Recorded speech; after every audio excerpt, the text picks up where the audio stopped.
All right, welcome back as we get set for the next set of games. It's 10 under through 13 under. We welcome you in.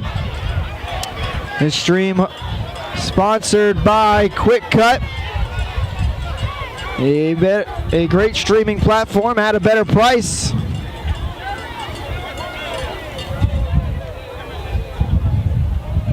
And this matchup for the 10U championship between the Miramar Wolverines and the Pompano Eagles. And they are set to begin this one. And as we just saw on the last stream, we just saw the Chiefs take home the 9U championship. That was one heck of a game, but we'll see if this one can top it. As the Eagles will be kicking off.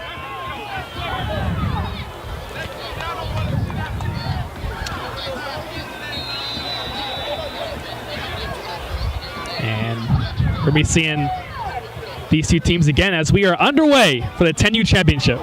And that one fielded by Optimist and taken just across the 45-yard line. Miramar is the team with the yellow helmets, yellow jerseys, and yellow pants with the blue numbers. And then the Eagles, white helmets, white jerseys, white pants, and green numbers. And we've seen both the Wolverines and the Eagles earlier today. And obviously both great programs having multiple teams in the championships here.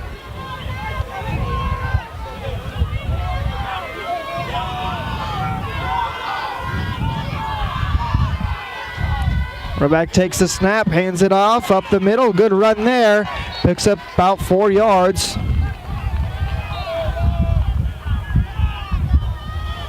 Quarterback for the Wolverines, that's Malik Leonard.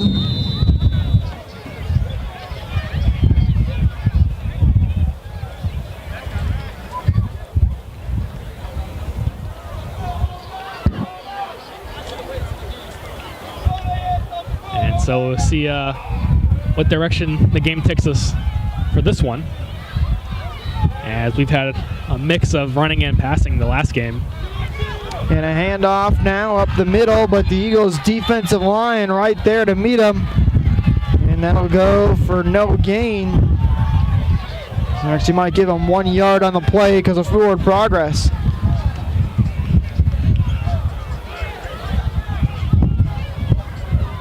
I'll bring up 2nd and 7 here. Obviously, the past few run plays not giving a big push up front. That Eagle D-line holding strong.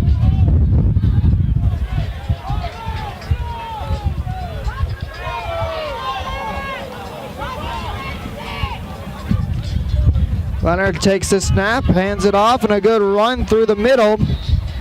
And we'll get him another 4 or 5 yards, so that'll set up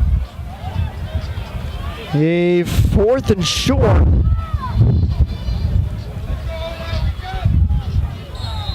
And the offense going to stay out there and try and set the tone.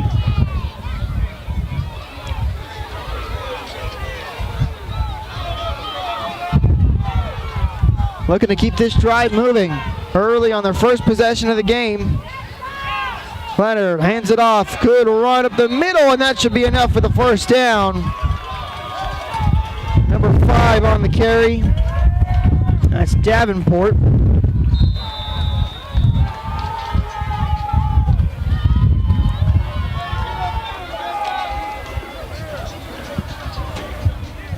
So all run plays to start the drive. 2.5 minutes have already gone by in this quarter. Interesting look here. They got 3 running backs back there. Leonard will hand this one off, and it's a good run again up the middle. Oh, if it ain't broke, don't fix it, right? Yeah, absolutely. 3 running backs in that backfield, and they hand it off to one of them, and they've been powering through each time to pick up a good chunk of yardage. So 2nd and 3 now.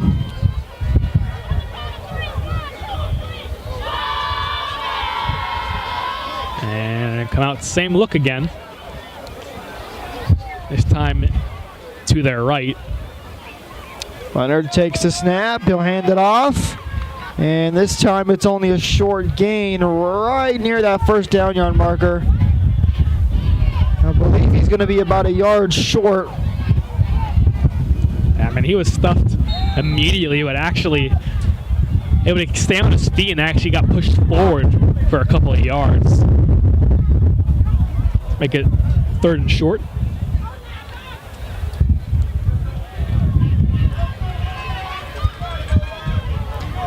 Third and 1 officially.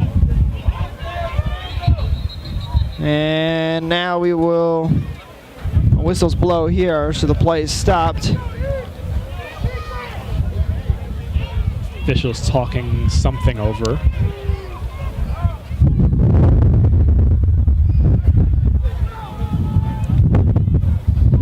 We're good to go now, so play back underway. And a quick quarterback sneak, and he's got the first down and plenty more. And that's exactly what you want out of quarterback sneak. Just easy. He could almost walk through that hole. And they are eating up the clock quickly here. And now we have a water break timeout with 3:51 remaining in the first quarter. Yeah, already halfway through the opening quarter. Wolverines really pounding the run right down the middle.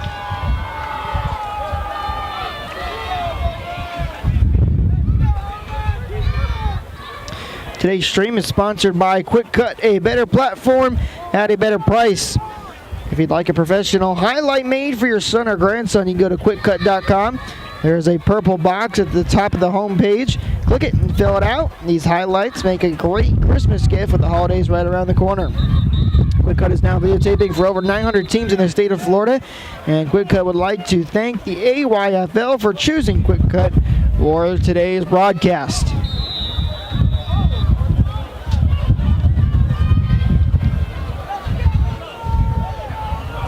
So, all runs so far for Wolverines. And another handoff up the middle. This time, though, it goes for, looks like about no gain. It's going to be 2nd and 10. Yeah, those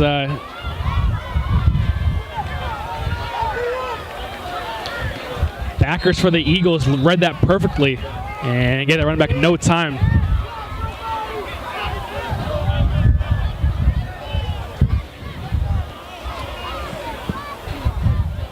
He takes a snap. This time he'll throw and going deep down the right side, and it's caught for the touchdown.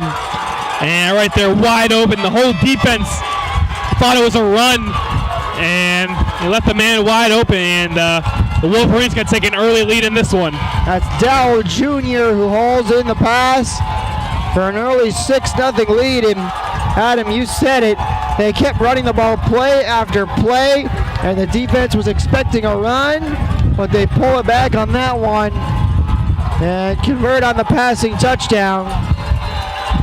And that's what the good teams do. The run will set up the pass later on in the game, and it already did here in this first quarter. Now they will line up for the extra point.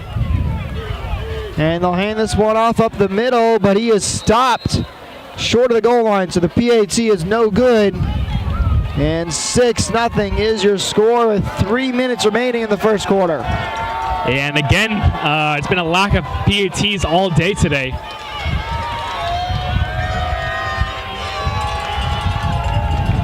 But nonetheless, the Wolverines now lead early. 3 minutes left to go in the first quarter. So the Eagles will have a chance to respond. They now trail in this one by 1 score. I mean, they're not going to get the ball until 3 minutes left in the quarter. That drive from the Wolverines took a long time. And that largely due to them running it about every single play until the last passing touchdown.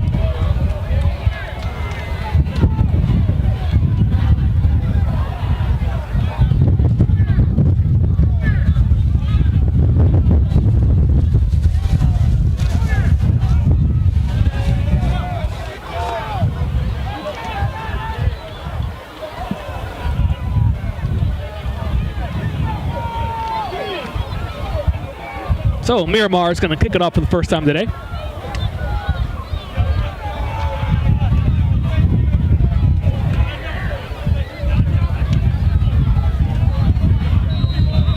Now I gotta say, I'm liking these white uniforms that the Eagles are rocking right now. They do look pretty nice. And it's going to be a short kick, and it's recovered.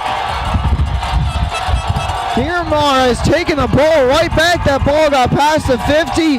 Nobody jumped on it until Miramar did, and they've got the ball. And so we've seen onside kicks all day today, but the Wolverines 10U is going to be the first one to recover one.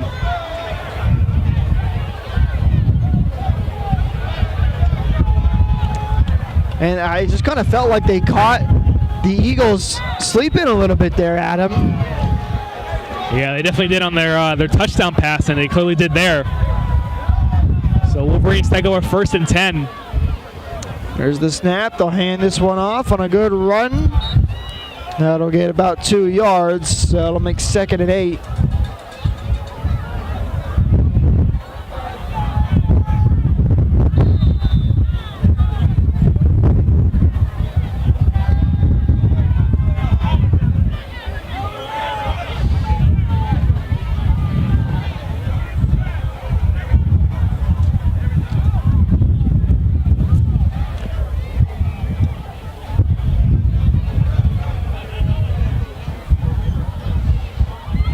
Last run brings up 2nd and 9 for the Wolverines.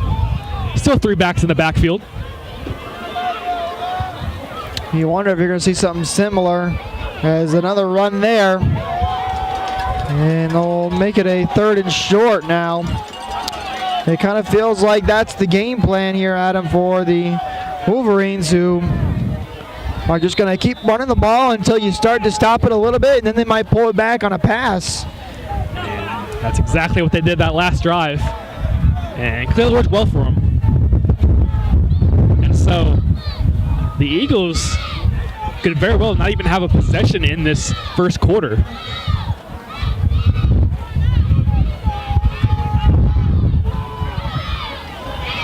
There's the snap, handoff. This one going to the outside and still on his feet now, and is taken down just beyond the 30-yard line. If he didn't get stood up for a second there, he might have been able to get around some defenders and would have had some daylight to work with.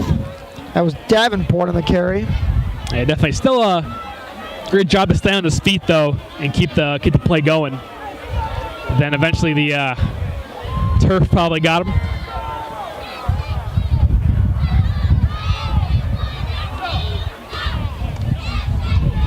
Time ticks down here in the first quarter.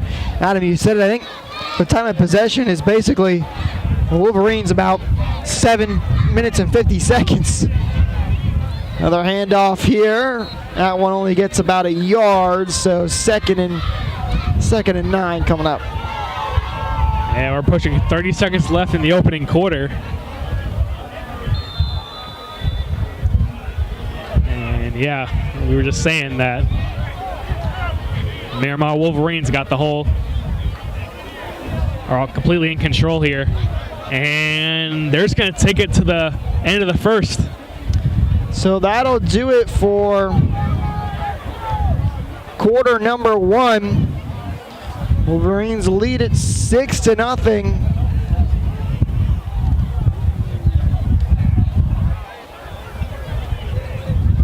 AYFL is one of the premier youth football leagues in Florida, a great board that puts their best interest in their kids, great coaches, and some of the best athletes in the state. For any of you high school football players or coaches, Qwikcut has added a recruiting tool to the Qwikcut platform. This allows athletes and coaches the ability to connect with any college program in the United States.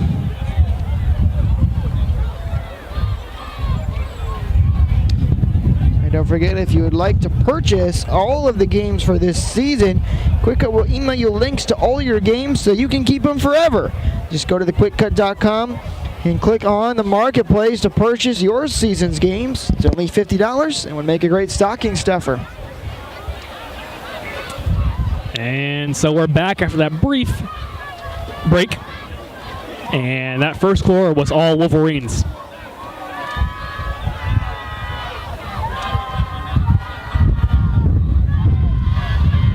And they will continue with the ball in Eagles territory.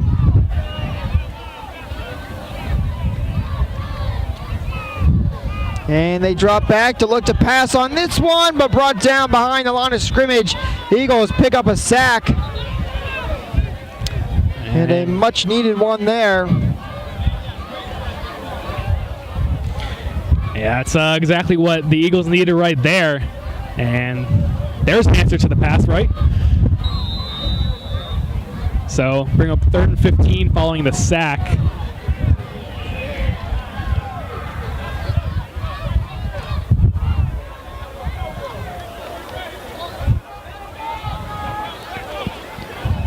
It'll make it 3rd and 15.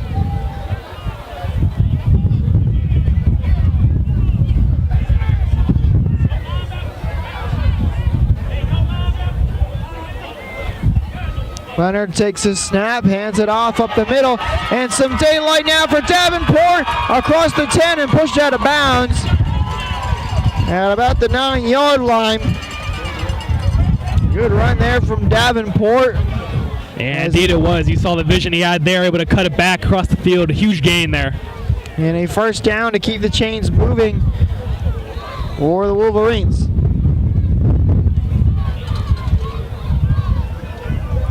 And they're right on the 10-yard line. They'll make it a 1st and goal now for them. Adam, I think I got the play script down here for the Wolverines. It's run, run, run, and then mix in a pass every once in a while.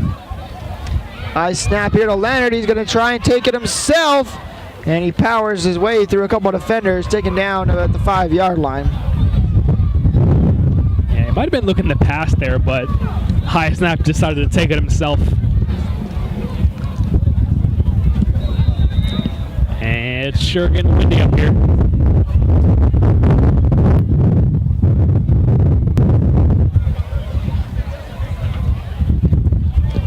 .626 remaining now in this quarter, with the Wolverines threatening to score once again and extend their lead.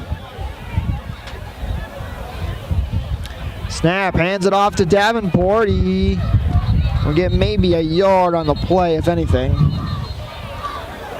Yep, obviously sticking with the formula, just pounding away through the middle.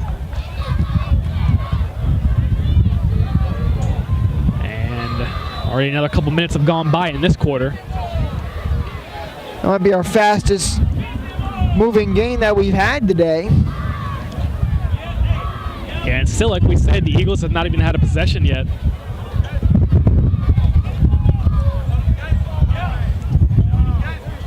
So It's right, they even had their offense on the field because the one was a onside kick, and now Davenport heads into the end zone for the touchdown. And that'll make it 12-0 Wolverines. And so the run game will get the score this time for the Wolverines.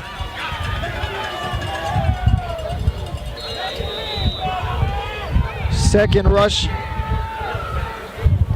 One rushing touchdown, one passing touchdown for them today. They'll now look to put through the PAT to make it 13-0.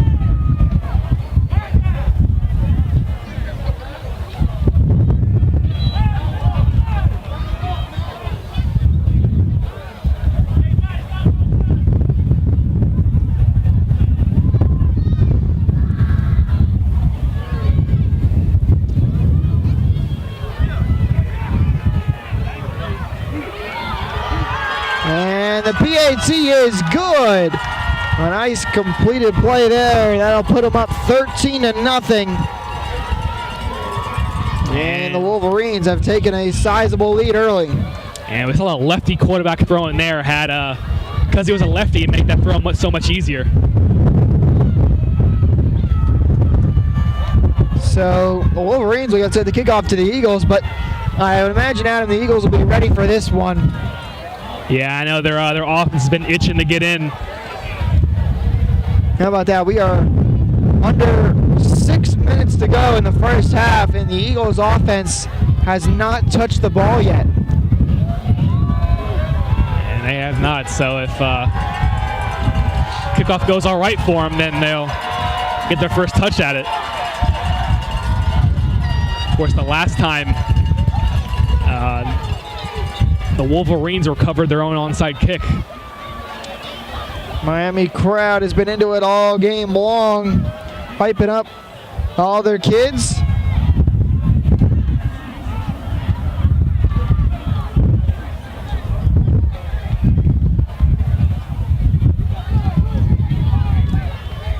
And they're now set to kick this one away.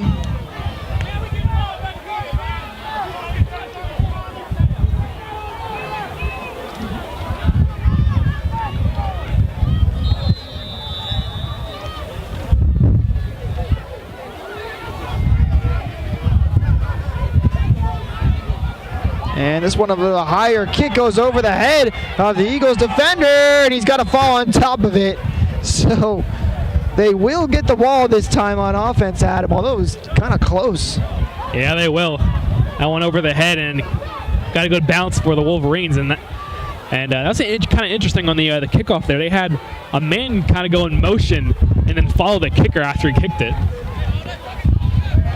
So we'll see the Eagles offense for the first time today with 5:23 remaining.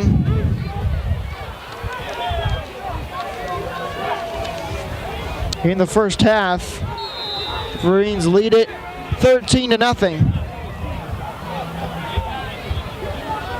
And so now that the Eagles are out there on offense for the first time, we're going to see if this is going to be an offensive matchup or not.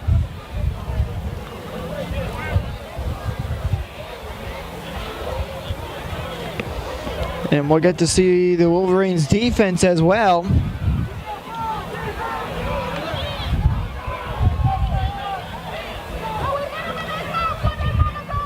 High snap there, ball comes out. And Eagles able to fall back on top of it. But that'll go for a loss and make it about 2nd and 16. Yeah, close one there. Almost gave up their first possession.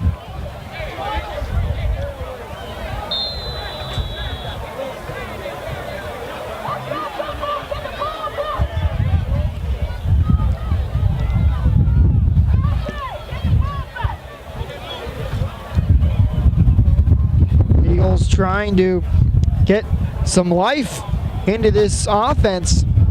Only their first possession of this game. Takes the snap, hands this one up off in the middle, and some good blocking. Still on his feet and trying to stay in bounds. Finally is forced out at the 35-yard line. And that'll be enough for an Eagles first down. That was Ashton Smith on the carry. And now we should have a water break timeout.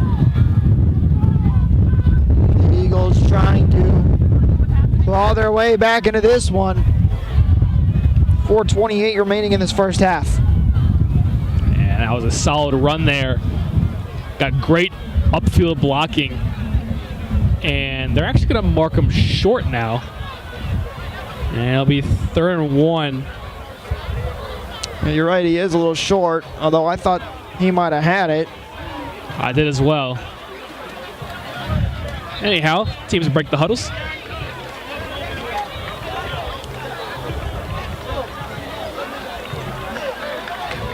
Just under 4:30 left in the half. And the Eagles going to be looking to get on the board in their first drive of the game. Yeah, they're definitely going to need a touchdown before the end of the half here.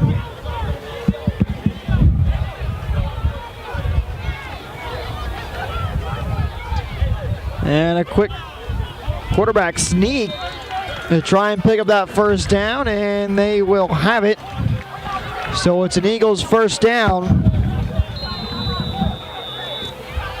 That was a good design QB sneak there. You saw the line was blocking down, and then the quarterback just took it right around him.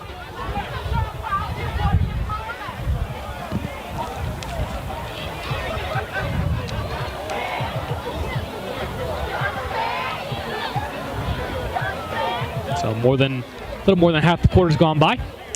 High snap. They get the handoff though, and this is Smith again. Tries to make a cut, but he's hit out of bounds.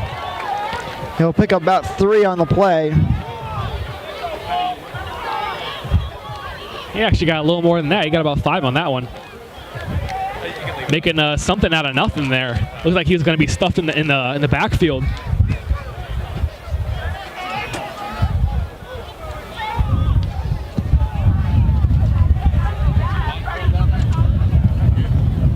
At 3 minutes and 10 seconds remaining in this first half, Eagles trying to find a way to get themselves on the board. They're having a pretty solid drive so far, and their first offensive possession of the game. High snap, they get the handoff to Smith, and he's quickly taken down. So we got 2 yards on the play. And you got to think, if those snaps were good, he could have had a first down even, because he was able to make he had a little bit of room there, and he was able to make something out of nothing.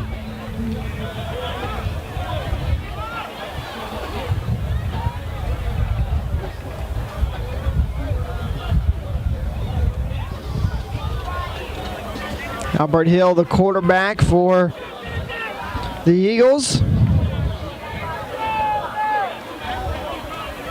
And a bad snap. Hill's got to fall on top of it to keep the ball. And now a long 4th down coming up.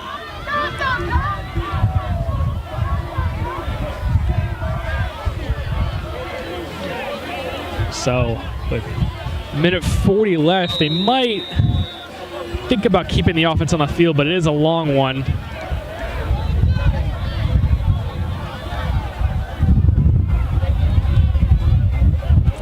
And coach talking to his quarterback there. He's doesn't look like they're gonna punt it away, but they're gonna take a timeout. And we'll take a timeout. Minute 24 remaining in this first half. The Eagles could really use a score. They find themselves in a tough situation.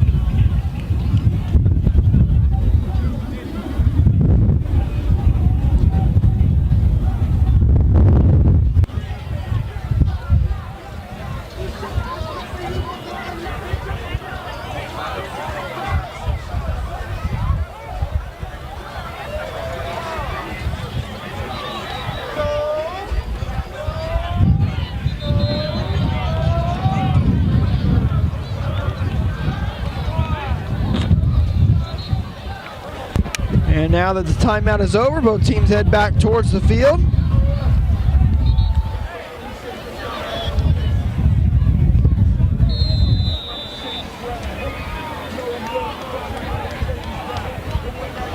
And the Eagles will look to try and pull off a big play on this 4th and 10.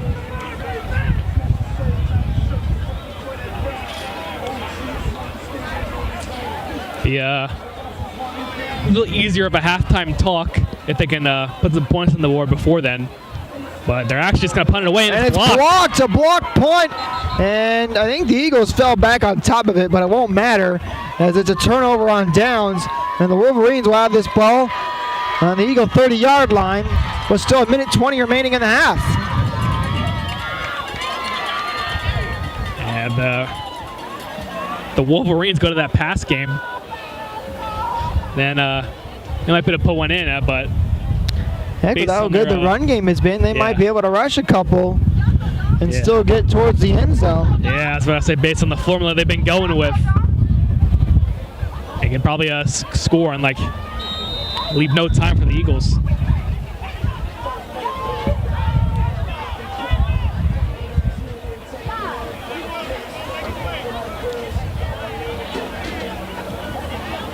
And they'll pitch this one to the outside, and Davenport slips and hits the ground. They end up losing a couple yards. And now a timeout taken by the Wolverines. And there was the turf field against the players again. As we've seen that happen a couple times.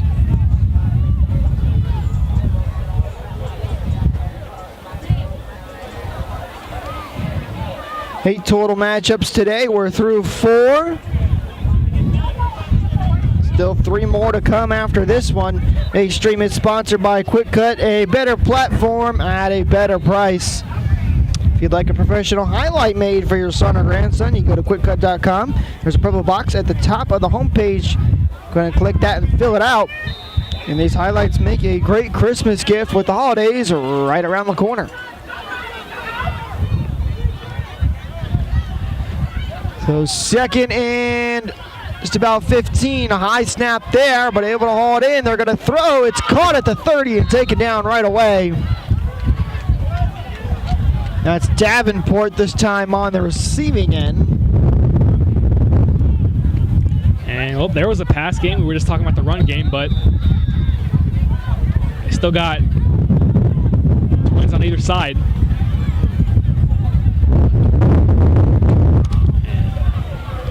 And another direct snap to the quarterback. Going to try and follow his blocks. And still on his feet now, and is finally taken down just beyond that first down yard marker. So picks up the first down. And now they're going to take a timeout with 34 seconds remaining in the half. And as a coach, that's a great feeling to have a quarterback that can run like that and get you out of those situations. And Leonard has been impressive so far.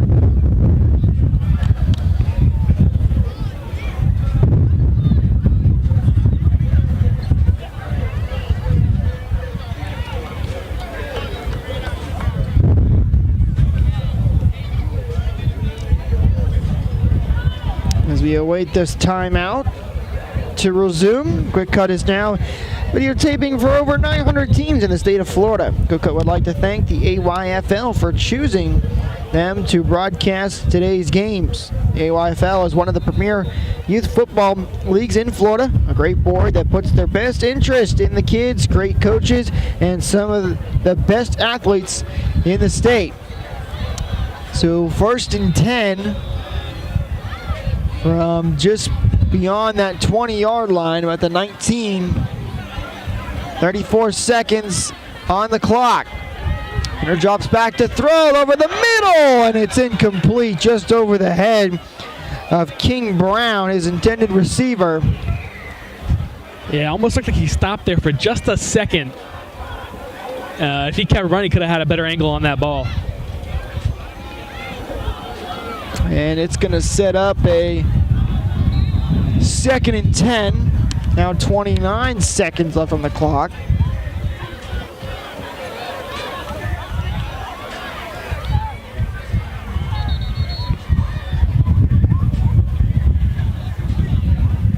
And now we have a timeout. I believe this one was taken by the Eagles. So they'll go ahead and think things over. High school football players or coaches, Qwikcut has added a recruiting tool to the Qwikcut platform. This allows athletes and coaches the ability to connect with any college program in the U.S. And if you would like to purchase all your games for this season, Qwikcut will email the links to all your games to keep forever. All you have to do is go to Qwikcut.com and click on the marketplace to purchase your season's games. It's only $50 and it's a great stocking stuffer.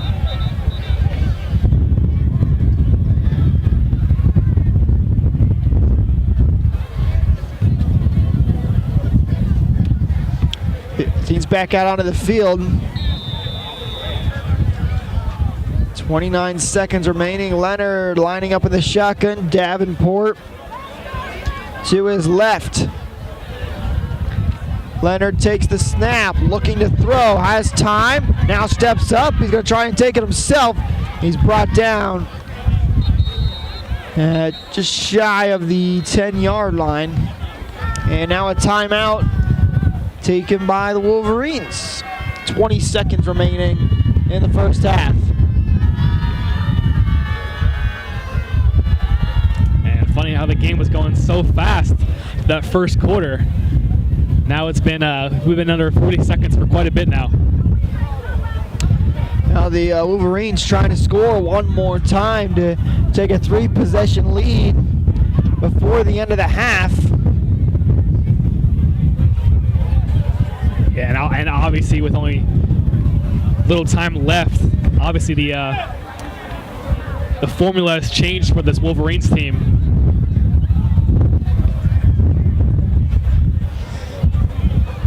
So 3rd and short for the Wolverines as they look to try and score one more time. 20 seconds on the clock.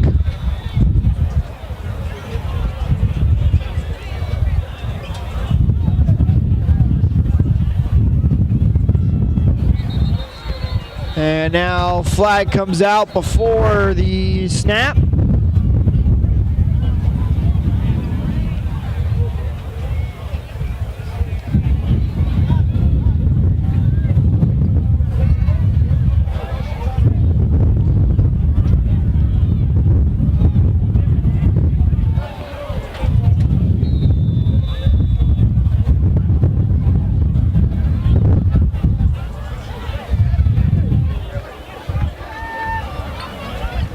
One man moves in motion. Leonard drops back. Has a little bit of time now under pressure. Runs it himself. Looking to take it into the end zone, and he does for the touchdown. The Wolverines with 10 seconds remaining will make this a 19-0 ball game. And there he is again. We were just talking about how good a runner he is. And able to punch it in for another Wolverine touchdown. And now send their offense out to go for the extra point.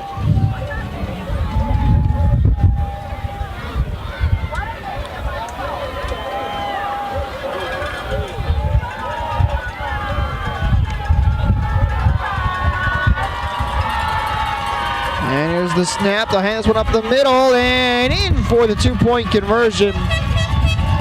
So that'll make it 20-0 with 10 seconds remaining for the end of this half. And it almost looked like he cut back across his entire line to get into the end zone there.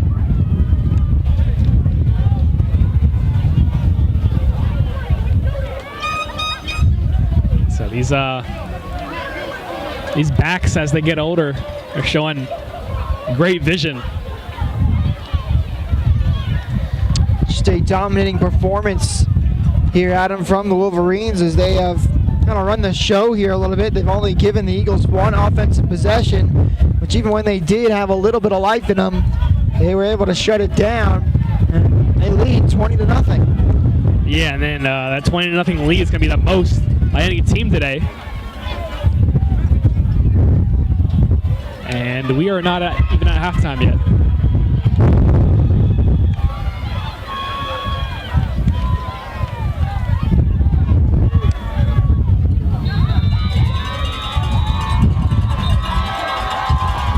And now a flag comes out before this kickoff. I'm not sure what the call is, but they're going to have to move this kickoff back. And it looks like the Wolverines had 12 people on the field.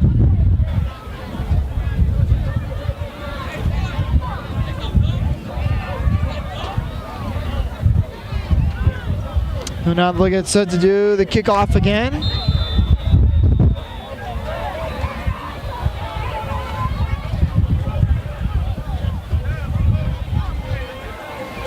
And a good kick there goes towards the back of the Eagles line and take it down right away, shy midfield. So 6 seconds remain on the clock before the end of this half.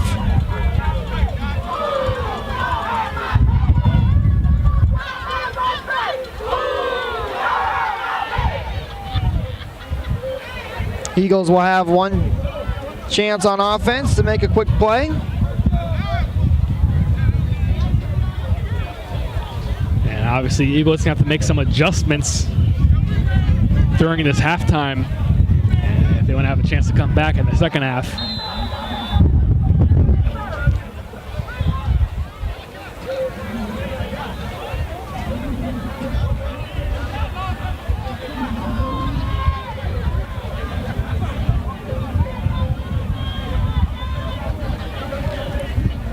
Takes the snap.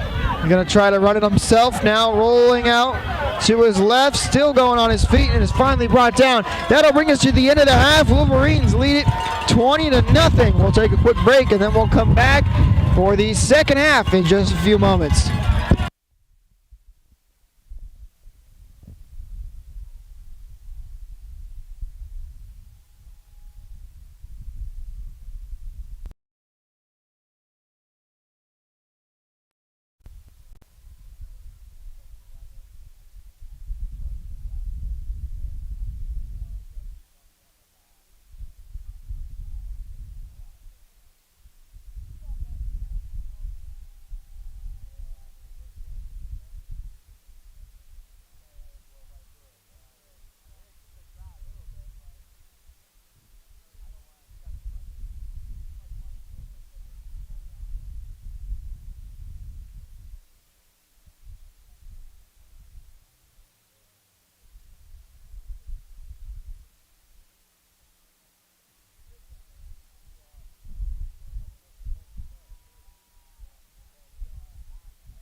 And we'll welcome you back to the second half 10U Championship.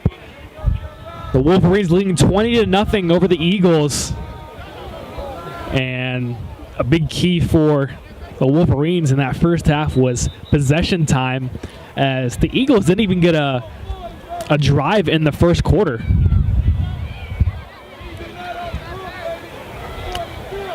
So the Eagles will be receiving to start the second half, and they're going to need a couple scores to get back into this one.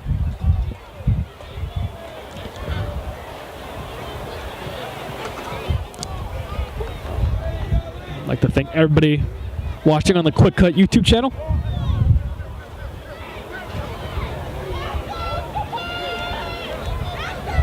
And Qwikcut, a better platform for a better price.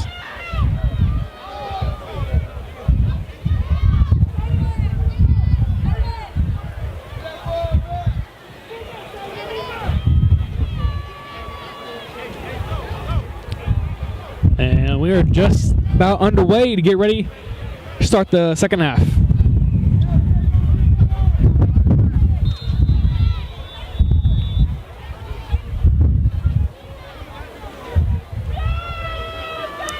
And kick is up and away, and we are underway in the second half, and that ball is going to roll out of bounds. Miramar close to recovering it, and there's no Eagles, just none of the Eagles players went for it. Oh, with it rolling out of bounds, the Eagles will take over.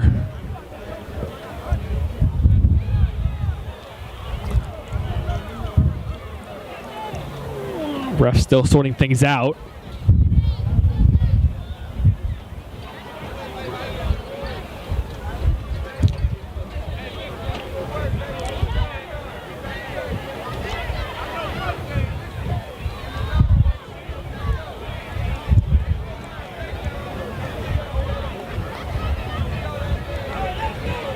Ref still talking things over. I'd like to remind you guys to stick around. We still got 11, 12, and 13U coming up here on Qwikcut.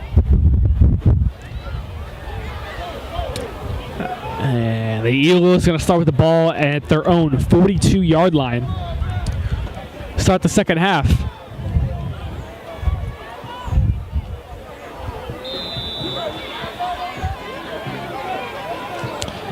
So let's see what the Eagles offense can do here. It's only being their second drive of the game. Excuse me, the third actually. And ball is handed off, and running back is tripped up immediately after. And it'll be a loss in the backfield, bring up 2nd and 12.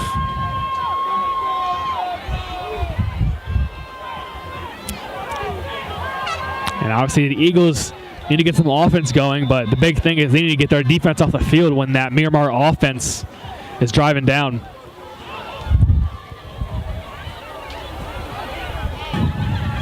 Adam, it's going to be a tall task for the Eagles to climb back into this one. But if they can just try and get, a couple of plays just to build some confidence back, I think that's key for them right now. Yeah, definitely. I was just telling them that when that defense is on the field, they need to be able to get off of the field and not have the Miramar offense take so much time off the clock. But that's going to be a false start. And back to Eagles up to 2nd and 17 now. Yeah, 2nd and 17 now with just about 7 minutes remaining. We are getting a couple of clouds out here, Adam. Hopefully we don't run into any rain issues.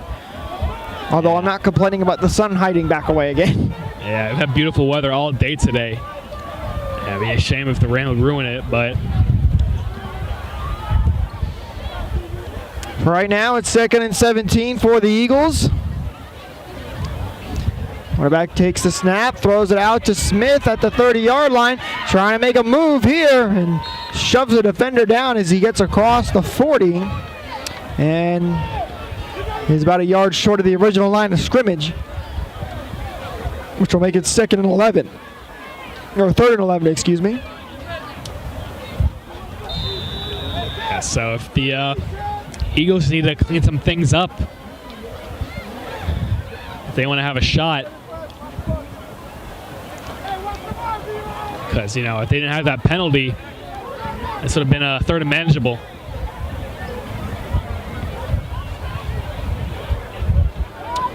There's 6 minutes remaining.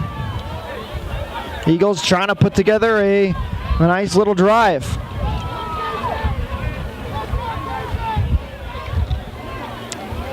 Takes the snap, rolls out to his left, makes a throw, and that one's incomplete.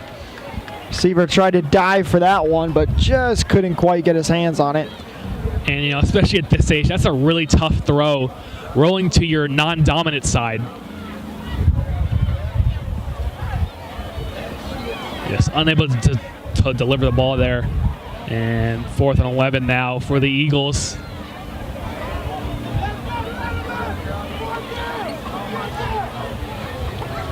Now obviously down by 3 scores. Got to keep the offense out there. Of course, last time they did punt it away. Yeah, the punt was blocked too. I would imagine, as you mentioned, Adam, down 3 scores, you're going to try and get something going offensively. And now whistles blow before the snap.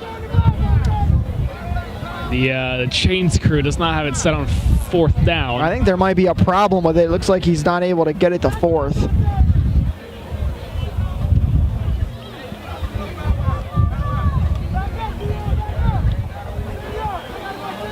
Officials discussing. Probably trying to confirm that it is 4th down, and it is. So a good job by the far side official to make sure he noticed that they had the 3rd down set up and got it correctly changed. High snap, but the quarterback rolls out to his right. Caught by Smith across midfield, still going, and taken down just shy of the 40-yard line, and now into Eagles, or into Wolverine territory. Yeah, that was a good job getting the ball away. He had pressure on him, but able to find his check down immediately, and great catch and run. Smith has been really good for the Eagles today. He's been, I'd say, one of the better players, even though they have struggled here in this game. But starting to get a good little drive going here. And see if they can capitalize. And now a flag comes in before the snap, and it looks like it's going to be encroachment against the Wolverines, so that'll make it a 1st and 5 for the Eagles.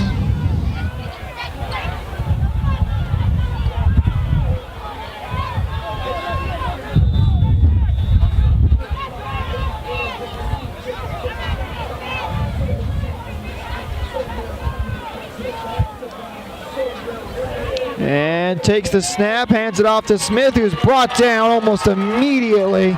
Luckily, he got back to the line of scrimmage. He doesn't lose any yards, but that Wolverine defense just howling through that offensive line. Yeah, definitely. Even on that last play they had, he had a lot of pressure, so he had to get rid of it quickly. And right there, obviously nowhere to go with the ball.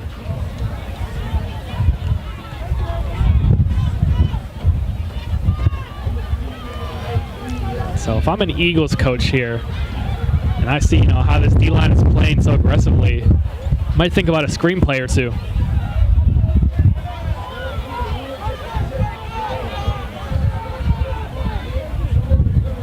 Second and 5 for the Eagles.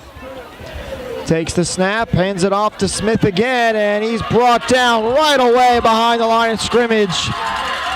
That'll go for a loss, and it's now 3rd and 7. And the whole game, that the few times that they've been after that Miramar defensive line, getting through that offensive line like nothing. We've had a lot of close games today too, Adam, but this one, the Wolverines are playing pretty well. Yeah, we mentioned before halftime, this is the biggest lead a team has had today.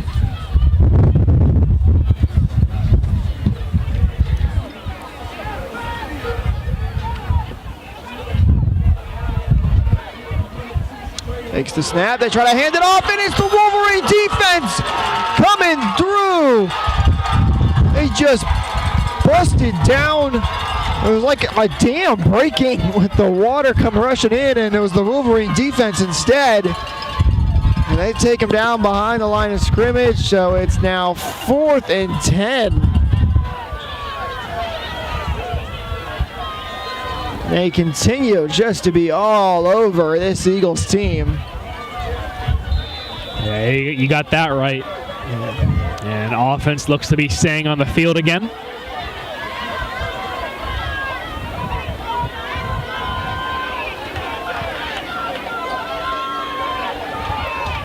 So 4th and 10.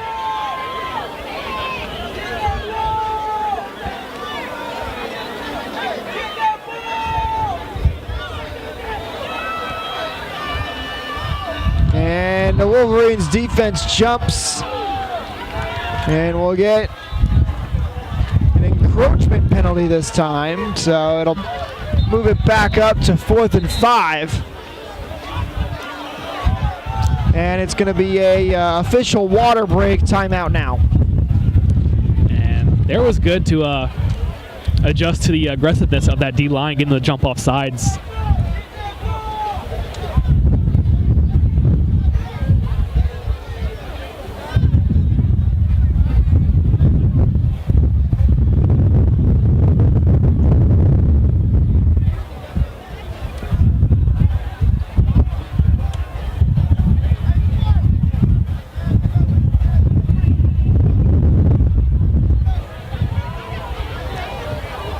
And teams will come back on the field following the water break. 4th and 5 for the Eagles.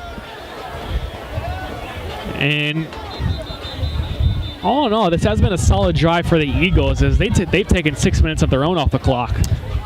Yeah, just unfortunately for them, they're trailing by 3 scores, so it doesn't help them out too much. But you're right, they've put together a decent drive, but now face a 4th and 5. And they look to try and move the chains and keep on going. The back takes the snap, drops back, and now he'll run up the middle, take it himself, still on his feet, still going, and is taken down at the 25. Well, that is plenty for a Eagle first down. And they will keep on going with a 1:55 remaining. And it seems like the improv plays have been doing the best for them.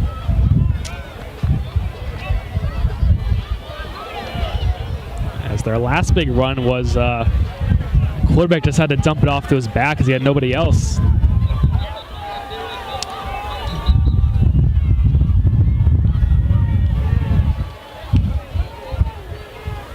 First and 10. They officially spot this one at the 26-yard line.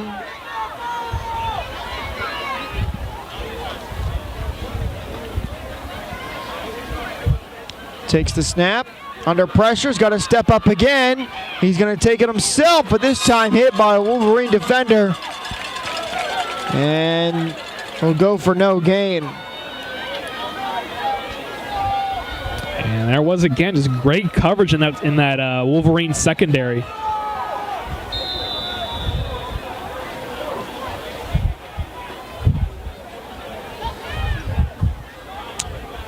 You know, Eagles defender or receiver has been able to get open, forcing them either to run the ball or the quarterbacks had to scramble, which has also let the Wolverine defense kind of play up a little bit and not worry too much about those receivers. Yeah, you see they only have one safety back there. There's the snap, and they're trying to hand it off, but wrapped up by the defense as he does so. And that'll go for another Wolverine sack. Yeah, big miscommunication in the backfield there, as the running back looked like he's on the wrong side to receive that ball. And it kind of cost him there, as now in a 3rd and long situation as the clock will hit zeros for the 3rd quarter. So Coming up next, it's the fourth quarter. Wolverines still lead it 20-0.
And we're back after a short break in between quarters, and we are now in the final quarter.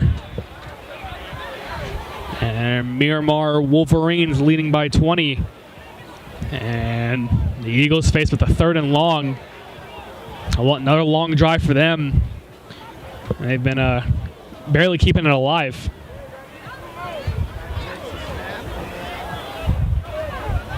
Has to take it himself once again.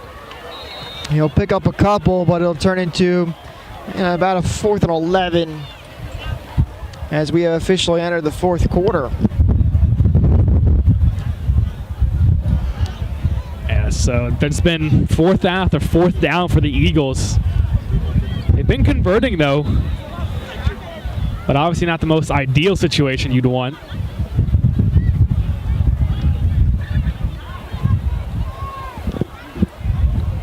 Another long 4th down coming up for them. They've been able to pick up a few of these or have gotten some penalties to make it more manageable.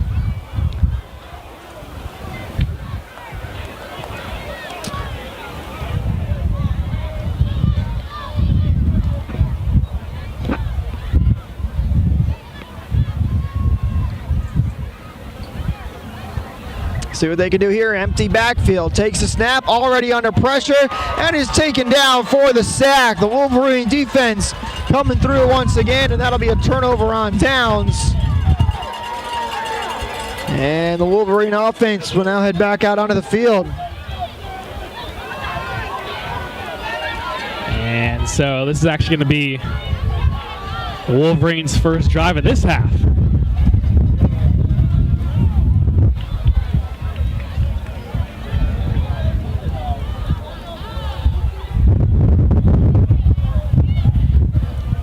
Eagles having a long drive of their own, but obviously not able to capitalize on it. And Wolverines take over from their own 35. Today's stream is sponsored by Qwikcut, a better platform at a better price. If you'd like a professional highlight made for your son or grandson, go to Qwikcut.com. There's a purple box at the top of the homepage. You can click it, fill out the information in there, and these highlights make a great Christmas gift, especially with the holidays right around the corner.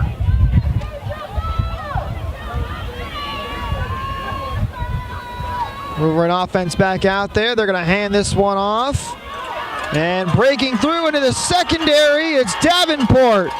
And he goes out of bounds right about midfield.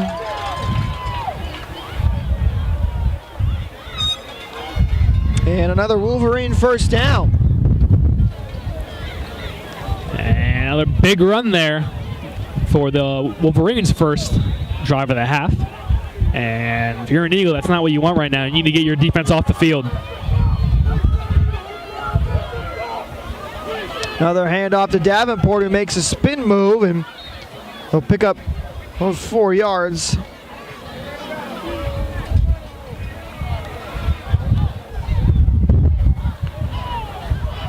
We'll set up a 2nd and 6.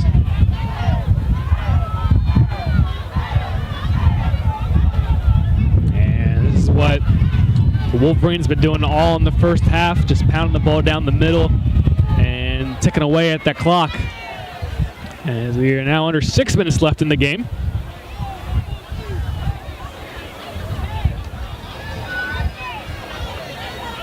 And this one off here.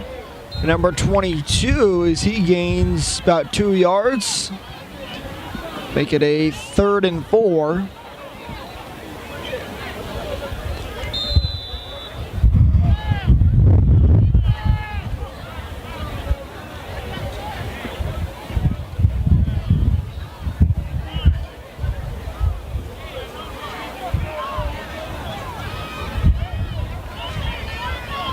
Wolverines looking to keep this drive moving. Another handoff and into the secondary and past the first down yard marker. Pick up another Wolverines first down.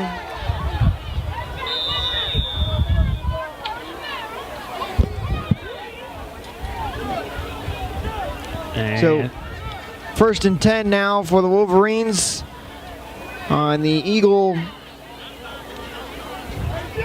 37-yard line. And that's exactly what you're looking to do at this point in the game if you're the Wolverines. Just run that clock down and go home with a victory. Another handoff there, bouncing out to this outside. Across the 20, the 10, the 5, and in to the end zone for the touchdown. Hold on a second, though. They're going to mark him out of bounds at the 5-yard line, it appears. But still a huge gain. Yeah, you're right. They do mark him out. And Adam, I don't know if you saw, but one of the Eagles defenders almost broke through and got the quarterback before he even handed that ball off. But he was a little bit too late. Yeah, that was probably the most penetration this D-line has had. Now it sets up the 1st and goal for the Wolverines. And this 3-back formation has been the go-to all day today for the Wolverines. And off there, up the middle. And the Eagles defense all over that one. And now we will get a water break timeout with 4:18 remaining in this 4th quarter, with the Wolverines leading it 20-0.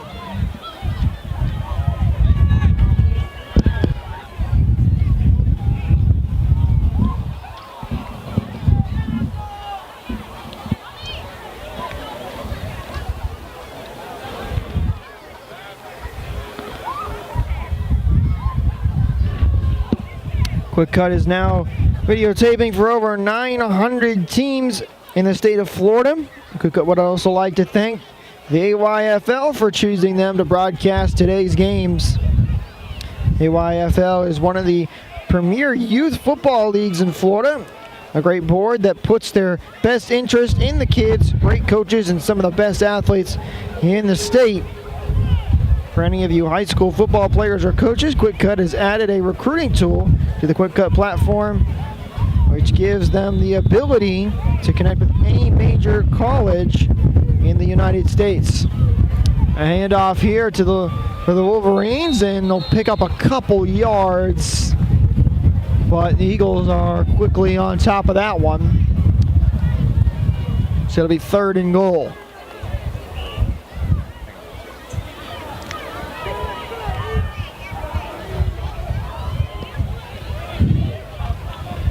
Under 4 minutes to go in this one.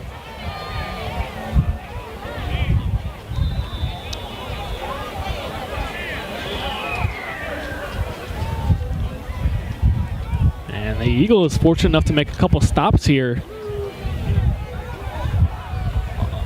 And it's 3rd and goal now from the 3-yard line. Could use another big stop. Here's the snap. They're going to throw this one towards the end zone, and it's caught for the touchdown.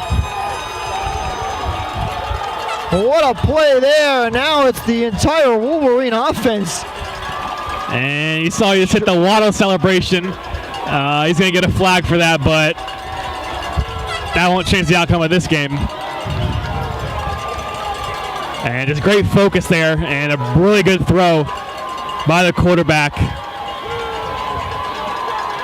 This Wolverine sideline very excited as the whole entire team celebrating.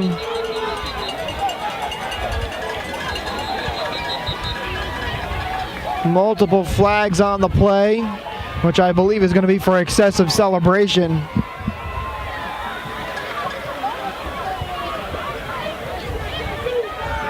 And of course, we are down here in Miami. And kid is obviously a Dolphins fan. Hitting the Jalen Waddle celebration.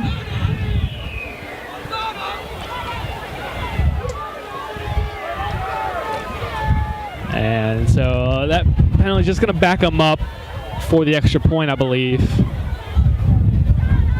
Actually, they might even enforce it on the kickoff, if I'm not mistaken. There is a flag still down on the field. They haven't picked it up yet.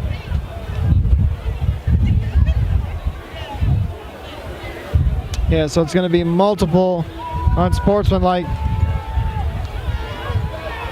on the Wolverines.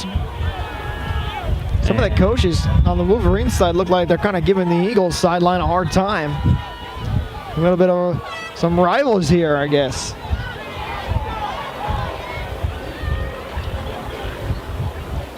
Leonard takes the snap. He's going to run it himself, and he is into the end zone for the 1-point conversion. So 27-0 is your score now, and this one is all but over. And there's another flag down now.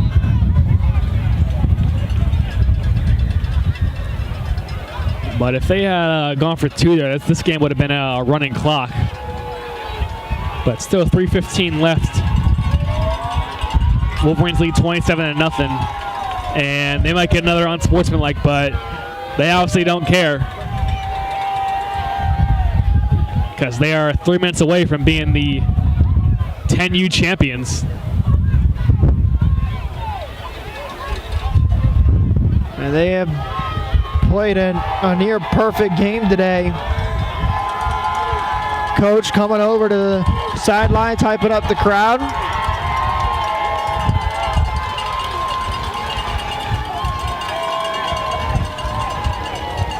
And so because of those unsportsmanlikes, the Wolverines going to kick off from there.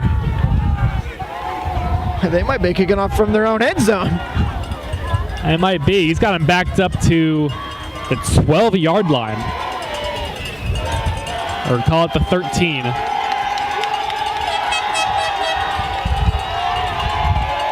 Now the rest of the team coming over to hype up the crowd. 57, gotta be a little careful. He took a spill coming down here. Yeah, especially on the track. So the referee backed him up one more time. Now they're going to be kicking off from the 6-yard line. This is the longest kickoff we have ever seen in today's games. So goes all right for the Eagles. They'll have great starting field position. Fielded there at about the 25. Another flag on the play. And it's returned to about the 20. We'll see what the penalty is.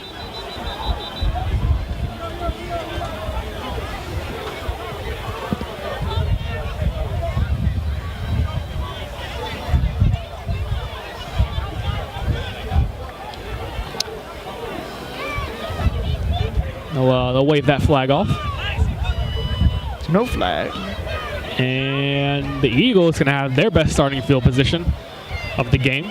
I'm sure they would love to score one here too, Adam. And, you know, no one likes to be shut out. They've had a rough game. And to get some points, try to end their season on a positive note would be ideal for them.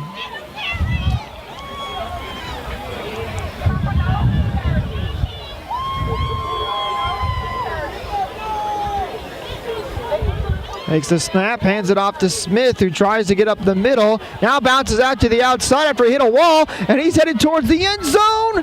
And he's just marked out of bounds inside the 5. Smith nearly had his first touchdown of the day.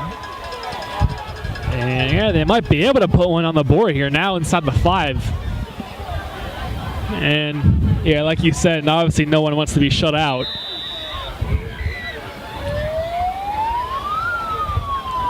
So now is a 1st and goal from the 4-yard line.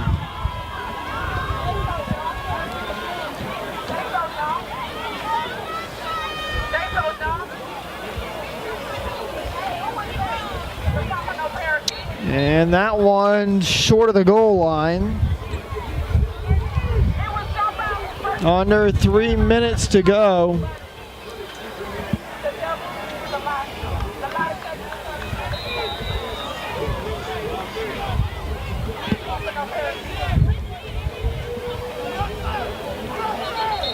And again, the Wolverine defense holds them, and they can't punch this one into the end zone.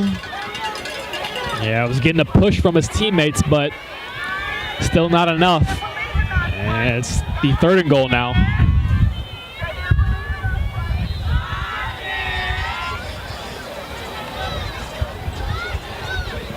And we approach the 2-minute mark in this 4th quarter. And we remind you to join us for the following matchups for the 11, 12, and 13U teams. Still got 3 more to go, and I've been told, Adam, that these matchups are only going to get better.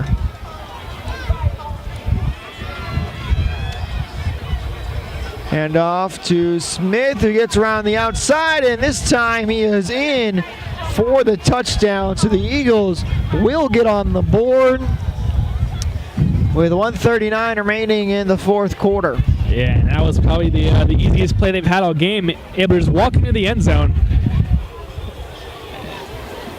But obviously, that's thanks to all those unsportsmanlike penalties that the Wolverines took, gave them that great starting field position. Yeah, obviously still too little too far. Minute 39, still down by 4 possessions. Or 3, excuse me. Well, you know, a couple pick sixes, maybe an onside recovery. You never know.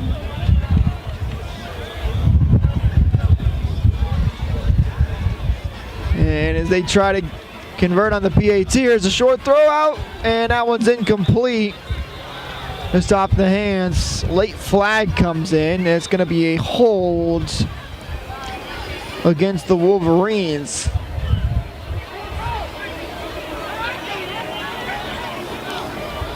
And with that,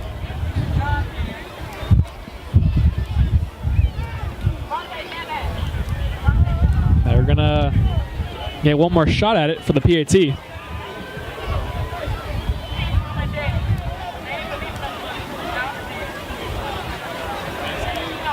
Now from 2 yards out instead of 3.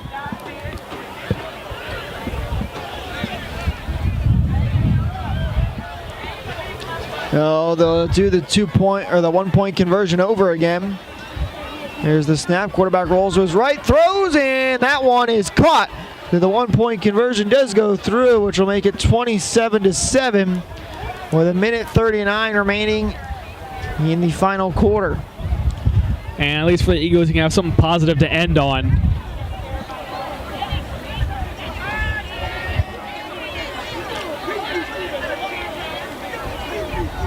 And the Wolverines likely going to get all their backups in.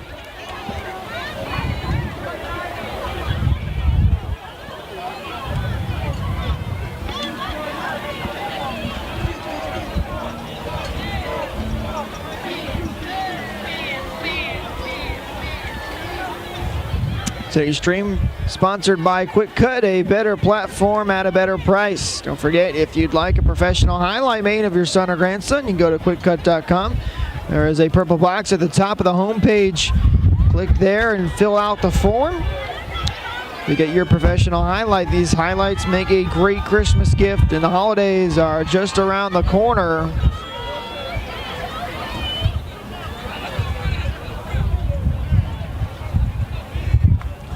The Wolverine coach gets an ice bath.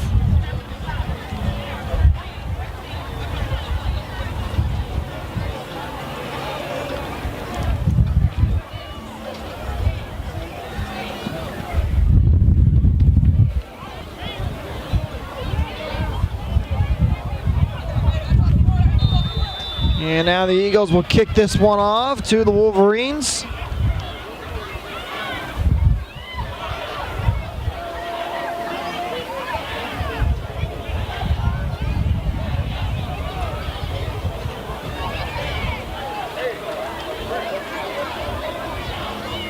And it's a short onside attempt, but that ball I don't think made it past the 50. Yeah, referee's going to call a legal touch in there.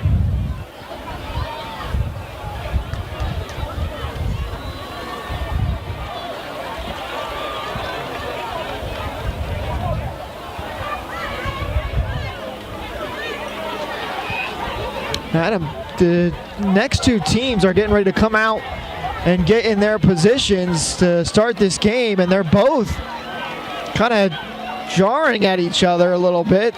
Yeah, indeed they are.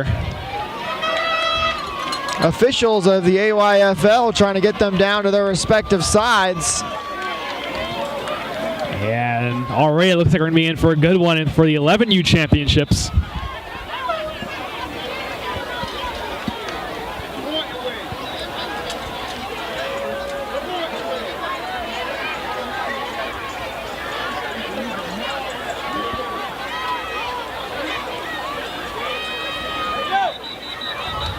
And whistles blow before the snap there.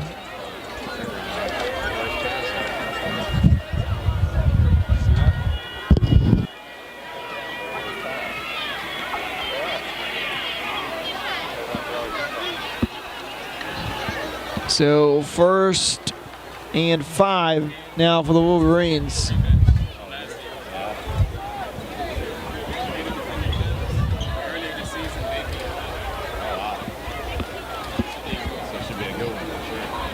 .134 remaining in this fourth quarter. And that ball is fumbled behind the quarterback, but the Wolverines do fall on top of it. And the Eagles take a timeout with 1:24 remaining in this fourth quarter.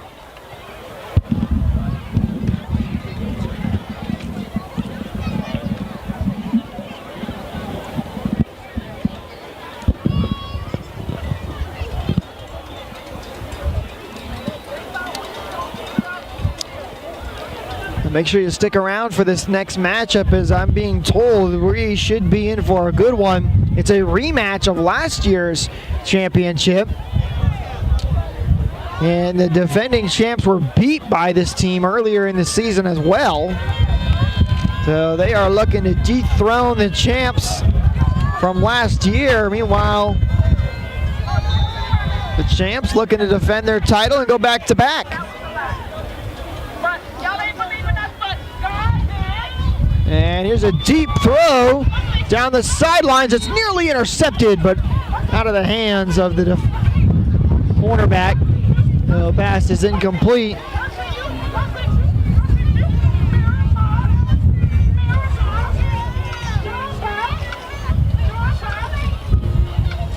And it'll be 3rd and long for the Wolverines.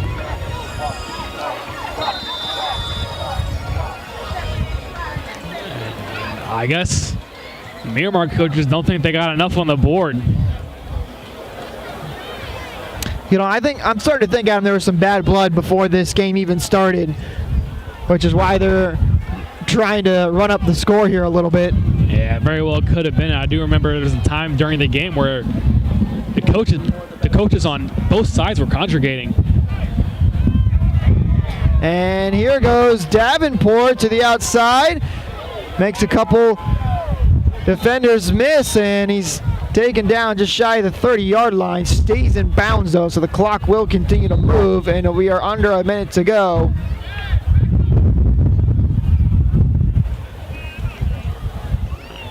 Yeah, obviously they're still trying to maybe punch another one in, not sure, but 45 seconds left. Takes the snap. They're going to hand this one off, and the Eagles defense nearly takes him down to the backfield, but meanwhile Collins still going.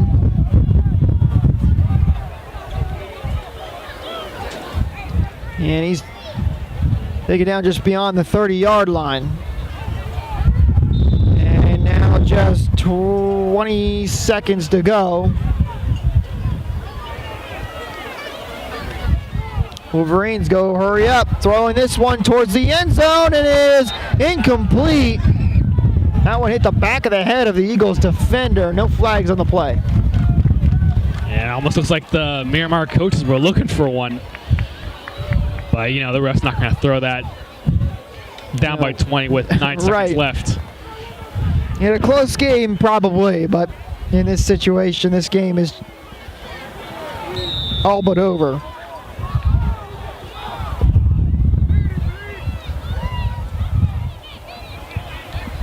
And maybe one more play for the Wolverines. They're going to throw it towards the end zone again, and it's caught at the 10-yard line, but short of the end zone, and that will do it.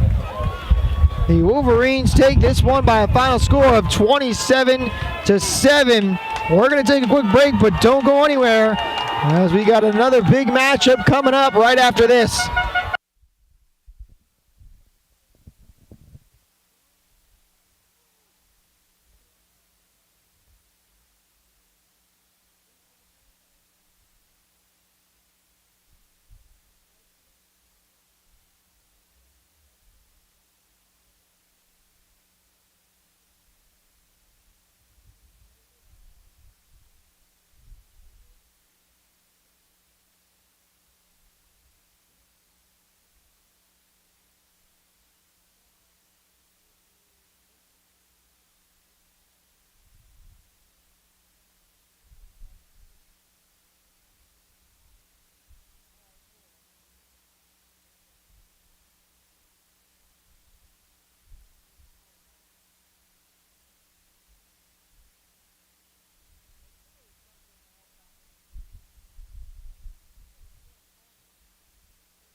So you got the easy guy. And we're back for the 11U matchup.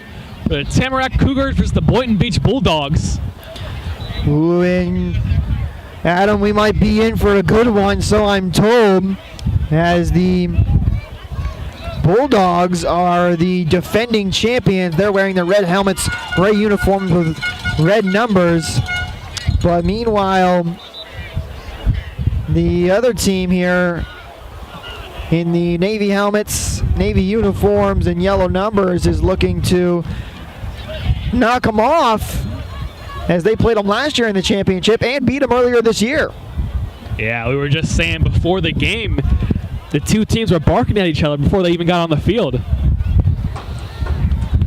Yeah, we'll see how this one plays out, as we are set to get underway momentarily.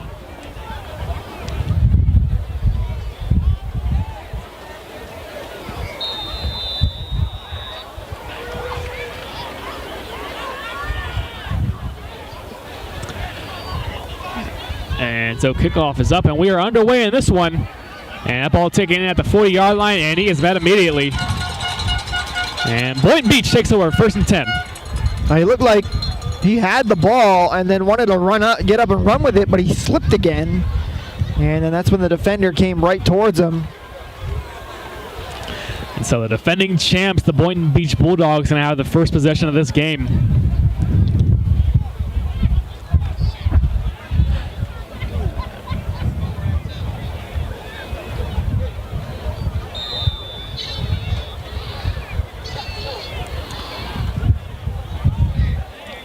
And here we go.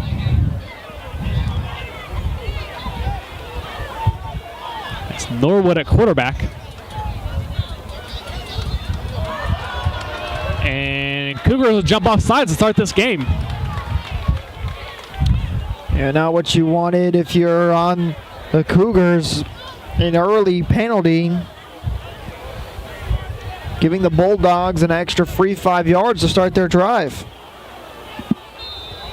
And not what you want to do if you want to knock off the defending champs and your rivals, as it appears to be.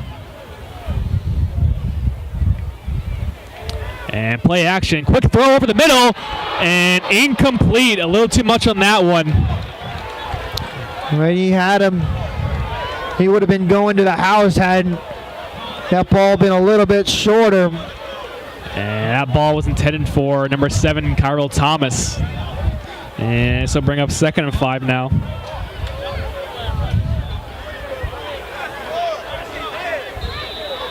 For the Bulldogs.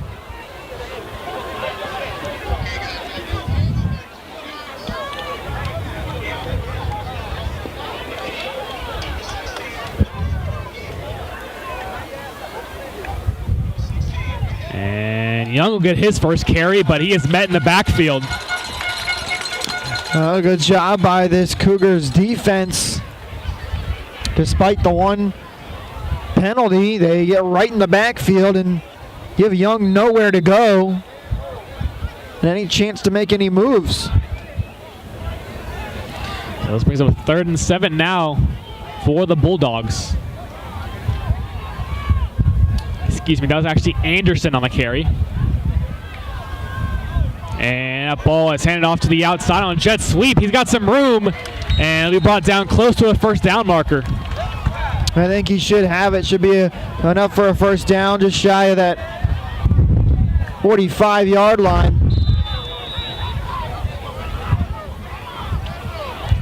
A good run there from the Bulldogs. Look to try and get a drive going. Yeah, twins on both sides for the Bulldogs. And we're going to have a stoppage before the play. False start. Going to go against the Bulldogs. And already seeing some more passing. And I've been saying this all day. We've been talking about how we get older, the more pass plays there's going to be. And so they're backing up to 1st and 15.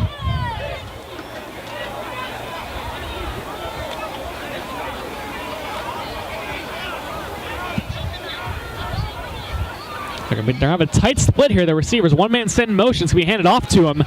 And trying to race to the outside, but is brought down in the backfield. That was Jamarcus Lewis. And that's really interesting, Adam, because if you could see there, the defense was trying to move some players around, and they kind of ran into each other. But despite that, still got deep into the backfield and took him down for a big loss. Yeah, so they're going to call this about 2nd and 22.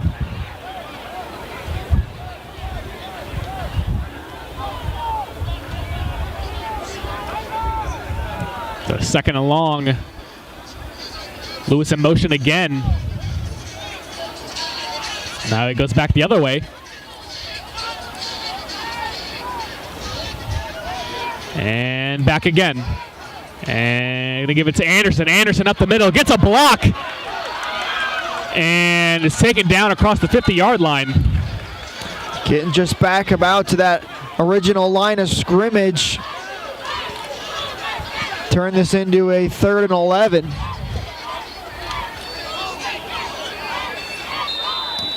Yep, 3rd and 11 in opponent territory for the Bulldogs.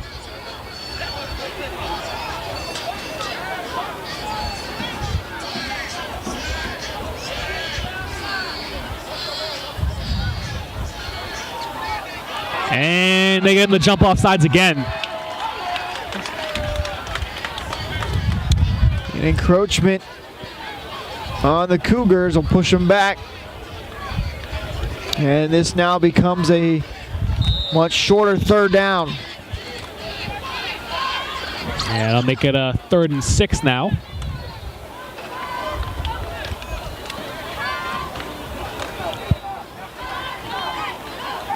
And hand off to Anderson. Anderson trying to stiff arm a man. And is brought down just inside the 40-yard line. That was actually Thomas on the carry.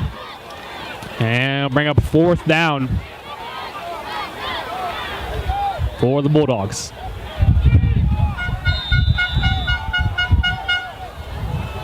Already under 4 minutes to go here. Drive moving pretty quickly.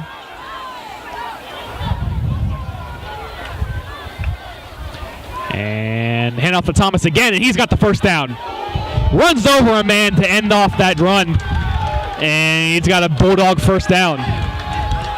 Yeah, just powered his way through those defenders to pick up the 1st, and they are continuing to move the chains here early on their 1st possession. And right back to him on 1st down. And he'll only pick up a couple on that one. You know, Adam, even in those small runs by Thomas, you know, they can be key runs. It makes the much shorter 2nd and 3rd down plays. Even though they're not highlight reel runs, it's been, you know, really helpful for this Bulldogs offense on their opening possession. And we're going to have a stoppage here. Anderson back in the backfield for the Bulldogs. Looks like a player lost their gloves. Those have been picked up. And Norwood will play action to keep it himself. Bounces it to the outside, but is wrapped up after no gain. Yeah, well, it was still a good read there, though, because if he would have given it to his back, there were a couple of defenders right in the Bulldogs' face. And that could have gone for a loss. And the Bulldogs are going to take a timeout. 2:28 left in the opening quarter. We are still scoreless. Of course, we'll take this time to remind you that today's stream is sponsored by Qwikcut, a better platform at a better price. If you'd like a professional highlight made for your son or grandson, go to Qwikcut.com. There is a purple box at the top of the homepage. Click that and fill out the form. And these highlights make a great Christmas gift with the holidays right around the corner. Qwikcut is now videotaping for over 900 teams in the state of Florida. Qwikcut would like to thank the AYFL for choosing them to broadcast today's games. So out come the teams on 3rd and 7.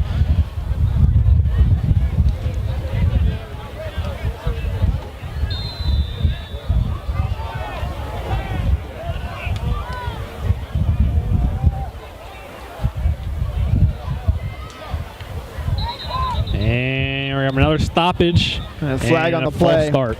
Yeah, false start against the Bulldogs, so that'll push them back 5 yards. So what was a more manageable third down is now turned into another third and long.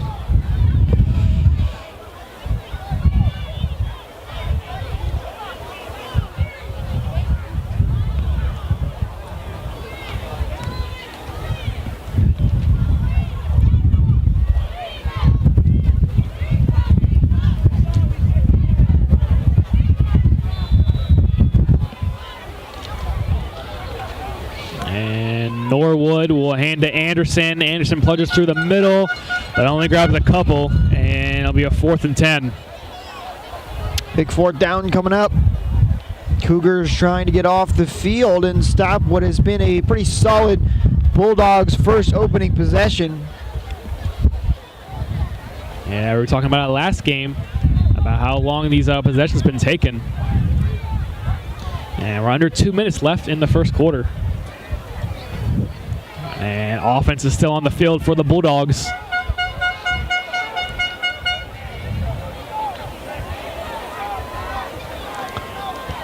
So 4th down, Norwood looking to throw. Looks over the middle, but incomplete. And that'll be a turnover on downs. The Cougars will take over. Now we'll get to see this Cougar offense come out here for the first time and see what they're able to do as the defense comes up with a big stop and holding this Bulldogs offense to no points after they had a promising drive to start things off. They do take just about the whole entirety of the first quarter, though, only 1:36 remaining.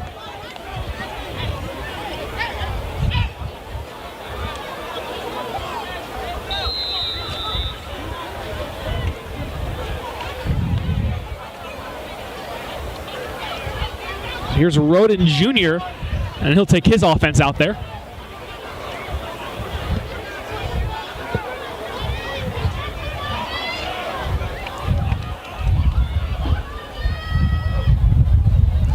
And almost fumbles the snap there, and he's just going to go down right where he is. So that's going to be 2nd and 10 now. Not a first play you would want as a Cougar right now.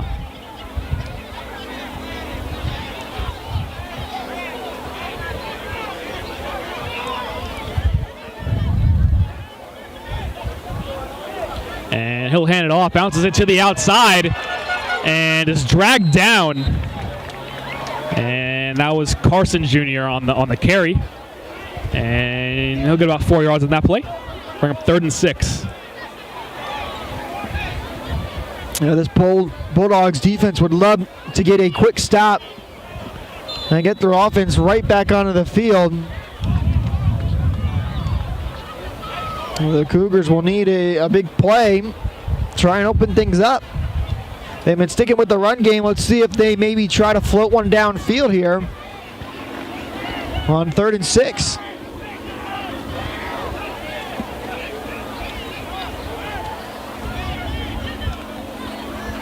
And Roden drops back. Quick play to the outside. It's a screen play. It's caught. And he's got a blocker and stiff-arming somebody. And he's close to a first down marker. I think he's going to be a little bit short, though. So decision time, of course, for the coaches. We have 4th and 1, depending on the spot. So Watkins on the catch and run. And that'll bring us to the end of the first quarter.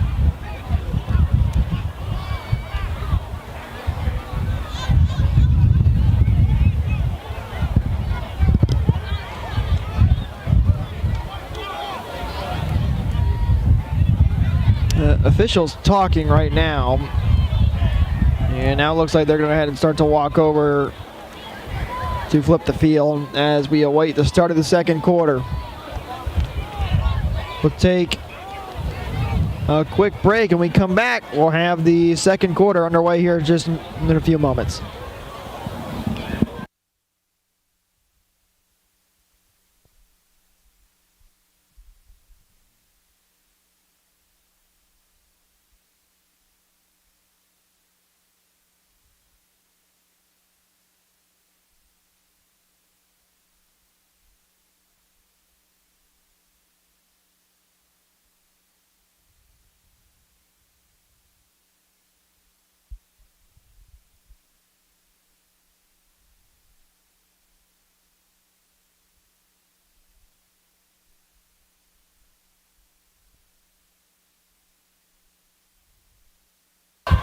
And we are back to start the second quarter now on 4th and 1 for the Cougars.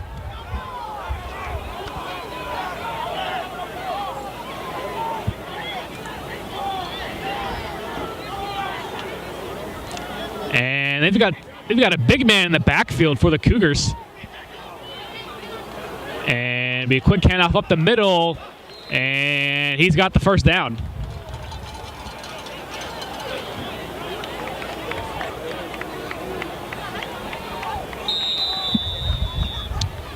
And it looks like, well, they might have marked him just short. No, now it looks like they're moving the chain. So it will be a first down for the Cougars.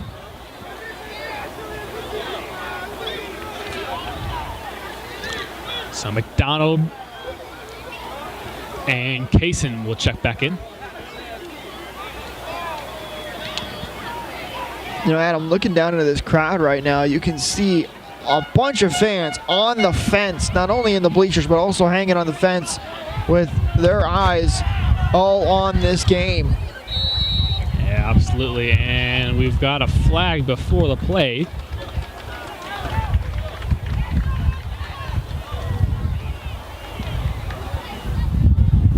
And that'll back the Cougars up 5.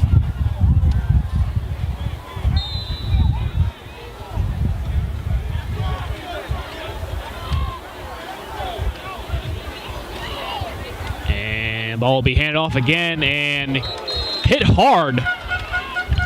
As he'll get a gain of about 6, make it 2nd and 9.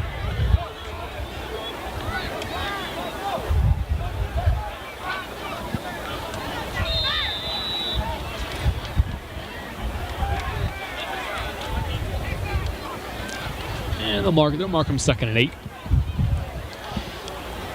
Pushing 6 minutes in the second quarter.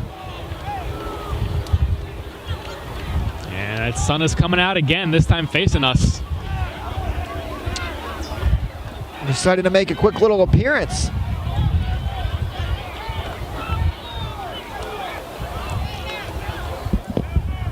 And Roden looking to drop back, but he is met in the backfield immediately, and that's going to be a sack.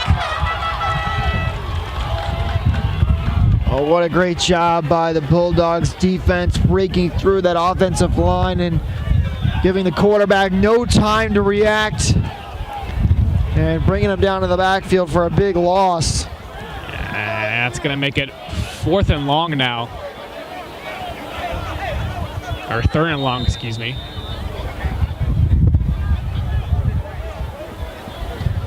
It was so dark down here, Adam. That sun really brightened up a part of the field they're standing in currently.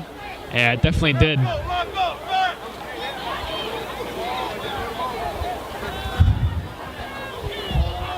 One man set in motion, and he's going to get in on a jet sweep. Running to the outside, but is tripped up in the backfield.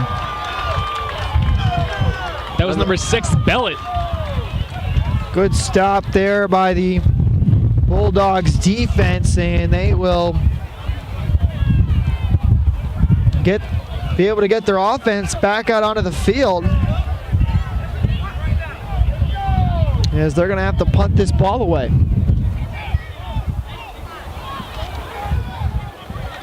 .430 and rolling in the second quarter. And again, another quick one. We're almost halfway through this quarter.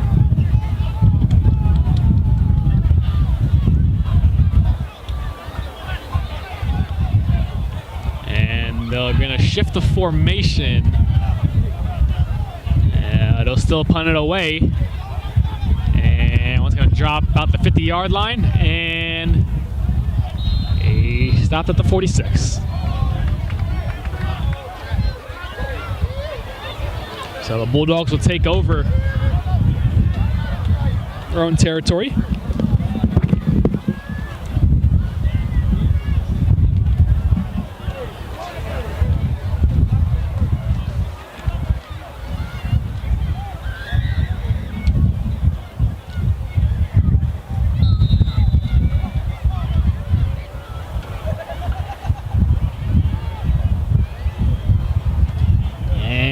second look at that Bulldog offense following the punt by the Cougars.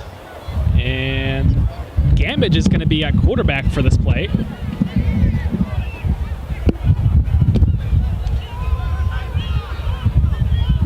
And one-man set in motion. And we're going to have a false start before that play can happen. A couple of false start penalties on the Bulldogs here early in this game. That'll push them back and make it a 1st and 15. So I'm interested to see what they're going to do with Gamage in the backfield now at quarterback. And we're going to have a water break. Water break timeout with 4:02 remaining in the half. Bulldogs still looking for our first points of the game. Yeah, even though it's been fairly defensive so far, each team has put up a solid drive.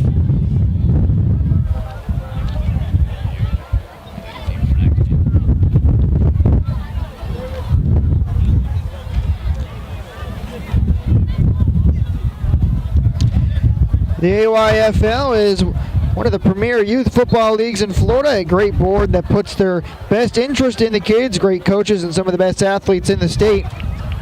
For any of you high school football players or coaches, Qwikcut has added a recruiting tool to the Qwikcut platform. This allows athletes and coaches the ability to connect with any college program in the U.S.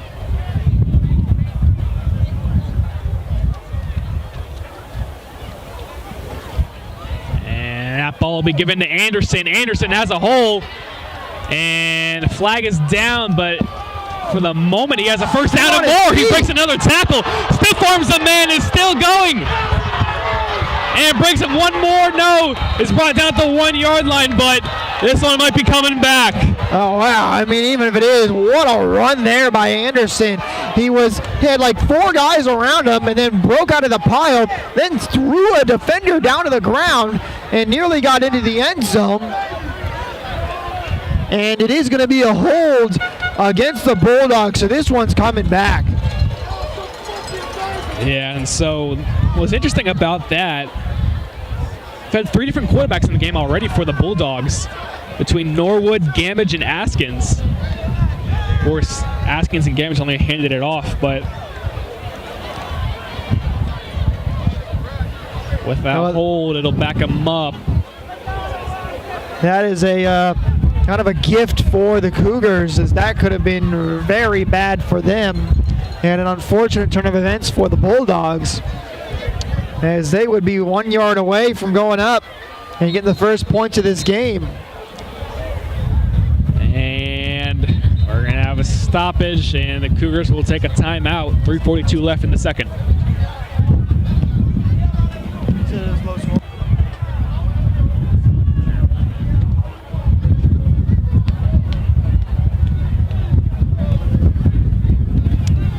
Adam, I was just informed by our cameraman who was at this game last time for the championship, is that it was a low-scoring game. There wasn't any scores until the 4th quarter, and we're kind of seeing a repeat of that here in this one. Yeah, we are. Going in this second, close to the end of this first half. No score yet. We almost saw one there, but unfortunately it got called back. And don't forget, if you'd like to purchase all your games this season, Qwikcut will email links to all of your games that you can keep forever. Just go to Qwikcut.com and click on the marketplace to purchase your season's game. It's only $50 and is a great stocking stuffer.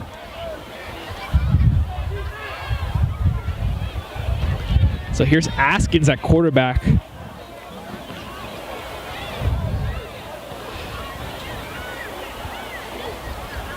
And he'll hand it off, but met in the backfield immediately is Kyrell Thomas. Still pushing, though, and he'll actually turn that into a 1 yard gain.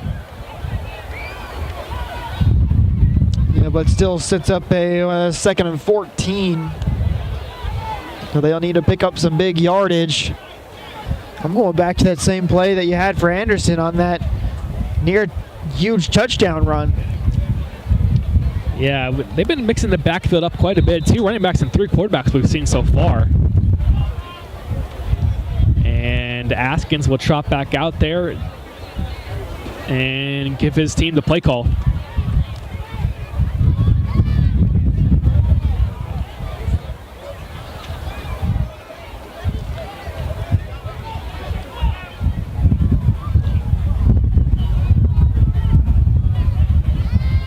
Man set in motion, and he'll get it. There's Anderson. Anderson to the outside, and is brought down. Almost looks like a horse collar, but it's still going to bring up third and long.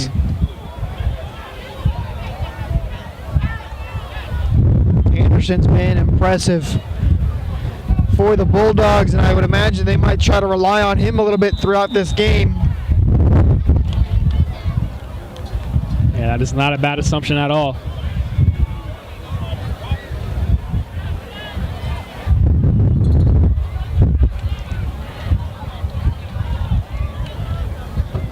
So here's the Bulldog offense, third and long. We have not seen Askins throw it yet. He might here.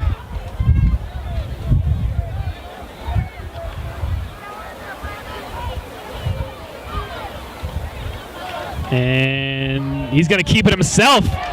Defender on the ground and falls at the 50-yard line. It was a pretty good fake as well, because we had a couple of defenders tackling one of the other players down at the line of scrimmage.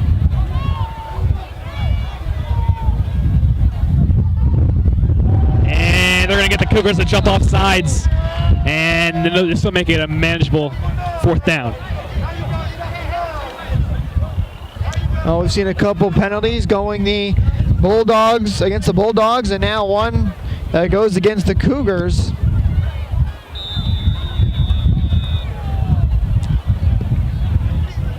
They'll make it a 4th and 2, it looks like. And it will.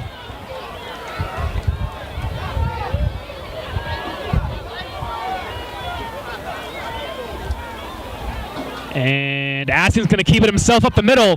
Flag is down.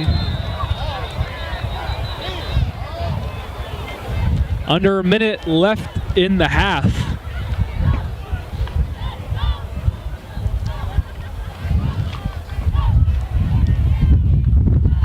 And this one's going to back the Bulldogs up. And still be fourth down. There's just 49 seconds remaining in this half. Both these defenses playing well to start this game. Looks like we're getting a little bit of a repeat of last year's championship. Looks like it. 30 seconds left to go in the half.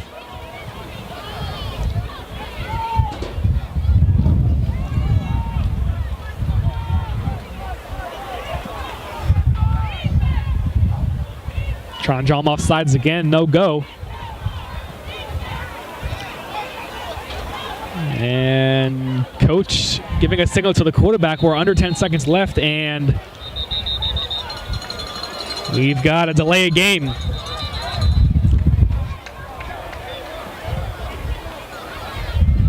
I think they might have called a timeout before the flag. And I guess they did. The back judge said it was a delayed game, but sideline referee calls it a timeout. 7 seconds remaining, so we'll have time for one more play. And it'd be interesting to see if Askins will throw it here. He hasn't yet. Been in for most of this drive.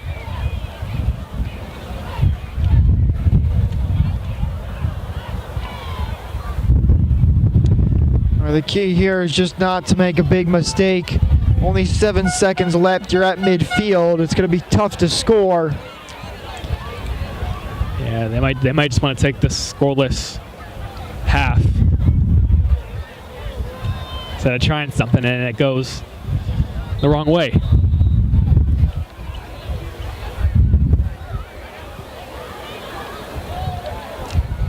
And they'll break the huddle quickly. And they've got a man under center. Somebody set in motion, and the one under center kept it himself. He's still going. Still going. But he will be short of the first down marker, and that'll bring us to halftime. Still scoreless.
would like to welcome you back to the second half.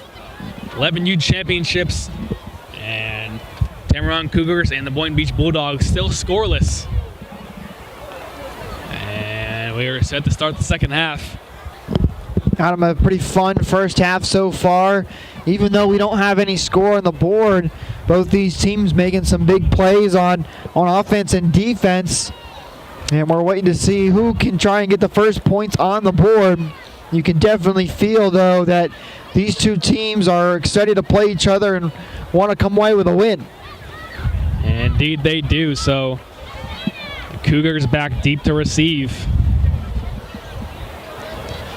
And that's Jonathan Rivers.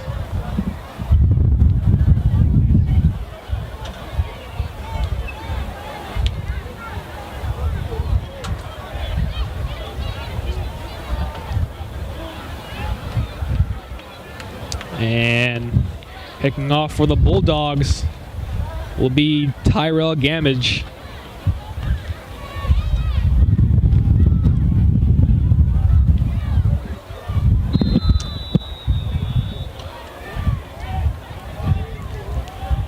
And the second half is underway. And ball taken in at the 15-yard line. Trying to find somewhere to go with it. And he's not going to get much on that. A short return there, but we'll see if either of these offenses now can get a good drive together and punch one into the end zone so we can get our first points of the game.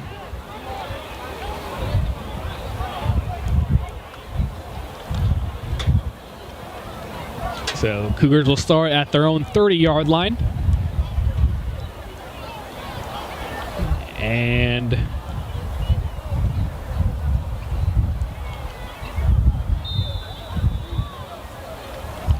Roden will lead his offense.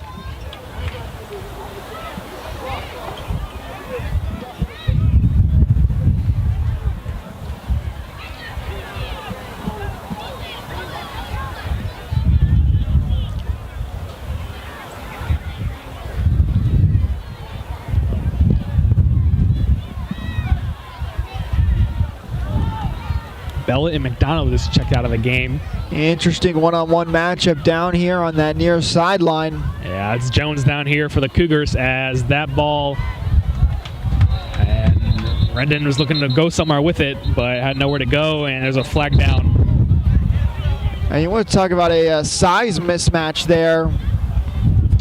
There was a golden opportunity to go deep down the left sideline. All you have to do is get it a little bit high. Yeah, it looked like he was looking there for a second, but obviously he had some pressure on him.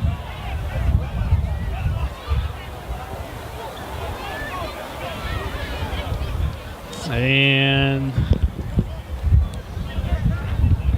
that penalty's going to be on the Cougars, and I'll back them up for 1st and 15. Or excuse me, 2nd and 15.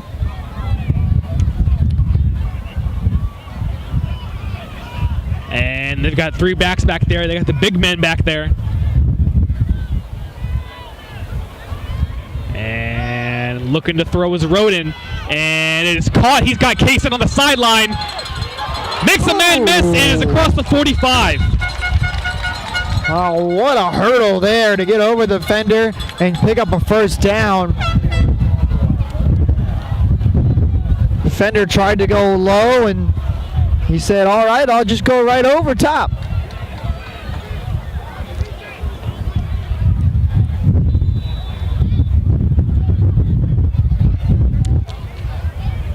You know, we heard a lot of big cheers from these crowds today, but I've heard a lot of boos in this one. Yeah, we definitely have. Had a couple of big, either big hits or a couple big plays running down the sidelines, but nothing that's turned into a touchdown quite yet. Oh, and now a flag before even they got set.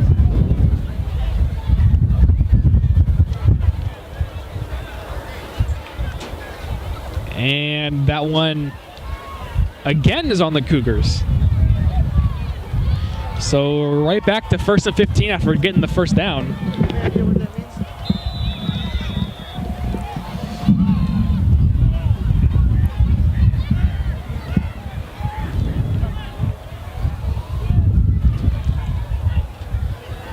And one-man set in motion. Here's Roden to throw.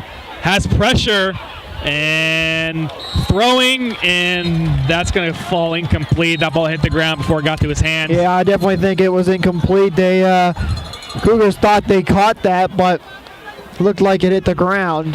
Yeah, and we have an injured player down for the Bulldogs. That ball was intended for Bellet. It's a little low, had some pressure, but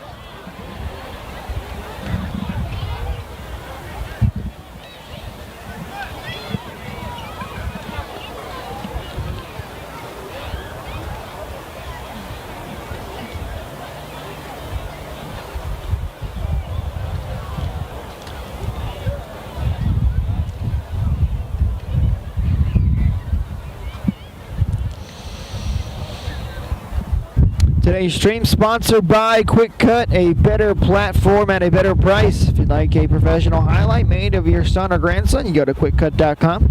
There's a purple box at the top of the home page. Check it, click it, and fill it out. These highlights make a great Christmas gift with the holidays right around the corner. Qwikcut is now videotaping for over 900 teams in the state of Florida, and Qwikcut would like to thank the AYFL for choosing them to broadcast today's games. And of course, the AYFL is one of the premier youth football leagues in Florida, a great board that puts their best interest in the kids, great coaches, and some of the best athletes in the state.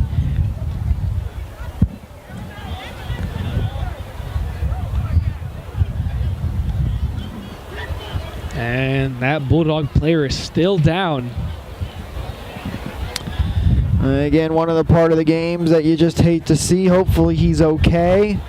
Oh, he just looked to be a little shaken up.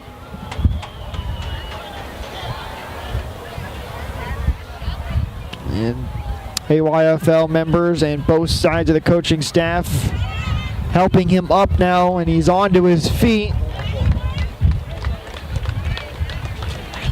and heading off. So good to see that he's walking off on his own power there. That was Jordan Foreman there. Glad to see him okay. And we will resume the action. 6:40 left in the third. Cougars in possession of the ball still.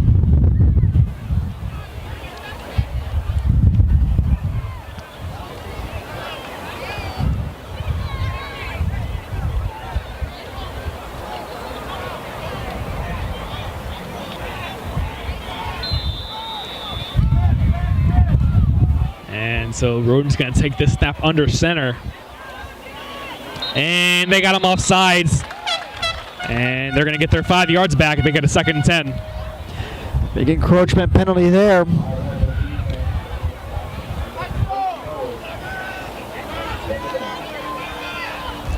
Still, Adam, we have not seen anybody get too close down to the goal line. The biggest play we saw was one that was eventually called back because of a penalty. Yeah, Anderson's huge run earlier was called back as of a holding penalty. And Roden will hand off to Kaysen. Kaysen cuts it upfield, and he's got himself a solid gain there on 2nd down. We're pretty close to that 1st down yard marker as well, so a 3rd and short coming up. And I tell you, that kid's got some speed. Certainly showed it there. And this will make it 3rd and 2.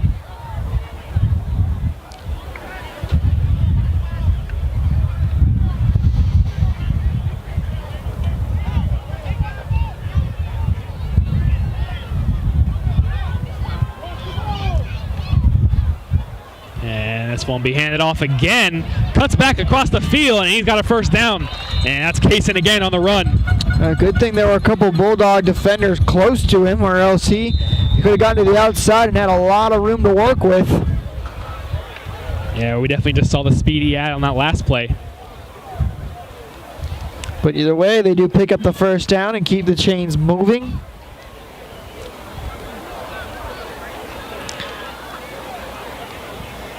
And now from the opponent 40 is the Cougars. Another solid drive for them. Still scoreless. We're approaching the 5-minute mark in the 3rd quarter.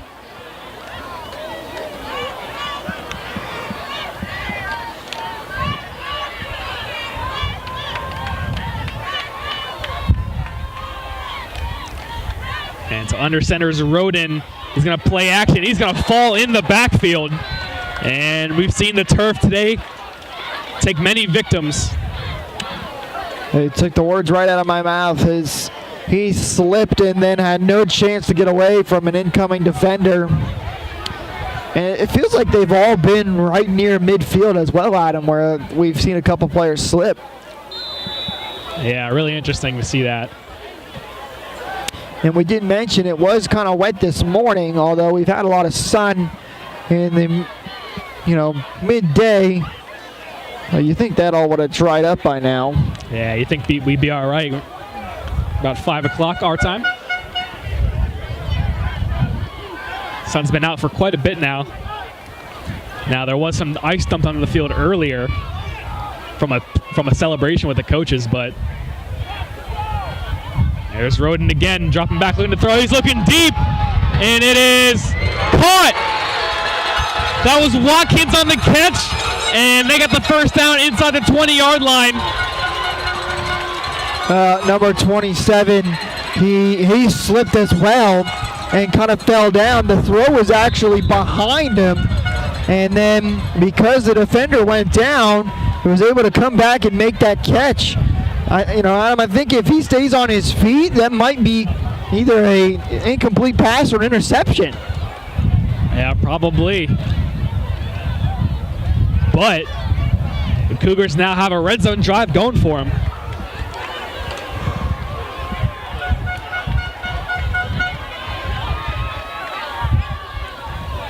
And that ball is handed off, driving forward. And he's got himself a couple yards there. That's Flowers, the second on the carry.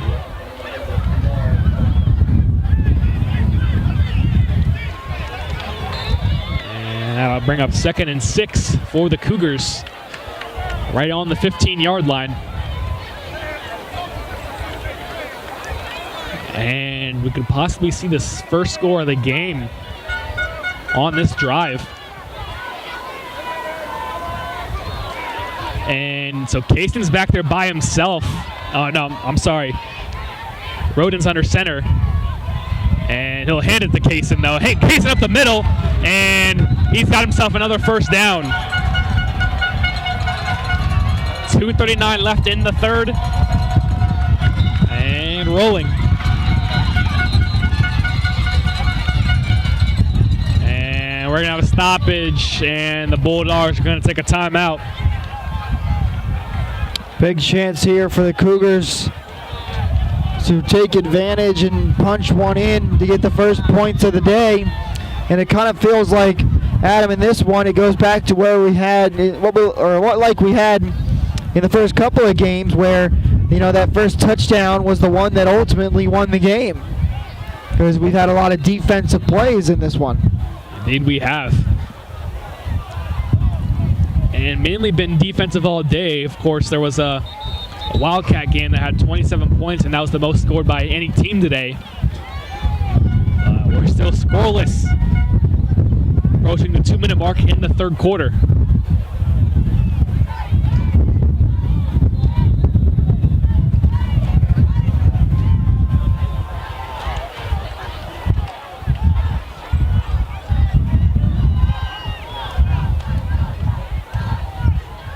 And ball handed again to Carson, but he is met in the backfield, and they'll say, again, maybe half a yard on that.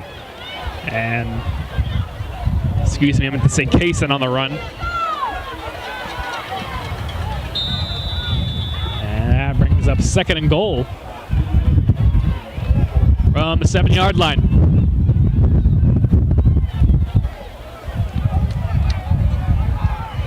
They may be close, but these 7 yards can sometimes be the hardest to get. And we've seen a lot of teams today take some penalties when in these goal situations. So we'll see if they can avoid that. And another carry by Carson, but he'll get to the 5-yard line and make it a 3rd and goal. But yeah, you're right. We were seeing them earlier. We saw some fumbles when teams had great drives going into the red zone. But Cason's been looking solid so far. And the Cougars take a timeout. Trying to make sure they can get this play set up correctly. Although, you know, you have to wonder if those timeouts are going to come back to bite them a little bit if this game comes down to the wire and they don't have those timeouts to use. Yeah, both teams using a timeout in this quarter. And we're to 1:24 in the third. And the Cougars are on the closest to scoring that any team has been so far this game. And here comes the 3rd and goal from the 5-yard line.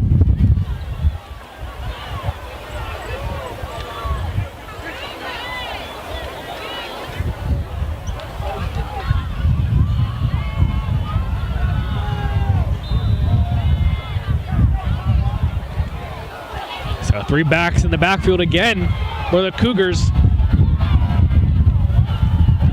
And it's going to be a play action. Roden throws to the end zone and it's caught! And that's the first touchdown of the game. Yeah, a big touchdown right there.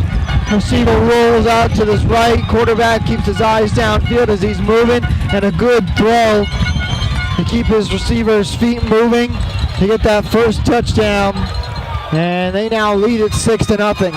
And that was his man Cason on the catch.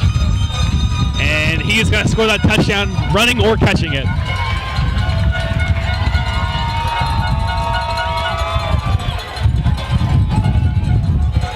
They will now get set to line up for that extra point. We haven't seen many successful tries today. We'll see if we get our first on this one.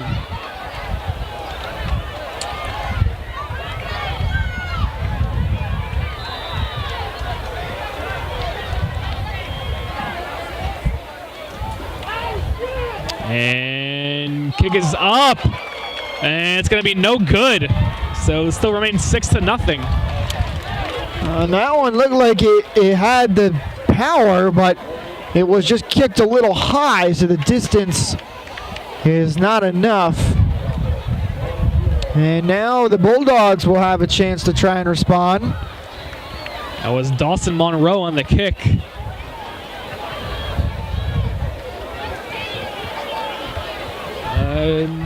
Ends up no good. And the Cougars will now kick off and see if the Bulldogs can respond to that Cougar touchdown.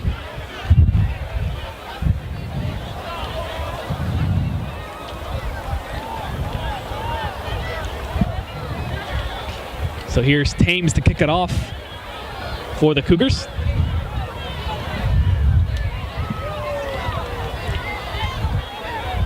Or sorry, that's going to be Peters to kick it off for the Cougars.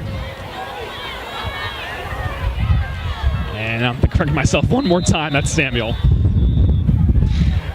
Sunny's in your eyes. Hard to see these numbers, these yellow numbers from the sun's in your eyes. And that ball's taken in around the 40-yard line. And he's across the 50. And it's still going, and it's finally brought down across the 35-yard line. And that was Thomas on the return.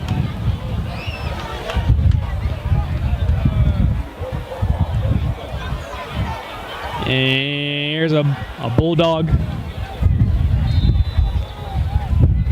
First down from the opponent 35-yard line. And they've got some good field position to see if they can respond to that Cougar touchdown. And so this can be Norwood back in that quarterback, like how we started the game.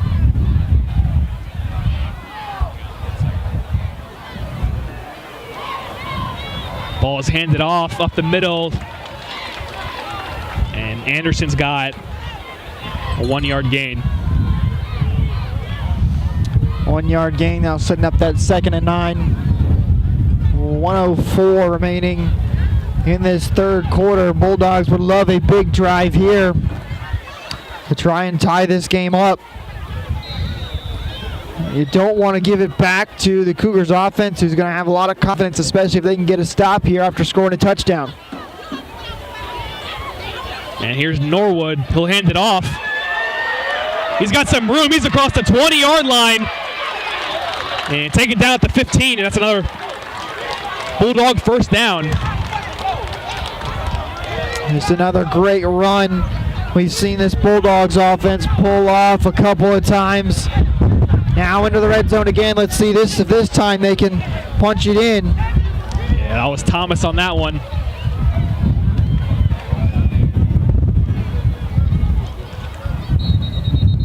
We're going to have a penalty before the play can start. Or excuse me, there would be a timeout taken by the Cougars. Just 5 seconds now remaining in the third quarter. Cougars, I guess, a little shooken by the quick response by the Bulldogs. Yeah, absolutely a quick response by the Bulldogs. And that's exactly what you want if you're them. Quiet down this crowd right away, get your confidence back, and then try to make a defensive stop. And of course, obviously, this is the opposite of what the Cougars wanted. Yeah, scoring the first touchdown of the game. But now they're backed up to their own 15-yard line trying to play some defense.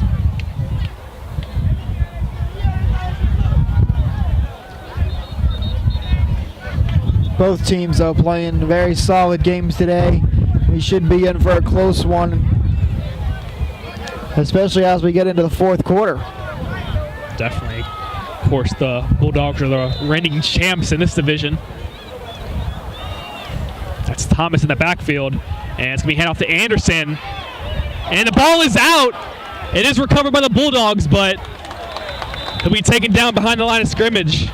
Lewis able to recover it, and that's going to bring us to the end of the third quarter.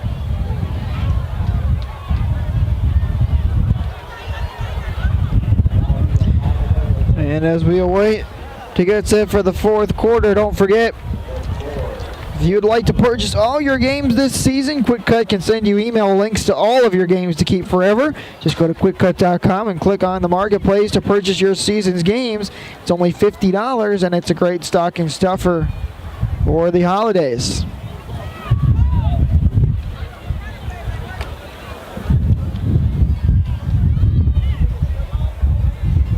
And I'd like to remind you, we got 2 more games after this one. The 12U and 13U championships.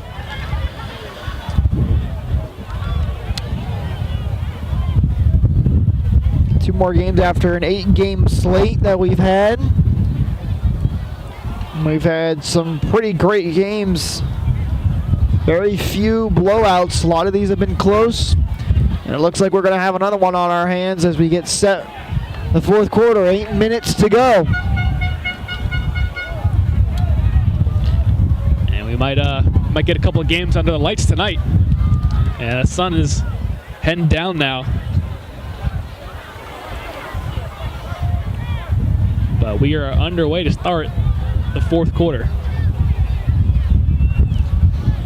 Bulldogs with possession on the 20-yard line.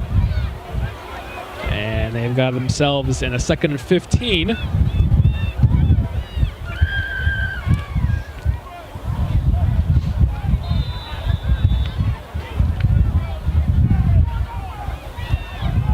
Man send motion, and Norwood looking to throw, but he's got pressure, and was looking to take it himself, but it's taken down in the backfield. A good job by the Bulldogs defense, or the Cougars defense, I should say, breaking through that offensive line, and even though he tried to step up and make something happen, they got through. And we're able to hold them. So this will make it 3rd and about 17 now for the Bulldogs.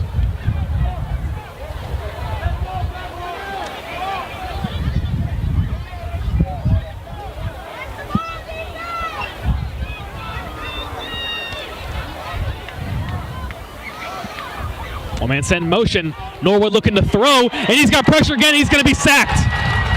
Oh, what a massive sack that is for the Cougars. And send them all the way back to the 35-yard line. and makes this just about an impossible 4th down situation. So you go from nearly tying up the game to now wondering how you're going to pick up the 1st down. And the Cougars get a lot of their confidence back with a potentially big stop right here.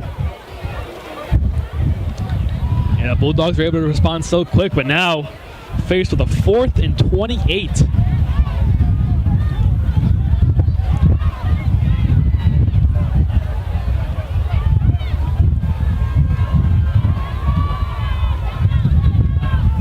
Norwood drops back and directing traffic and is over the head. There's a flag down. That ball intended for Lewis. We'll see what the call is, but if this goes against the Cougars, they'll have another shot at this and be able to be moved up a little bit, but looks like this one is going to go against the Bulldogs. Yeah, you saw some of those Bulldog players frustrated after hearing the call, and that's going to be a turnover. Well, now we'll get to see the Cougars offense once again.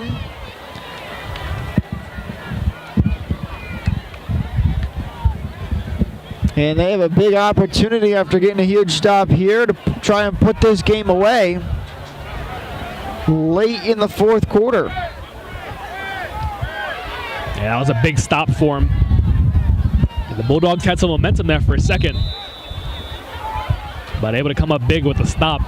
And now there are 6 minutes left in the game. Leading by 6 is the Cougars.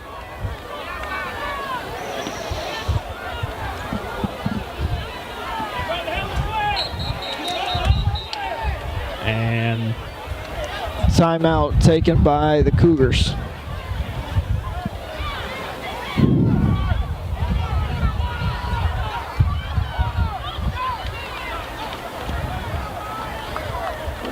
Want to make sure they get this drive off onto the right foot.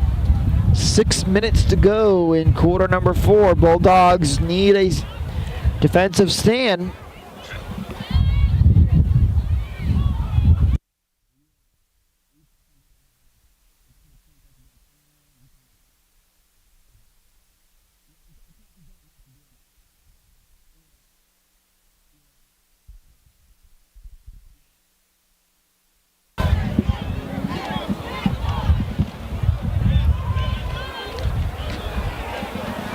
So here's the Cougars from the 34-yard line, or 33, excuse me.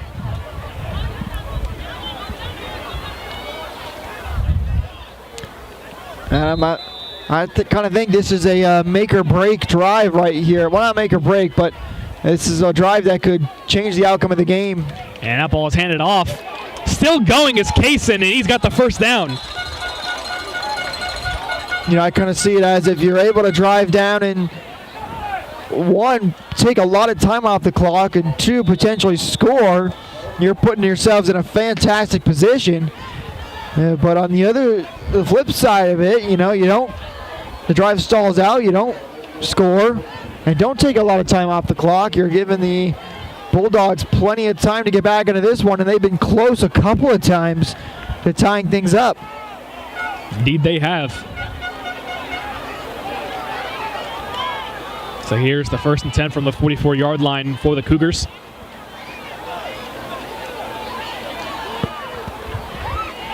Roden would take it under center.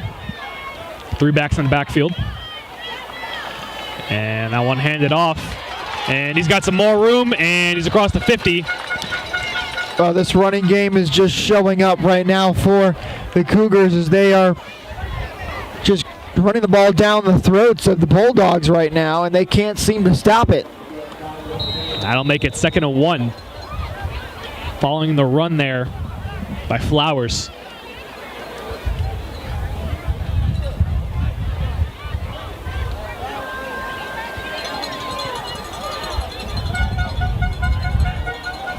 And we're almost halfway through the 4th quarter. Under 4:30 left. And this is the other key for the Cougars, running that ball and just taking a lot of clock off. I see him waiting a little bit there before he takes a snap, and he will Hands it off to Flowers again, and Flowers got enough for the first down. This has been just about the perfect drive for the Cougars, I think, that we've seen all game, Adam, because it's, you know, running the ball, picking up first downs, and draining that clock. That's exactly what they're going to do. We're under 4 minutes in the game.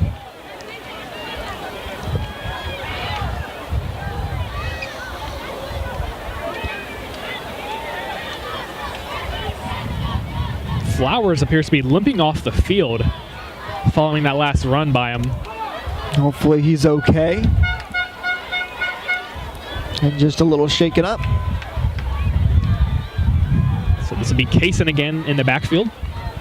He'll get the carry, rounds it to the outside, and he's got a couple yards.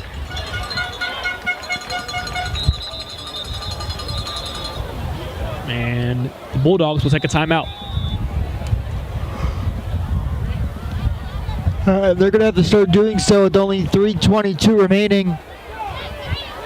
I'm just impressed by the Cougars' drive this time around. It's been one of the most perfect rushing attacks I think I've ever seen. Just constantly picking up 5-6 yards and then getting the first downs. That's exactly what you want if you're the Cougars right now. Yep. Bulldogs are going to have to come up with a stop relatively quickly if they want a chance at tying this game. You know, they've had the offense. They've been so close a couple of times. You had that one play where they went down to the 1 yard line, but they got called back because of a penalty. And in that second drive, you got all the way down to close to the goal line, but it stalled out. They've been right there, but the Cougars' defense has just been a little bit better in holding them out of the end zone, and that's the difference right now. So here's the 2nd and 7 for the Cougars on the Bulldog 41-yard line.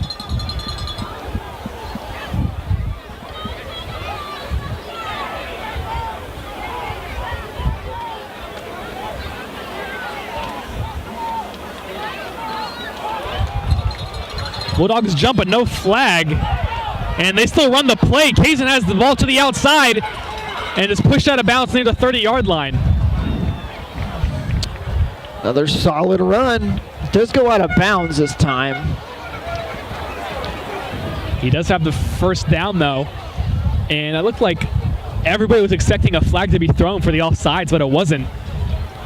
So everybody got a late start to that play. You think about it, kind of cancels out.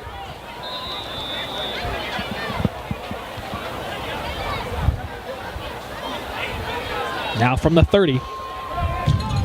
3:15 left.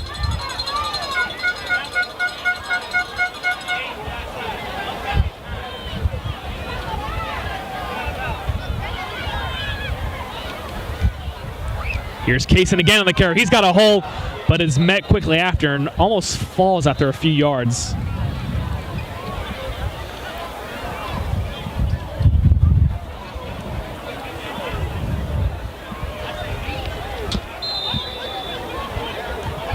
It'll be another 2nd and 7.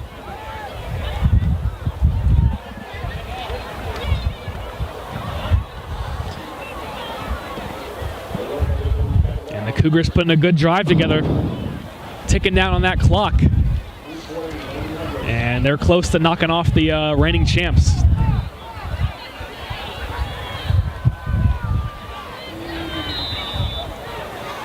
So here's Rivers in the backfield now. And Rivers will get a carry. He's up the middle and close to a first down marker, but it'll be 3rd and short.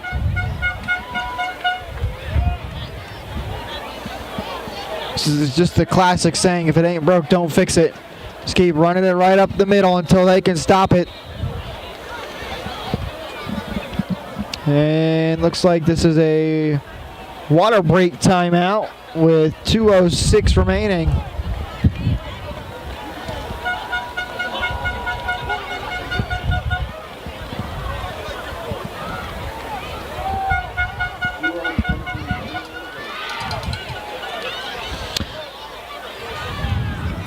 And this stream brought to you by Qwikcut. A better platform at a better price.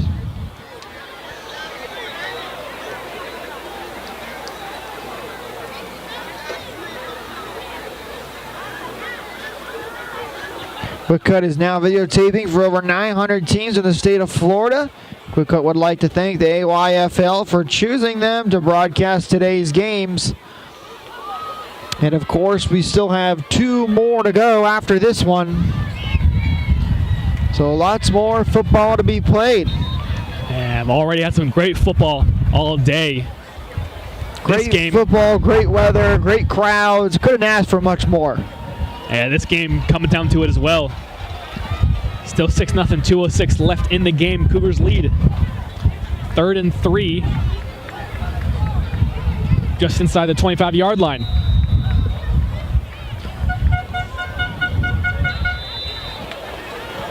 And that clock is going to start rolling.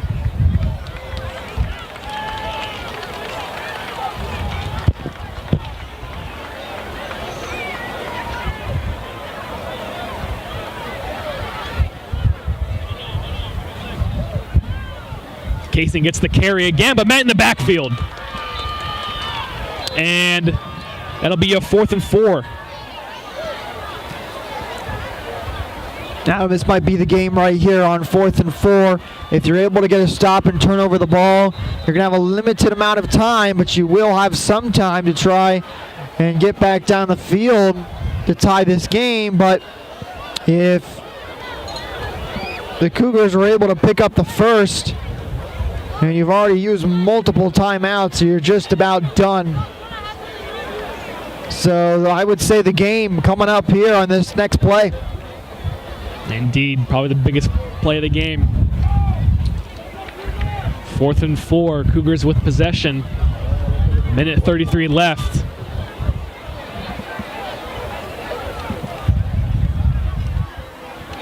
But yeah, you said it would be a low-scoring game, and that's what it turned out to be.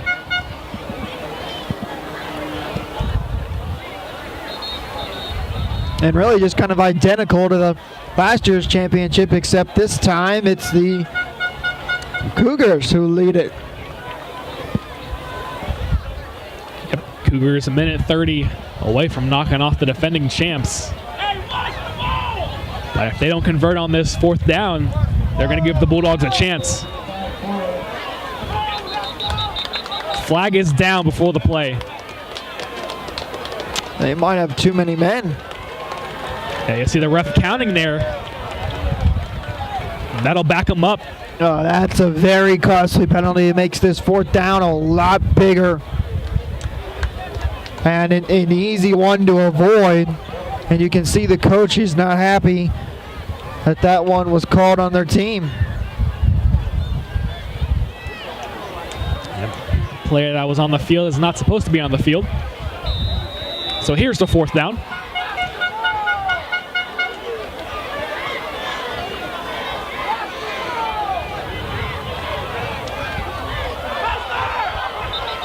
Flag is down. It's going to be a false start. All right, so we go from what, a 4th and 3 to now a 4th and 13 after 2 costly penalties.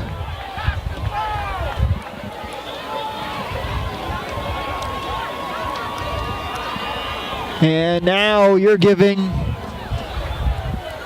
the Bulldogs a great chance to get back in this game. Adam, I think if I'm the Cougars, I'm still running this ball to try and knock off as much clock as possible and trusting my defense, who has been good so far today. Yeah, definitely. Or even maybe a short punt could go their way.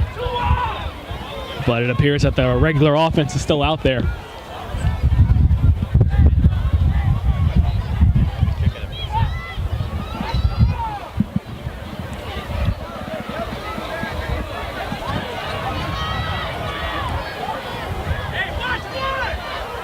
Cason's in the backfield.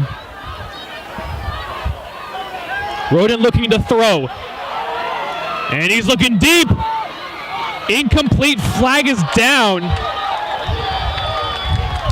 We'll have to see what the call is, but that ball was way over the head of his intended receiver. And I think that's what the Bulldogs sideline is saying. that the ball was uncatchable. Coach is right up in the referee's face. So this one's definitely going against the Bulldogs. And another flag comes in. Yeah, that second flag likely for what the coaches did to that referee. I have to agree. I do think that was uncatchable. I was surprised there was an initial flag, but you can't just be up in an official's face and then not expect another penalty. A Bulldog coaching staff is demanding an explanation for that call.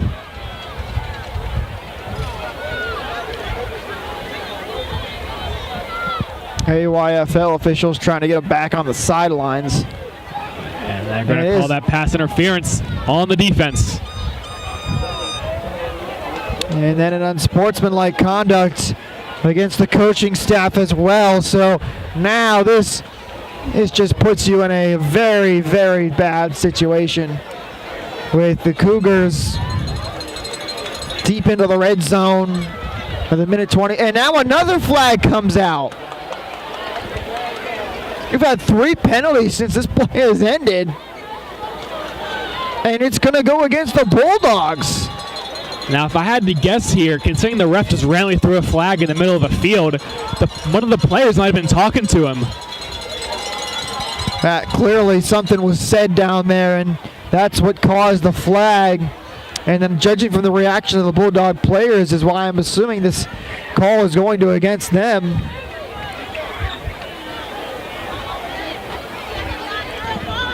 They're going to wave that one off. All right, so no flag. Some of the Cougar players on the sideline already celebrating.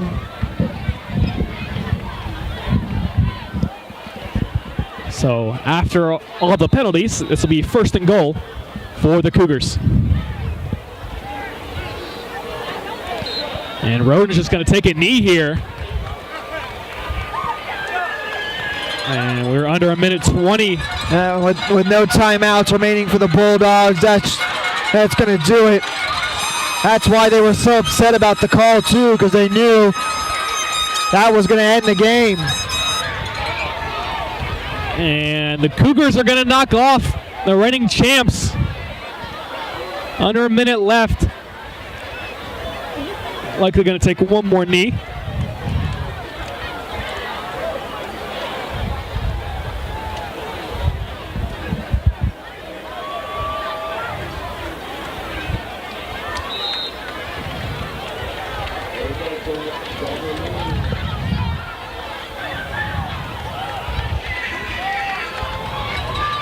So one more play, then the Cougars are your 11U champions.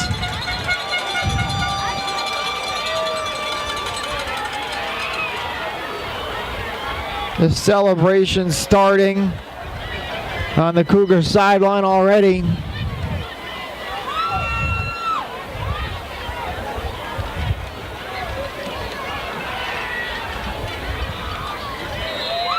And that'll do it.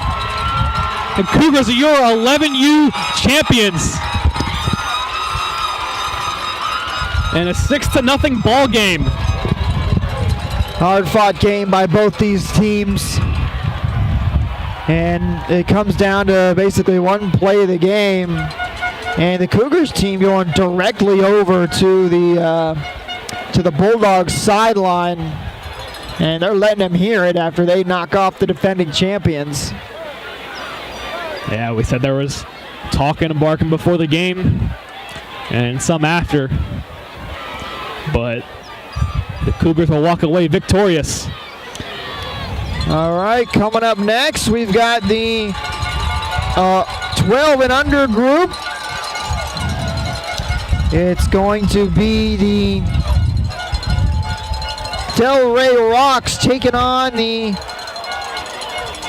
Plantation Wildcats. And we'll take a quick break, and when we come back, we'll have that matchup underway in just a few minutes.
And welcome to your 12U championship now between the Plantation Wildcats and the Delray Rocks, excuse me.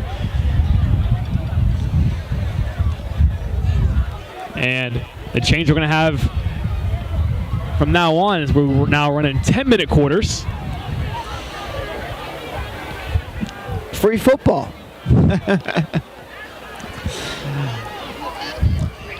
And the Delray Rocks in their green helmets, white uniforms, green pants, green numbers. And then their opponents, the Wildcats, in the green helmets, tan uniforms, and green numbers.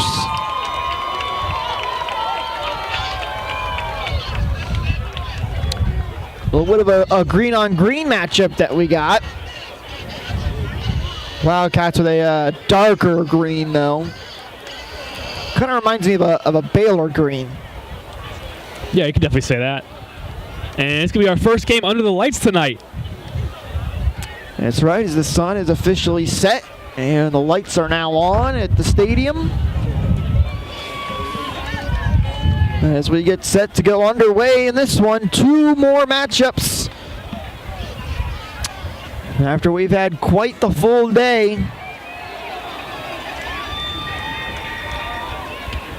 So for the Wildcats, this will be Amani Strong kicking off.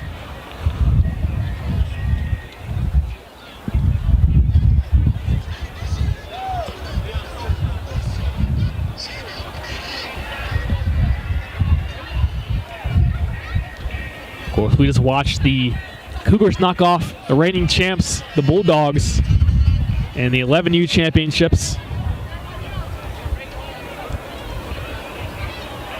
And the referees are sending the players back to their respective sidelines. Not 100% sure what the holdup is here.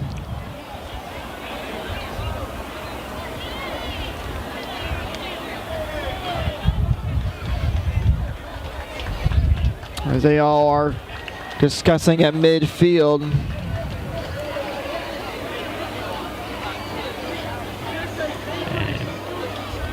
As the teams that just played are exiting the field, maybe they just want to give them some time to leave before the game starts.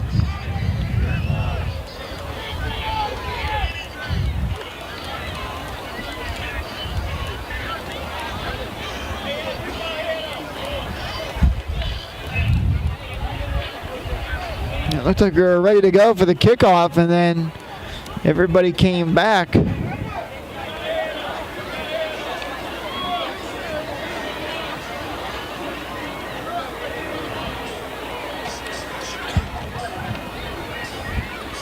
Well, we'll have to wait a few more minutes for kickoff.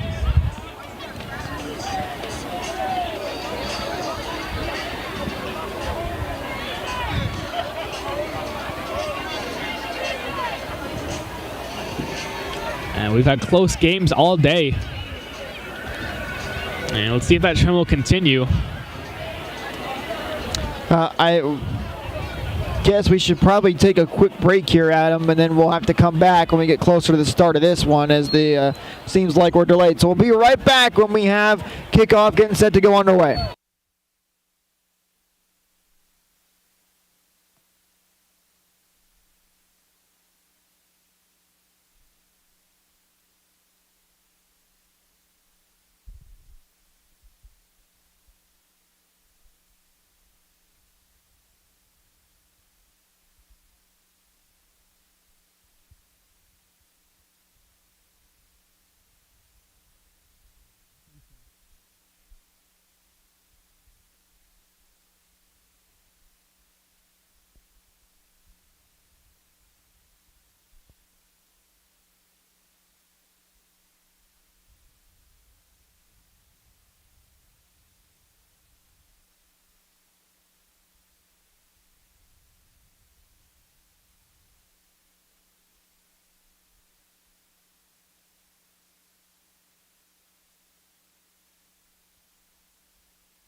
And now we're back.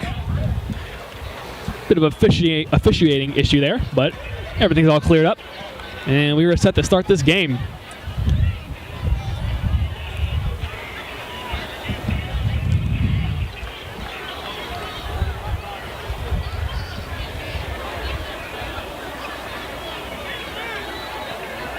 Yeah, like I said earlier, here's Armani Strong to kick off.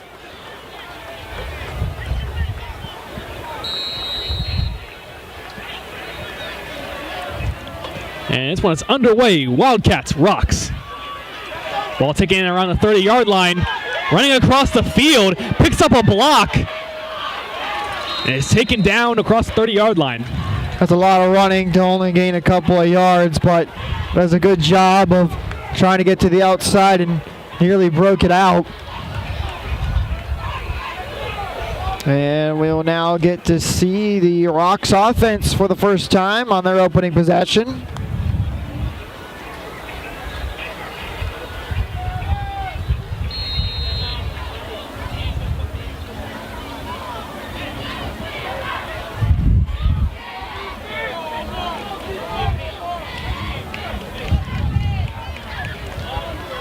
There's Alexander back there in the backfield along with Strong. And that ball is handed off up the middle, but it's met quickly. And he's going to take it back a couple of yards here and make it 2nd and 11.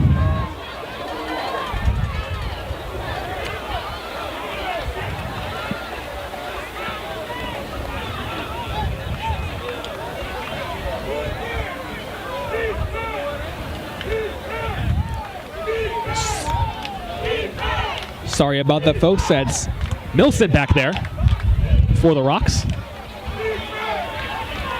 One man set in motion. And he's going to throw a quick play to the outside. It is caught. Picks up a block. And he's got some room. He's across the 40 and pushed out near the 50. Had a good job there. Catches that ball and immediately gets upfield. Picks up a nice chunk of yardage. And luckily for the Wildcats, they're able to get one guy to him and push him out of bounds.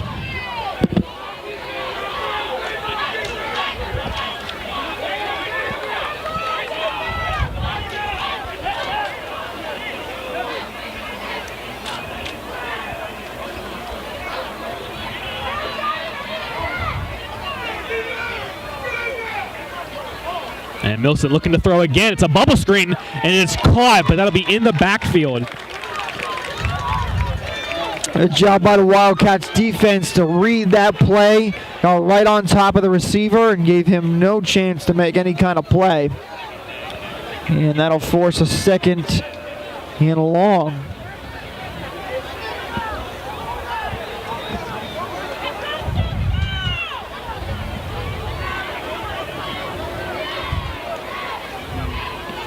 Milson looking to throw again on 2nd down over the middle, and it is caught, and that's a decent gain there. That ball was complete to St. Fort on the catch and run. Make it 3rd and 5.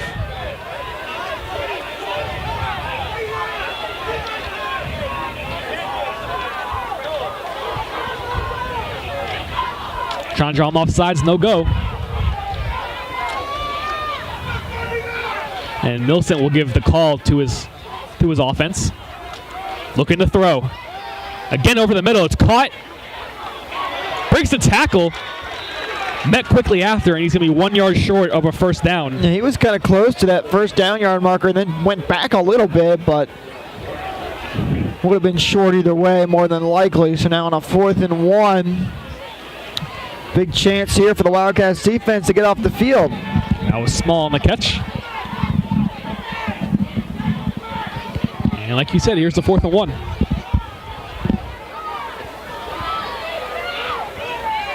That ball handed off straight up the middle. Close to a 1st. I think he might have held him. This might be a turnover on downs. We'll see where the spot is. Oh, the spot is right there, and they're going to give him the 1st. So 1st down for the Rocks. That'll move the chains.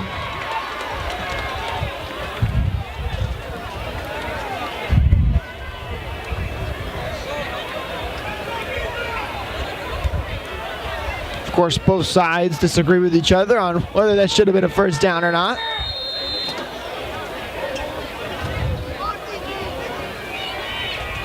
Milson looking to throw. Over the middle, over the head and incomplete. Number 15 right there did a good job of getting up on it off his feet, trying to catch that one, but just a little bit too high for him.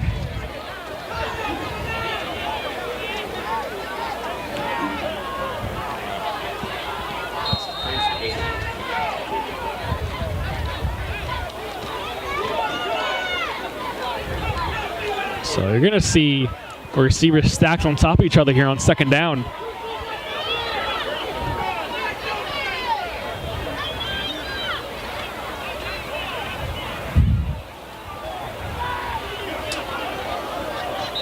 And we're going to have a false start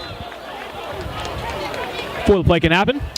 That's a good thing for the Wildcats as they are again moving some defensive personnel around. They didn't have everybody quite set before that snap, but luckily a false start on the Rocks pushes them back for a 2nd and 15.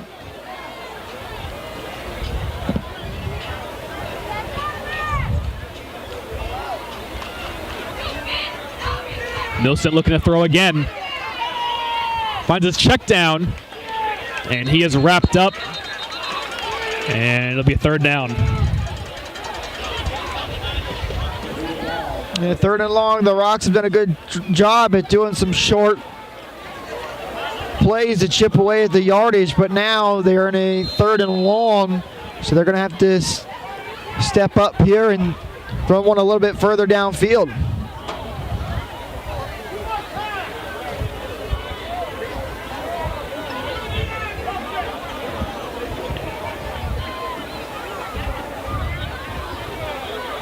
We're closing in on 4 minutes gone by in this quarter.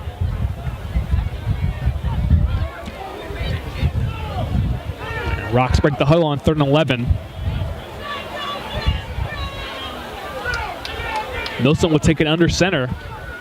One man in motion is given to him on a jet sweep, and he is blown up in the backfield, way back. Wow, that's a big loss right there. I mean, he's all the way back behind their own 45-yard line. And a great job by the Wildcats defense to step up and read that play beautifully. And now they're going to have to send out the punting unit.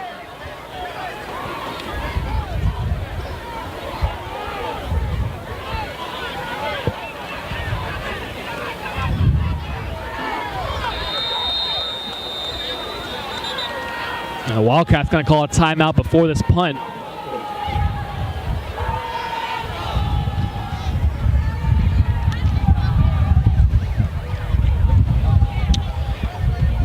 With that timeout, today's stream is sponsored by Qwikcut, a better platform at a better price.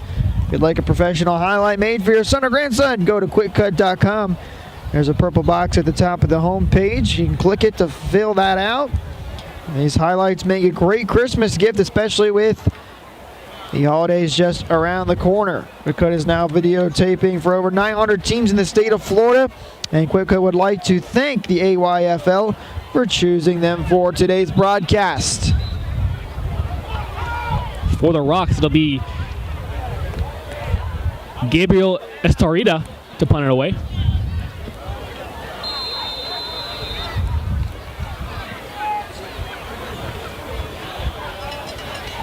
That punt is up and away. Fairly decent one there. It drops inside the 30-yard line, and it's taken in at 25. And he's wrapped up at about the 29. Had to field it on a one-hop, but able to hold it in. There is a flag down in the backfield of the Rocks.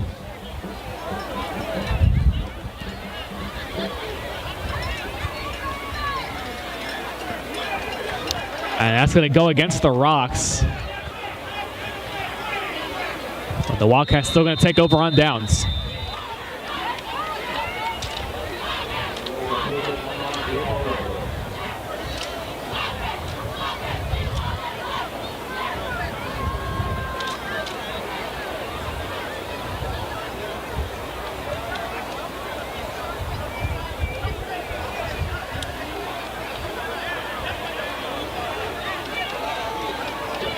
So with that penalty, that'll bring the Wildcats to their own 45-yard line. And now we'll get to see their offense go to work for the first time today on their opening possession.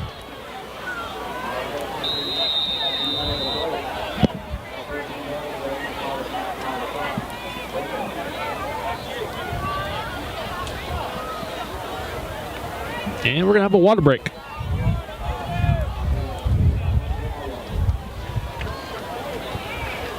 .511 still remaining in this first quarter. We saw a pretty good defensive stand from the Wildcats after the Rocks were driving a little bit there. Now they will look to try and respond and get the first points of the night.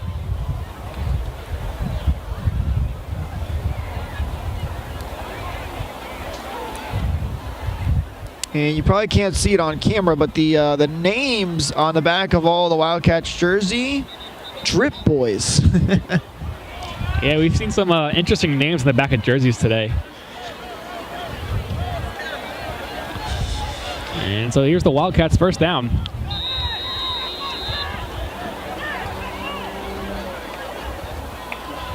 And he's going to be looking to throw. Looking deep.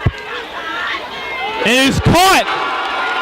And falls down just outside the 10-yard line. Huge first down for the Wildcats on their first play.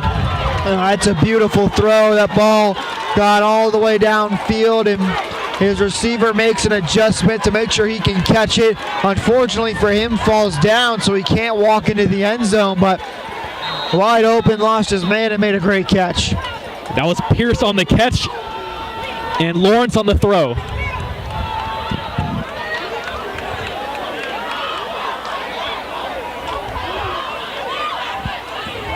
Lawrence will hand off to Butler.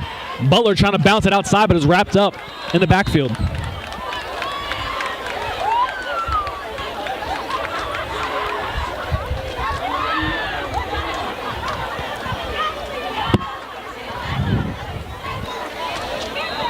And this is where, it's the easy part is getting down into the red zone. The hard part is making sure you can punch it in. So we'll see if they're able to do that.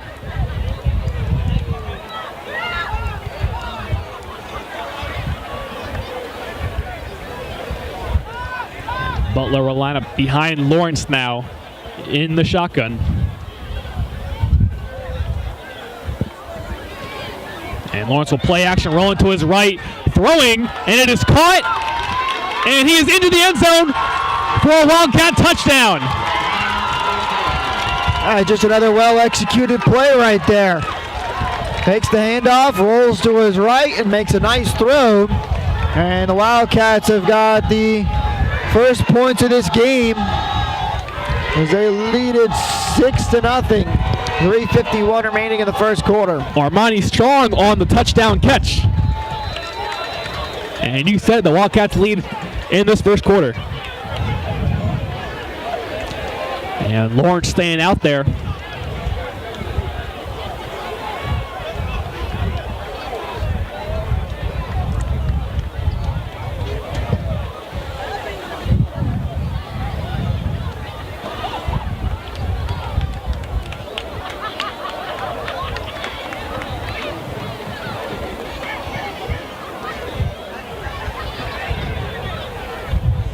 Lawrence under center. Fakes the toss and throws to Butler, and Butler drops it just outside the end zone. And so another conversion that was no good. Had a lot of failed conversions there on the point after, but 6-0 is still the lead for the Wildcats, and now the Rocks will have to look to try and respond after giving up a couple big plays and then eventually the touchdown.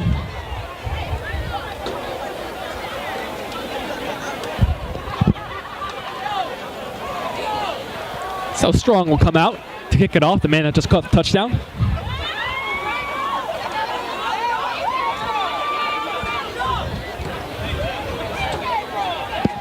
And not a long drive there for the Wildcats.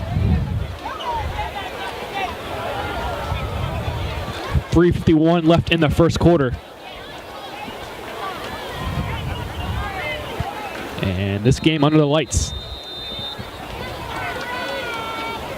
Armani's kick is away and drops at the 30. And to the outside. And he's got some room. He's across the 50. And is taken down at the 45. No, that's exactly what you wanted if you're the Rocks right now. That was start this drive off on some good field position. That was Edwards on the return. And they'll start in opponent territory.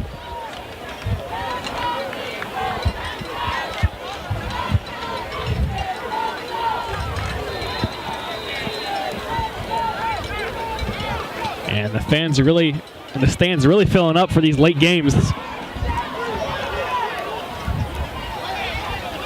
As the next matchup, the teams are heading off to their respective sidelines. That ball is handed off to Jackson. Jackson up the middle, and he's got a couple yards there.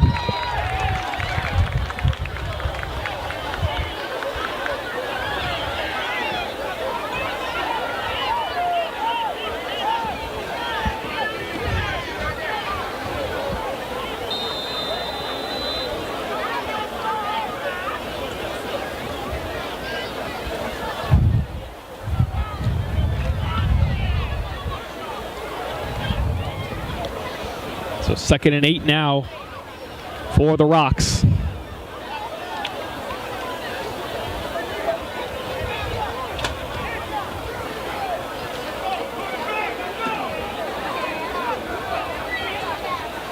Milson hands it off.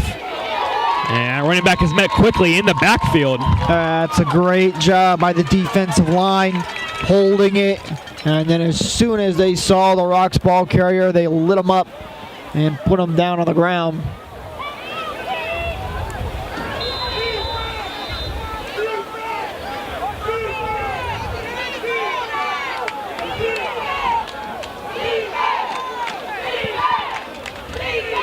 So the Milson brothers in the backfield right now. Milson will drop back looking to throw, finds his check down, almost slips, still going, and he might have a first down.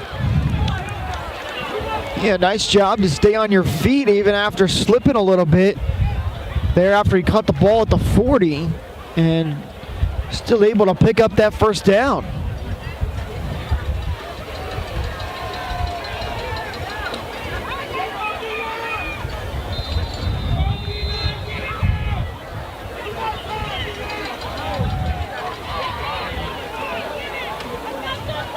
Nice.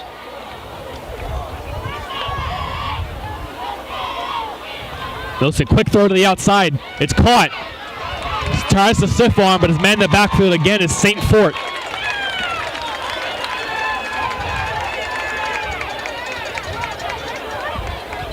Now bring up 2nd and 12 for the Rocks. This is about where they got to last time before they got backed up tremendously.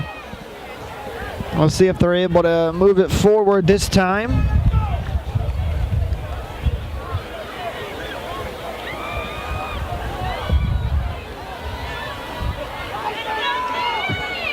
Milson looking to throw. He's got pressure, steps up in the pocket, delivers a pass, but it's incomplete. A pass intended for Mario Felix Jr. Yeah, it looked like he tried to kind of wanted to one-hand that ball since it was a little bit behind him, tried to do a little too much and couldn't hold on to it. And it goes incomplete. Now that makes it 3rd and long for the Rocks.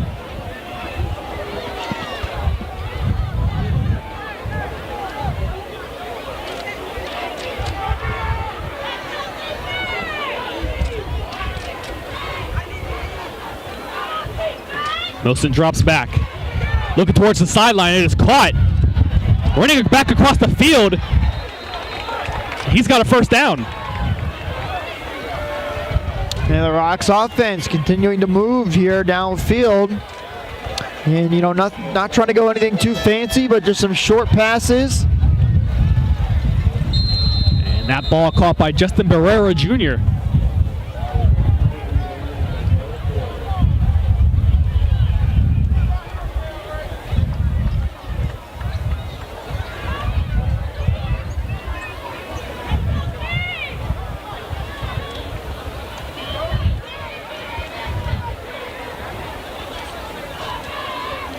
that ball is given underneath, but met in the backfield. St. Ford again took it way back. Yeah, well, now there's that Wildcats defense coming through, getting beyond the line, defensive line or offensive line, and getting into the backfield and stopping the run before it even happens.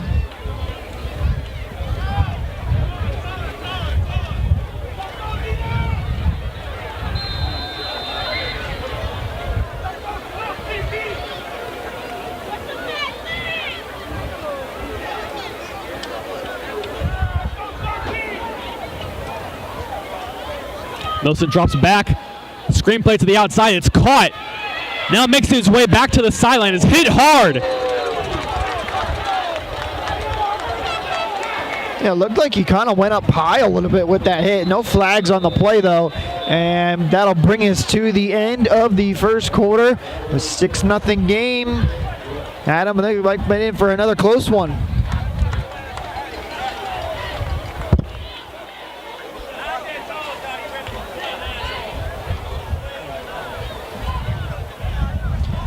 Take this time now to remind you as well, AYFL is one of the premier youth football leagues in Florida.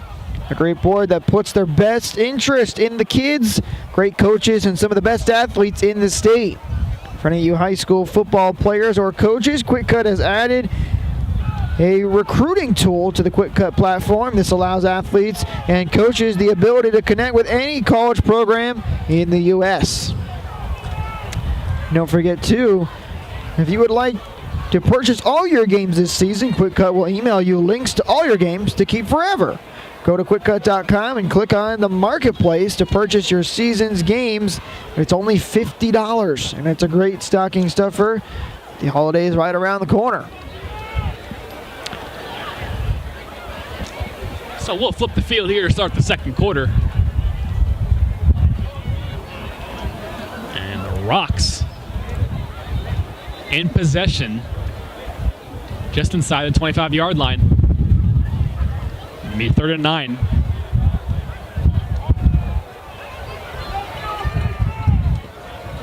Big third down coming up here. The Rocks have been driving pretty well on this one, and now they're going to be looking to at least make this a manageable 4th down or pick up that first to keep that momentum to try and tie this game.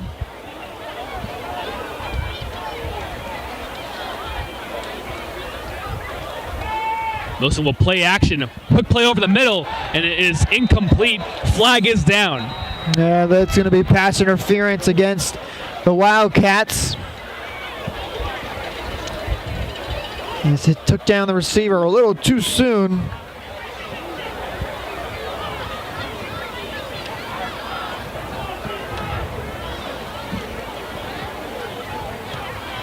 That's going to give the Rocks a 1st down and are now in the red zone.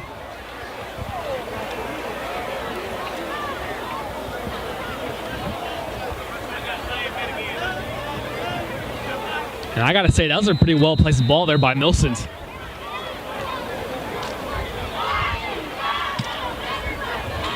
Hey, he put it in the right spot. The receiver almost was able to grab it, but had a little bit of interference there, and that's why the flag comes in. This time, St. Ford will get the carry up the middle, and he's inside the 5-yard line. Rocks offense doing a good job of responding in this game. Now just a couple of yards away from tying it, and then potentially taking a lead with an extra point. So this is still 2nd and 2.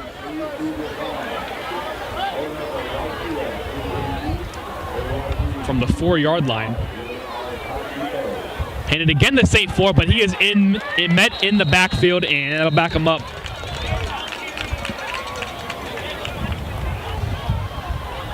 And we've seen this a couple times from this Wildcats defense. They've been able to make a couple of big plays, but then have also given up a couple big plays. So it's kind of counterbalancing itself right now, but Rocks threatening to score.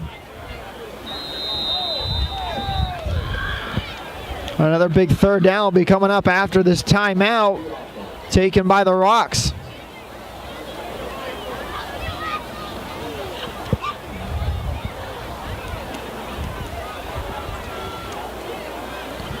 Mind you, too, we have one more game coming up after this one, the 13 and under division.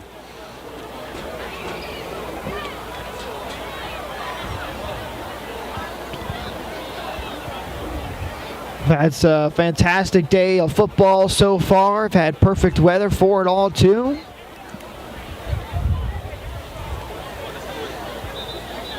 And now trying to round it out with a couple more good games.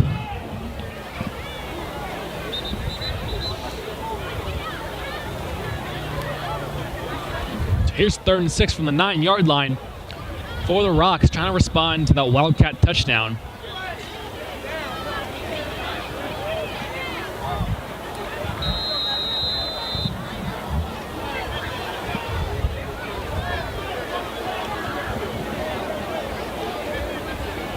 Nilsson is accompanied by St. Fort and Jackson. A lot of one-to-one matchups here. Look for a quick pass in the end zone.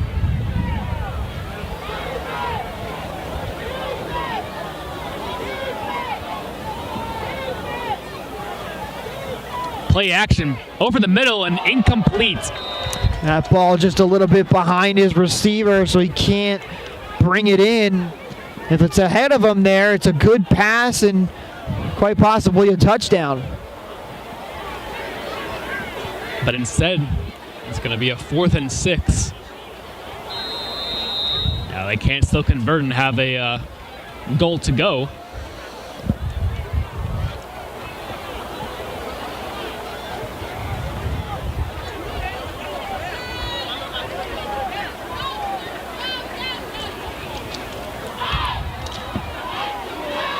Same look for the Rocks. Nilsson dropping back again, looking for the end zone. Over the head and incomplete. There is a flag down. We'll see what the flag is here. It's going to be a hold against the offense. So the Wildcat defense comes up with another big hold. And the ball is going to be turned over back to the Wildcats. Adam, that one might be one to remember there. There's a great chance for the Rocks to try and tie this game. Yeah, certainly would have been their best, closest they've been so far.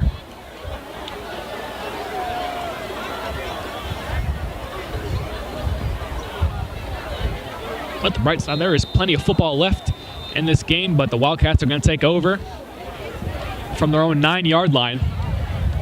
See if this Rocks defense can take advantage of the tough field position that the Wildcats will start in.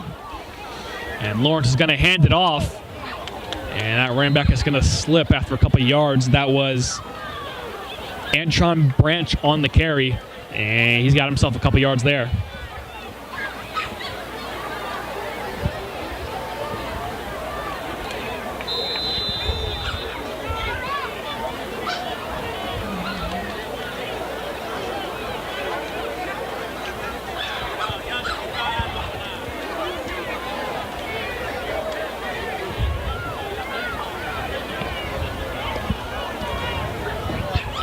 Here's 2nd and 9 for the Wildcats. They go on to Lawrence looking to throw, has nowhere to go with it. And that ball nearly intercepted.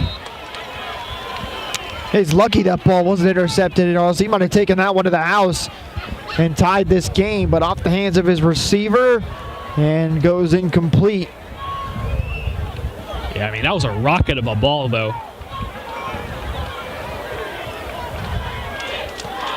It's going to bring up 3rd and 9 for the Wildcats, and maybe the Rocks can get a stop deep in Wildcat territory.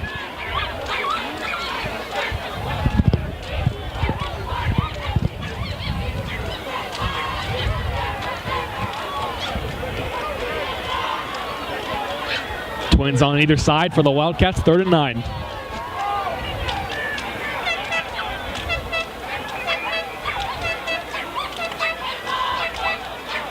Ball snap, quick play to the outside, it's caught.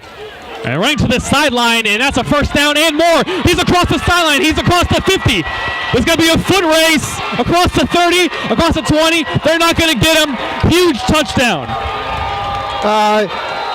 What a play there. You know, the defense read it. They came up towards him on the short pass, but he kind of overbit on it. And then after that, it was just a foot race to the end zone, and he was not being caught to go into the end zone and extend the lead to 12-0 now. And that was Jeffrey O'Neal on the 90-yard catch and run. 90 yards. It's the longest touchdown we've seen today.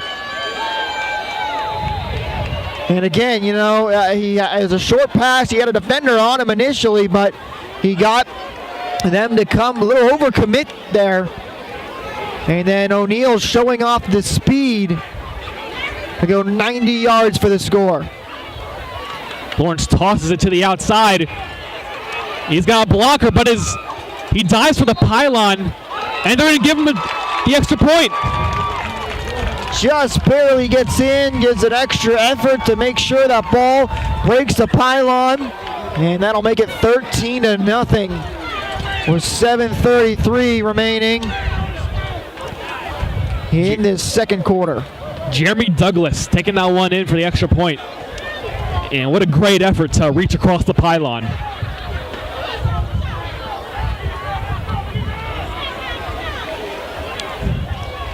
Things just not going the Rock's way at him here, as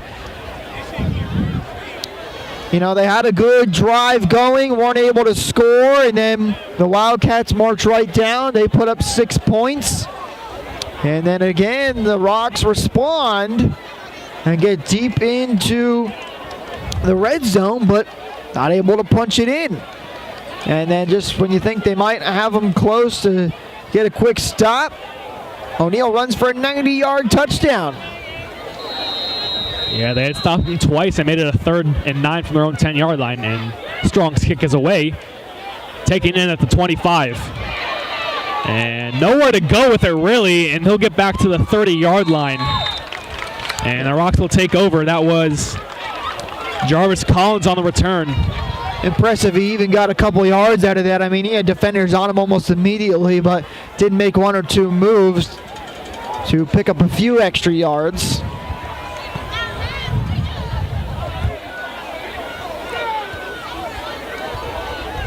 So the Rocks will take over from their own 30-yard line. Yeah, right back on offense again. I'd like to see them maybe, you know, kind of stick to that run game, try to build a little bit of a drive here. I know you're down 13, but still the first half. See if you can get a consistent flow going and try to build some confidence, and then maybe punch it in towards the end of this drive. But don't worry about playing hero ball down 13. So here's Milson looking to throw. Throws to St. Fort. St. Fort cuts it back across the middle, and he'll get a gain of 1 there.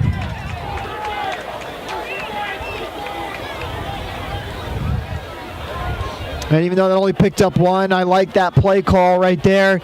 Just a short, easy pass for their quarterback.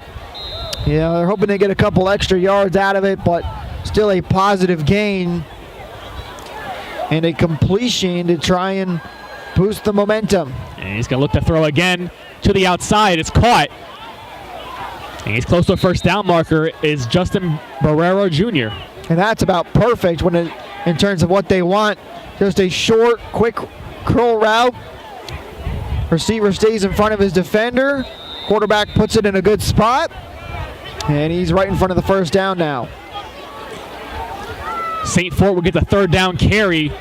Met in the backfield. And is close to a first down marker again. Really close, depending on the spot. We'll see if they give it to him. I think they might. But a good job by the Wildcats defensive line to hold there and not give him much to work with. This is going to be 4th and inches now for the Rocks. Yeah, they do mark him just short. But I mean just short. Handoff up the middle, and now they've got the first down. And I like the idea there to go hurry up, quickly get everybody set, and just punch that one through to make sure you get the first down, and now you've moved the chains. That was Dylan Small on the first down carry.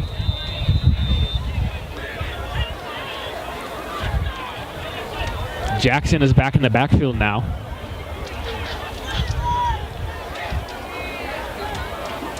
And Jackson going to take the snap himself right up the middle. Has a hole, tries to spin around a defender, and he's got 5 yards. Very solid drive from the Rocks right now. Mixing up the play calling. Just consistently moving right now, trying to get downfield. So Jackson is still back there at quarterback. One man set in motion. It's a fake handoff to him. And he's got some big yardage. And is hit hard after passing the 35-yard line. I don't think he even felt that one. He's on so much adrenaline right now after that big run. Picks up a huge chunk of yardage, and he's now down in the Wildcat territory. Timeout taken by the Wildcats after that big play. A smart timeout there is, the Rocks were kind of moving quickly and using that hurry-up offense to try and keep the Wildcats off their game.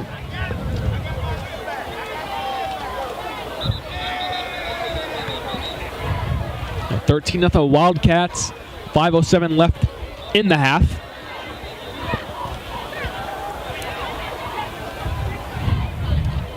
And the Rocks are moving the ball now.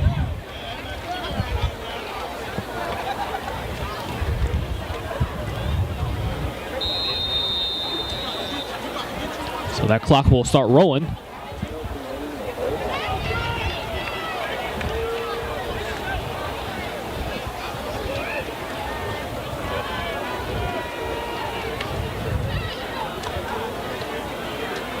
So out will come Millicent in his offense again. Millicent looking to throw, and he's looking deep. And it's in and out of the hands of his receiver.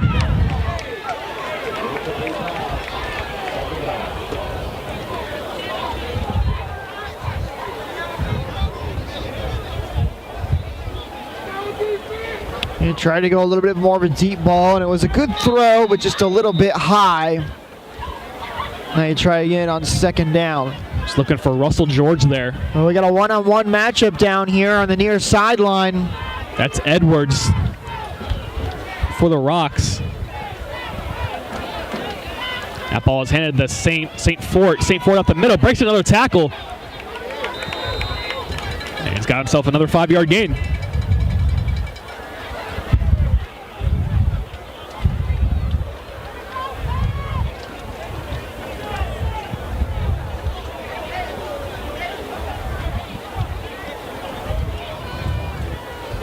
Here's the 3rd and 5 now. Millicent looking to throw. Finds his man over the middle. It's caught. Close to a first down marker, and he's got it. And there was George on the catch. Adam, this has just been a great drive for the Rocks right now. They've put on some good runs. A couple of good short throws that have gone for extra yardage. A couple of big throws as well. They've taken some shots. Just a really solid drive for them right now, building up some confidence and some momentum. But this is where the big moment comes in here, as they're going to look to try and get this one in the end zone. They've been down here before. Now they got to finish it. And it'll be a direct snap, taking it up the middle. And that's a decent gain there of about 7 yards.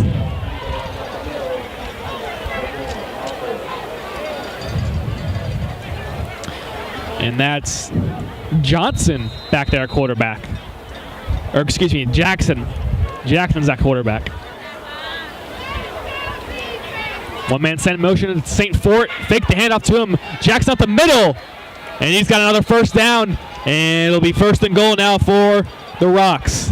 Nothing fancy about that run, just powering through the middle and able to pick up a nice amount of yards. And now in 1st and goal. And Jackson's still back there by himself. And again, right up the middle. But met quickly that time. And that time, defense was ready for it. Held the defensive line, and he had no holes to try and run through. And 2.5 minutes left in the 2nd quarter. And the Wildcats take a timeout.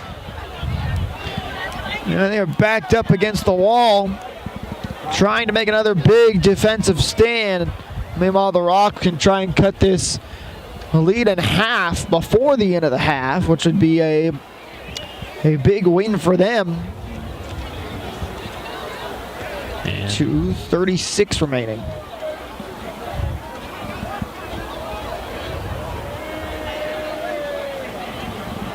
same scenario here for the Rockets as they were one drive ago. Wildcats looking to defend deep in their own end zone.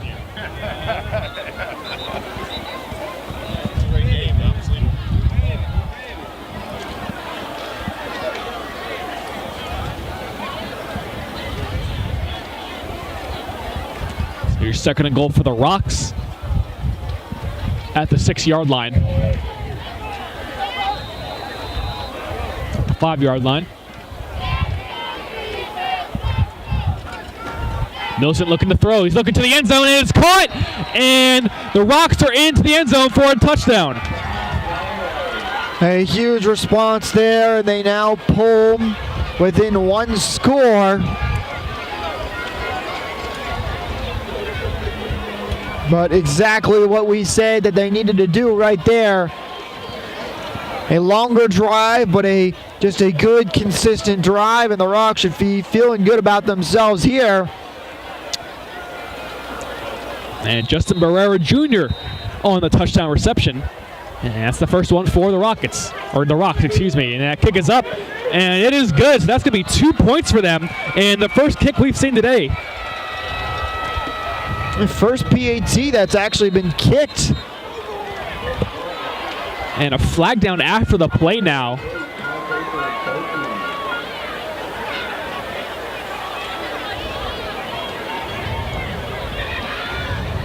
And now you're looking at a situation where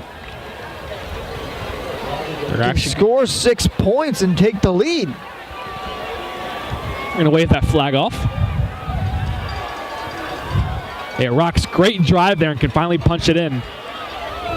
Well, now you look towards the Wildcat offense to respond and say, okay, we saw you take a nice long drive to get down the field and score. Well, we've got 2 minutes and 30 seconds. Let's put some more points on the board and get our team back up big before half. Yeah, we saw how quick they did it last drive. Huge 90-yard catch and run.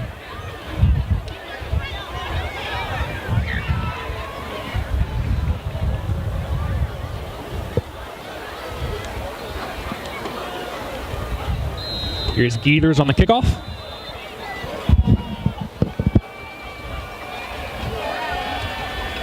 And ball is away. Drops at the 25, taken in near the 25. And breaks a tackle, trying to run to the sideline. And he's got some crazy room. He's across the 50 and taken down right there.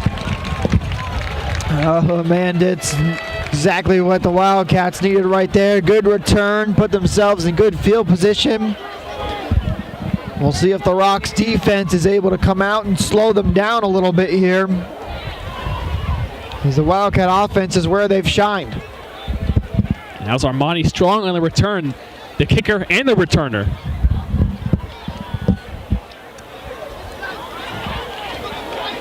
He's got some speed on him for being a kicker. So Lawrence will take his offense from the 50-yard line with 2:21 left in the half. And it's adjusting his receivers. Now they are set. They go on 2, and they get him to jump.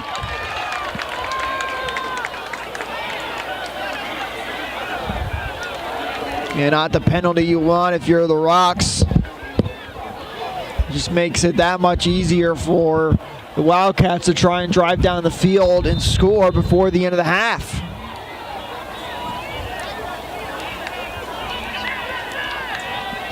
Lawrence drops back, first down. Nowhere to throw, and he is sacked, and the ball is out. The Rocks say they have it. They got it. This is a huge recovery for the Rocks. And exactly what they needed, and they've got it. Wow, a huge recovery, and that sideline is excited. And now they're going to have 2 minutes to to drive 50 yards down the field. Yeah, that's exactly right. They now have an opportunity to even take the lead if they can drive down and score. A costly mistake by the Wildcat offense. And we've got a great ball game on our hands as we approach the end of this first half.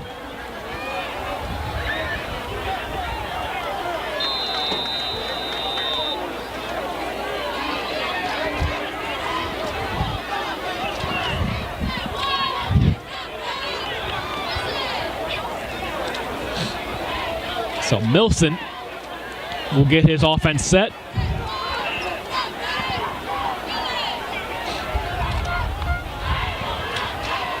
And he looks to throw. He's looking deep. And it is caught. Caught by Edwards around the 30-yard line. Oh, what a job by Edwards. That ball's thrown a little short, and he makes an adjustment to come back. Oh, but we got a hold, and this one's coming back. And crushing penalty there. As that was a huge play. Not the first time we've seen a big play wiped off here. I was saying, though, Edwards, he did a good job again of making an adjustment. The ball's a little short. He gets around his defender and makes the catch.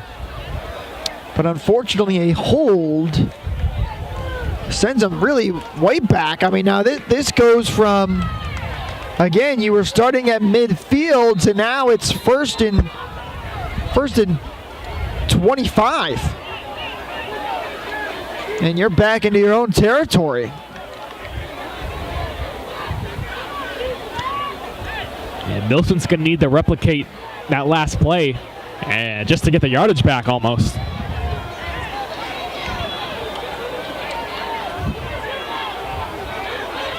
Milson will throw to the sideline, and it is caught. Again, he stiff arms a man, and he's got the first down.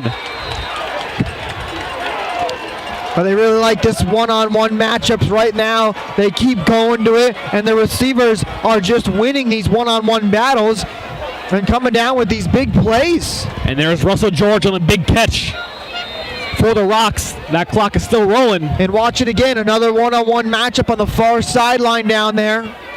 Yeah, he's got the exact same matchup up there. And he's looking to it. It's a quick play, and it's caught. And no, they're actually going to call it incomplete.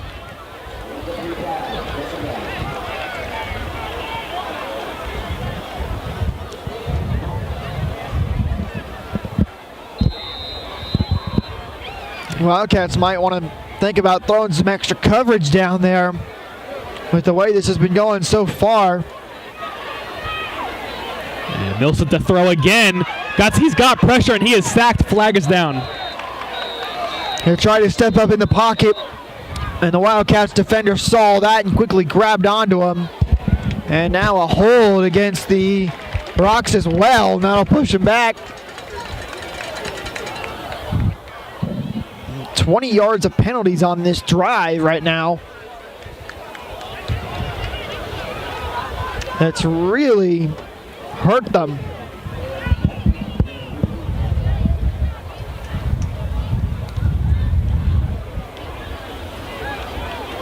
And that'll back them up 15 again.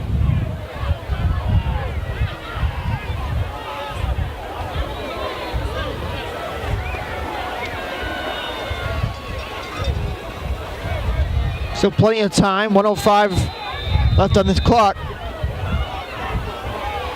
And ball snap, looking deep to throw, and way past. That was Jackson at quarterback. Yeah, but he had him open too. The ball was a little bit ahead, but he beat both of the defenders. And if he hit him in stride, he was gone for the touchdown. Yeah, a bit unsure why Milcent is not at quarterback right now. I think the Rocks are just trying to mix it up a little bit and keep the Wildcats on their toes, which they've done so far. So here's Jackson up the middle, going to keep it himself. And he's got 18 yards on that gain, but it'll still be 4th and long. Nobody in the backfield. for passing game has been very strong, and now a timeout has been taken by the Rocks. 35 seconds remain, and we're in for another good one, it seems like. Indeed we are.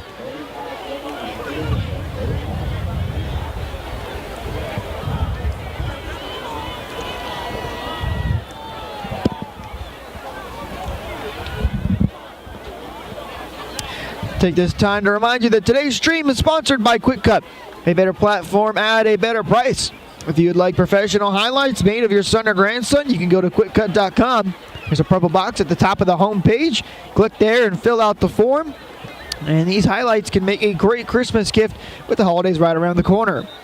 Qwikcut is now videotaping for over 900 teams in the state of Florida.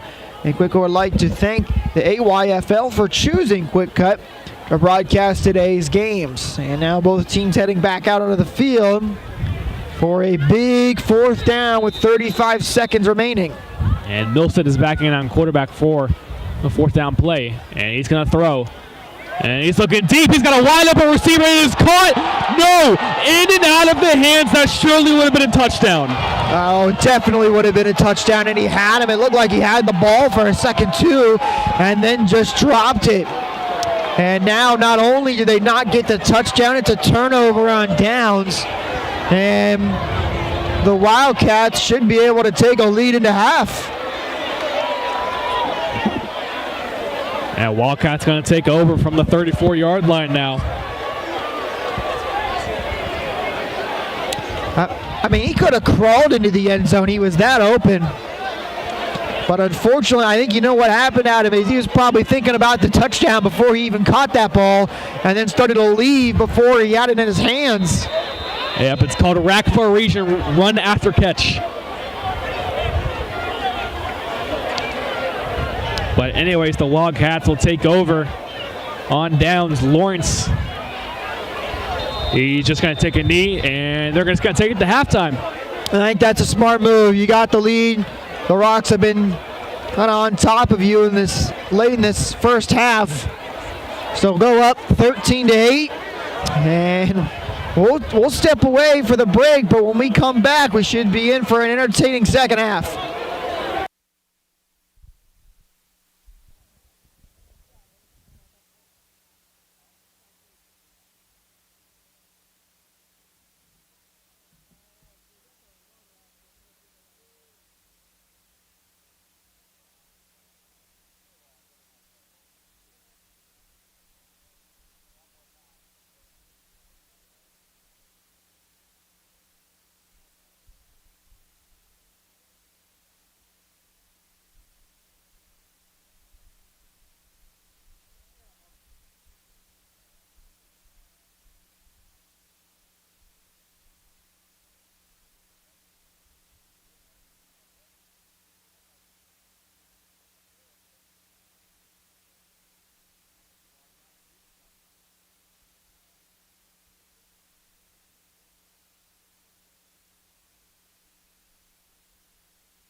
And we are back to start the second half. Now, Wildcats leading 13-8. And interesting chain of events to end the half. A crazy chain of events, I would say. You had the a fumble recovery where the Rocks took the ball away and then not able to capitalize off that. A couple of big penalties that pushed them back. And now all of a sudden, you know, it's still a 13-8 lead. And the big thing here, Adam, is that the Rocks will be kicking off to the Wildcats, who currently lead. And they'll have a chance to try and take an early lead at the start of the second half. And so here's Geethers to kick it away for the Rocks. And kick is away, and the second half is underway. Taken in at the 25-yard line. Got some room. He's still going. And finally spotted at the 44-yard line. That was a good kick right there. Kind of a line drive shot down the field. But a good return as well. And just showing the power. Even though we had a couple of defenders around him, one guy like literally wrapped around him trying to pull him back. He was still pushing forward until they finally called forward progress. And so Lawrence and his offense is going to get a shot at it to start the second half.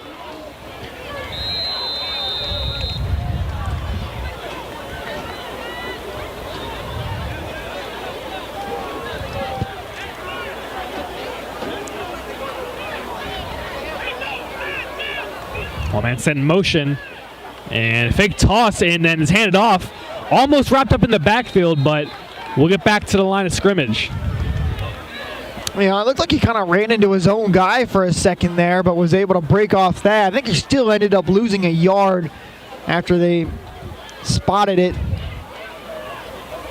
Yeah, Branch frustrated coming off the sideline after that carry. And Butler will go back in for him.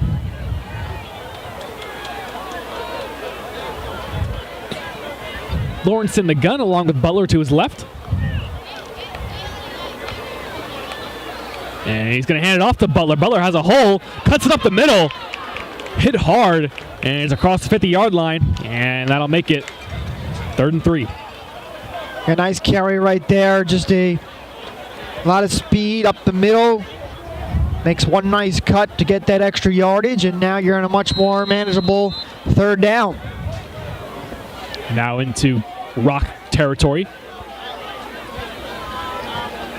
Into Rock territory, I like that.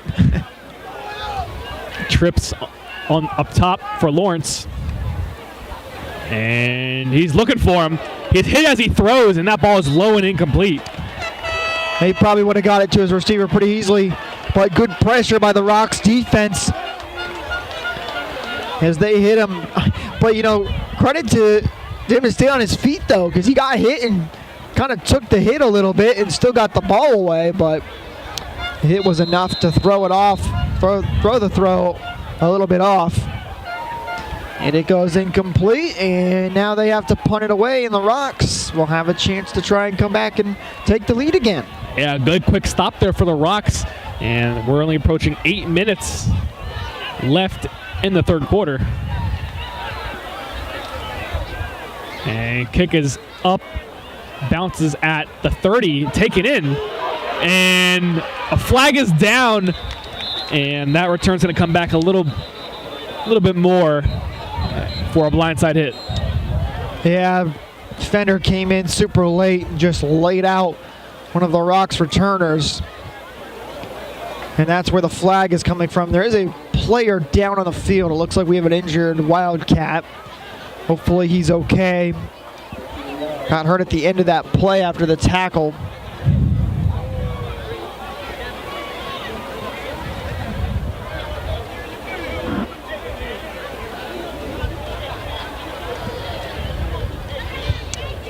And we'll have one more game after this one.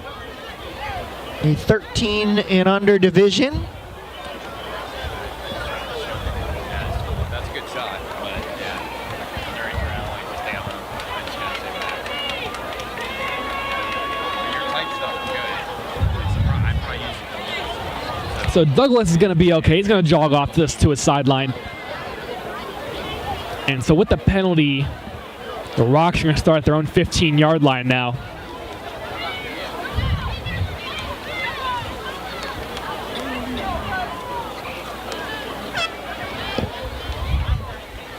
That's a pretty big penalty right there as well, but the Rocks, they had such a good offensive drive last time that shouldn't faze them too much, and that's what they got to do again. Long, slow drive. You don't have to go and be the hero, but do exactly what you did when they scored their first points of the game. And Milson will keep it himself, and he's got some room. Runs to the outside, breaks the tackle. He's across the 40, the 50, and there's going to be no one to catch him. Across the 20, he's going to go into the end zone on their first play. Well, I take it back. Maybe you do want to play some hero ball all the way for another massive touchdown for the Rocks, and they've taken the lead. And that is just the speed and athleticism to get down the field, have the vision to know exactly where to go, and nobody was catching him as soon as he got into the secondary.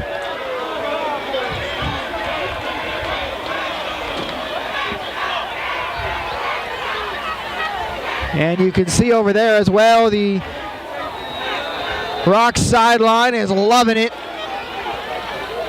That was actually Johnson on the keeper. That kick is through the uprights, and that's going to be another 2 points for the Rocks.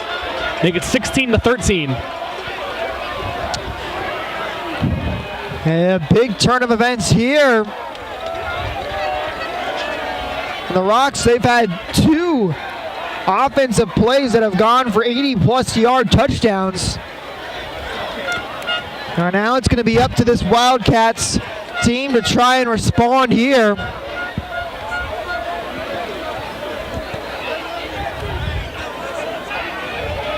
Good news for them is they're only down 3. So a very close game. One score gives them the lead back. You can tell on the sidelines, Adam, these coaches and players, they're frustrated. Yeah, definitely. We're not expecting that. And based on how based on the Wildcats' previous drives go, when they knew that they were getting the ball to start the second half, they thought they're going to go up even more.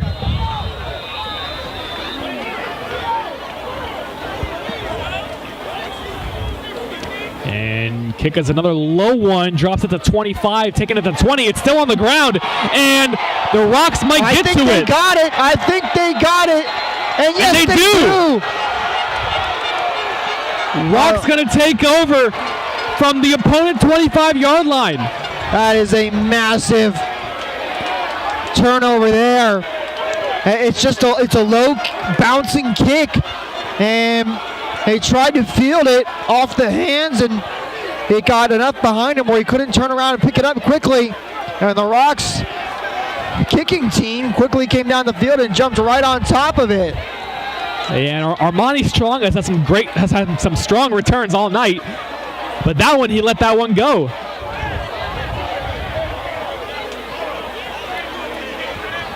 Well, now we'll see if the Rocks can capitalize and put some more points on the board.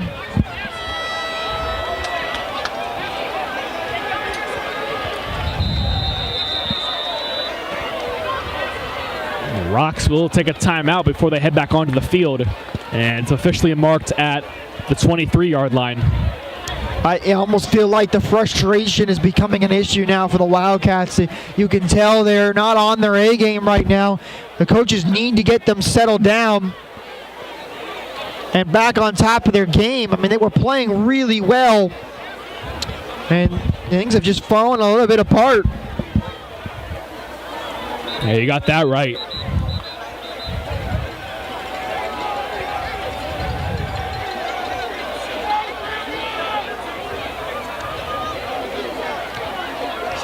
Crucial moment for the Rocks as they can expand their lead to a 2-possession one.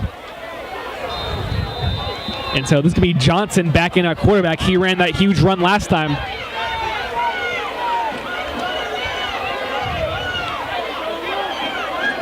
And he'll keep it up the middle again. Nothing much there. He's still getting pushed though. He got stuffed at the line of scrimmage and ended up picking up 5 yards.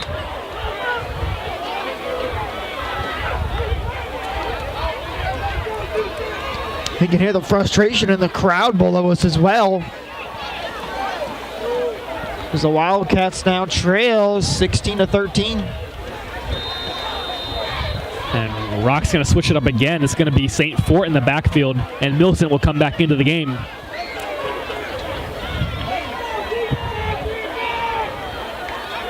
And they got man-to-man matchups down low. Up top, there's one safety covering them.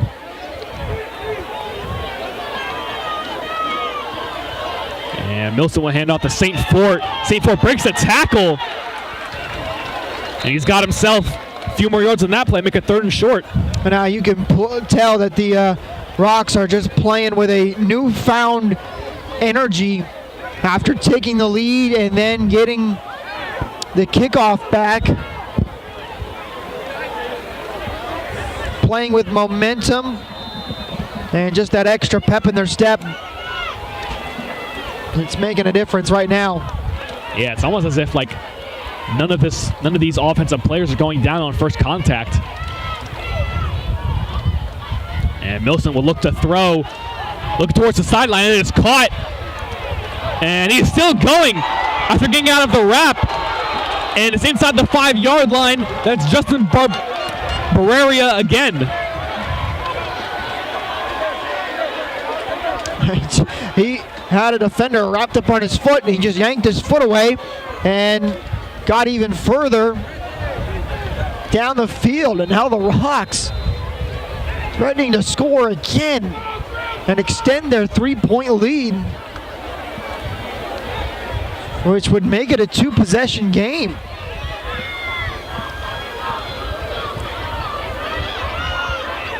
Collins and Small accompany Millicent in the backfield, and Collins will get the ball, and he's yanked down by his head, it looked like. No flag there. Good job by the Wildcats defense. They got into the backfield quickly and brought him right down.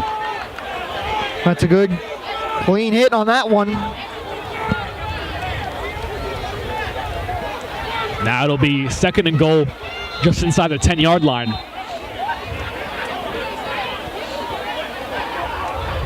Coach down here is jumping up and down, trying to communicate something to his players on the Wildcat defense, but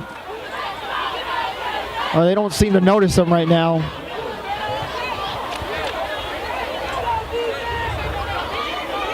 There's Mario Felix Jr. down low 1-on-1. Had a big catch and a run earlier. And the Rocks going to take a timeout. The timeout didn't have the play quite set. So both teams will get a second to figure things out. 4:52 in the 3rd quarter. Man, we've had some great football today, Adam. Indeed we have. We're halfway through the 3rd quarter of this one. Rocks trying to make it a 2-possession game.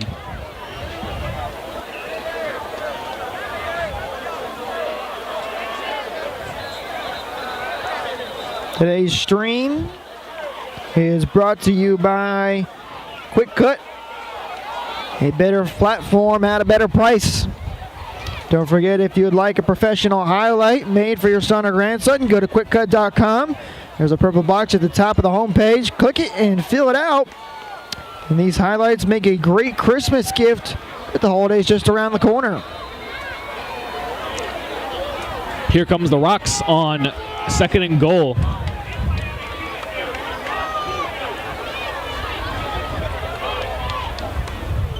Millicent will hand it off to St. Fort, but he is met in the backfield. He's going to lose a yard on that play. Now 3rd and goal. This will be a big stop here for this Wildcats defense. They need it. Try and get some of that energy back on that sideline after now going down 3 points after leading this game.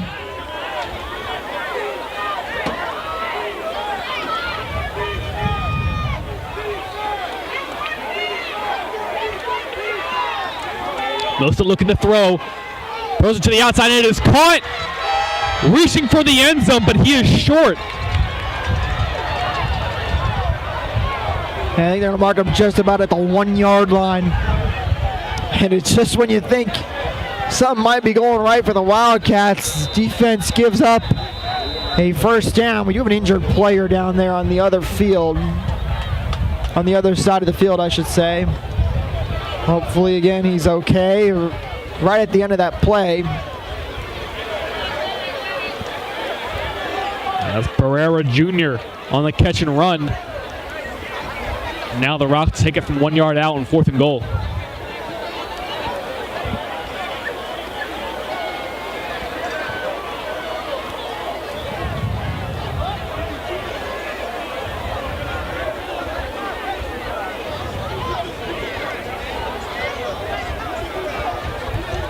Four minutes and 10 seconds in this third quarter, so there's still some time left. Although going down 2 scores, puts the Wildcats at a significant disadvantage.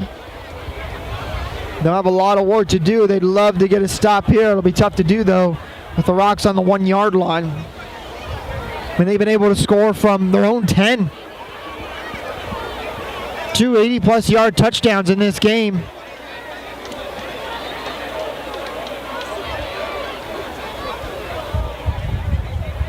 Player still down on the far sideline.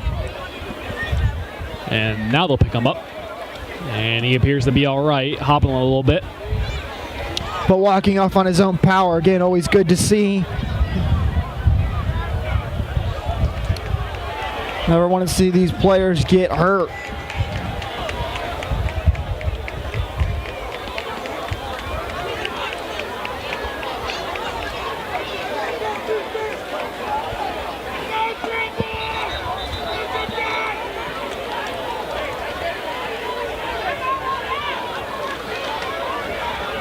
All right, so here we go. Team's back out onto the field. 1st and goal on the 1. And down low, you've got Edwards by himself, and he's got some room up there. But ball be handed off up the middle. I think he's a tad short. I don't think he got in. And yeah, they're going to say he's short, so a big stop from the Wildcats defense. And it's a turnover on downs. But Adam, now an interesting situation as the Wildcats offense comes back out. They're going to have the ball on basically the goal line, so they have got to be careful that they don't turn over the ball or get tackled in the end zone. Yeah, definitely. They're going to have to pound the ball down the middle. Won't be surprised if Lawrence takes one himself. Just trying to not risk a safety and give the get yourself a little bit more room. Yeah.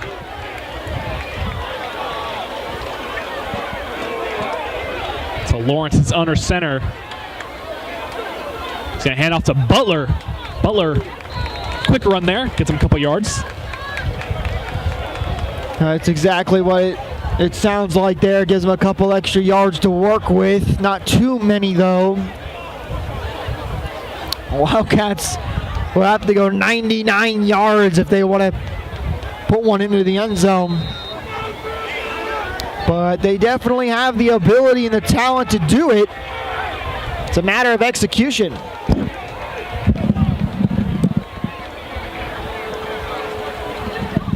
And Lawrence again will hand off to Butler. Flag is down.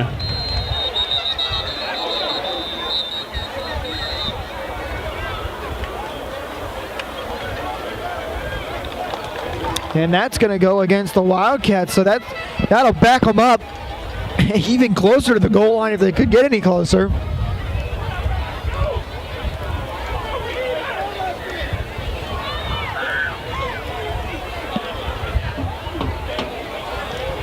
And you're right, so that'll put them right back on the 1 yard line.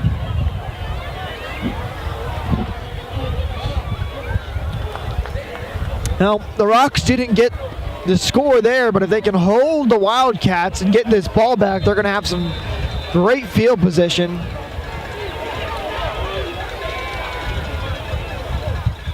Lawrence looking to throw, and he's looking deep. Incomplete, overthrown. Just out of the reach of his receiver, threw a little bit overthrew him. And if he would have had that, he would have had only one man right on him. And it was nothing but green in front of him all the way to the end zone. A little bit of contact there. The Plantation sideline is looking for a call, but no flag.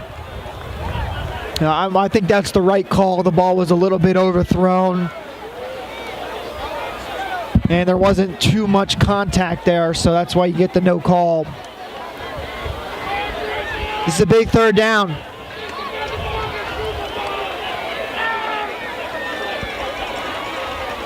And Lawrence in the shotgun. And he's going to throw again. Play over the middle is caught.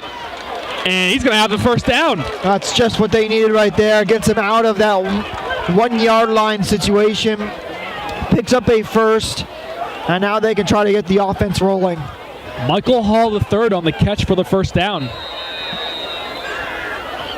Both these teams, Adam, are doing what we kind of talked about, you know. Don't have to play hero ball unless the other team's going to give it to you. Absolutely. That ball is handled by Butler. He's got some room and another first down for the Wildcats. You don't have to play the hero ball, but just slow, longer drives, you know, establish that run game. Open up the deep ball if you can. And that's the kind of drives that we've seen work for both of these teams. Lawrence, another handoff. And even more room. Another first down. And he's across the 50. Butler again. He looks like a snake, just going back and forth, and he's got the Rocks defenders on their heels and falling over.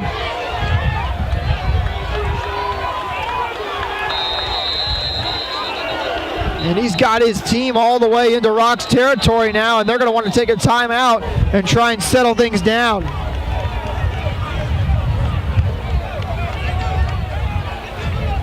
Yeah, this is looking a lot like how the Rocks were driving down quickly, and then the Wildcats had to take a timeout. And just a back and forth game. This one is ups and downs for both teams. One heck of a football game that we have here tonight. Definitely. And the best part, we still got one more after this. 2:28 left in the third. This one might be another one that comes down to the wire. The Wildcats now in Rock territory on the 45.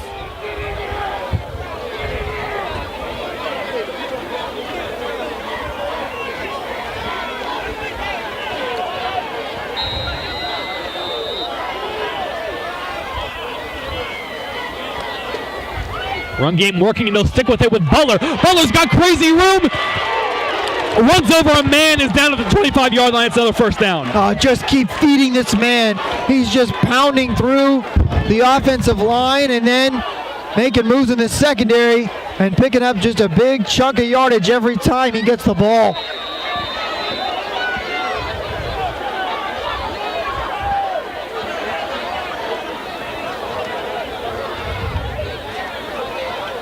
Butler, another carry to the outside. Breaks a tackle, hit hard, but it's close to another Wildcat first down, and he's got another Wildcat first down. That's the biggest problem for the Rocks right now is that, you know, they're getting players to Butler, but they can't bring him down on that initial contact. I mean, he must have 50 yards after contact right now. Yeah, he just shook off that first tackle attempt. Exactly. And I'm going to give it right back to Butler again. Make the Rocks stop him. And they will. Through the middle, but then that's going to be the shortest gain in quite a bit.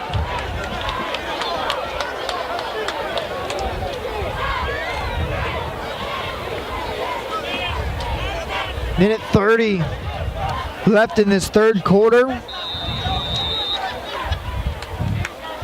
And it's continued to be a back and forth game. And Lawrence will now take it under center. Butler still back there. One man set in motion. It's going to be a toss to him. And he's got some room. He's got blockers. Tries to cut back but slips.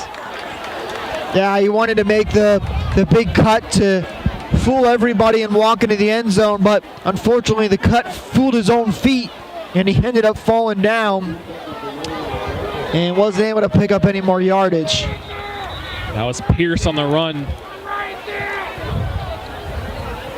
And we're going to have a rock. Hold on 1 second here. I think they're telling some of the fans that we have down there on the goal line, they're not fans, coaching and staff, to move back as this play approaches the end zone. Yeah, a lot of fans waiting in the end zone. And we got a packed house tonight. Fans surrounding all the gates on all sides. And the bleachers below us are completely full.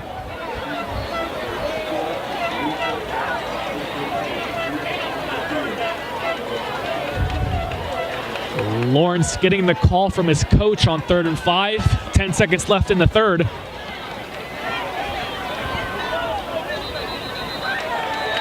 Flag is down. This might be a delay of game penalty. Yep, it will be. And a costly one there. Again, one that's avoidable. Makes your third down a lot harder as you're trying to put yourself back in front of this game.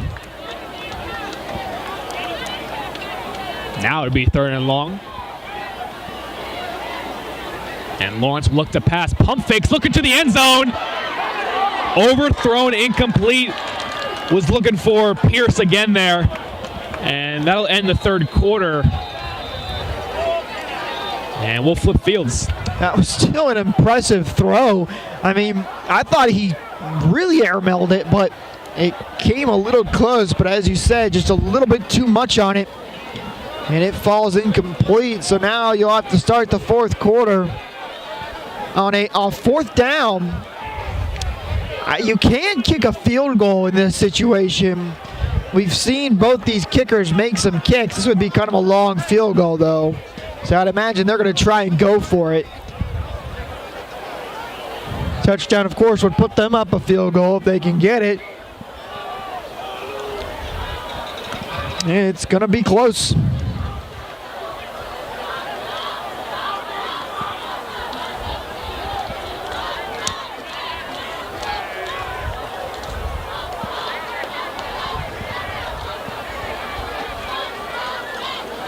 If you'd like to purchase all your games this season, we got the place for you. Head over on to Qwikcut.com. They will email you links to all your games to keep forever. All you have to do is go to the marketplace on the website to purchase your season's games. It's only $50 and a great stocking stuffer.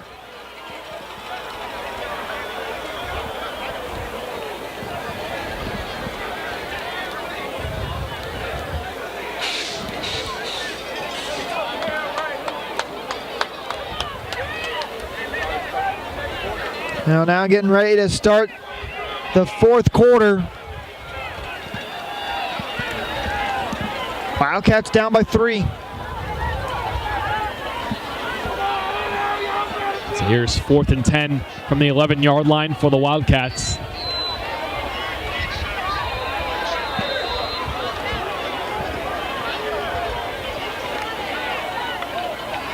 Lawrence is going to drop back over the middle, and it is caught across the field, diving for the end zone. He's not going to have the touchdown, but I think he's going to have the first. Yeah, I think he's short. I think he's on the 1-yard line. But you're right, it should be enough for the first down, which will get him a whole new set of downs to try and punch this one in. And they do.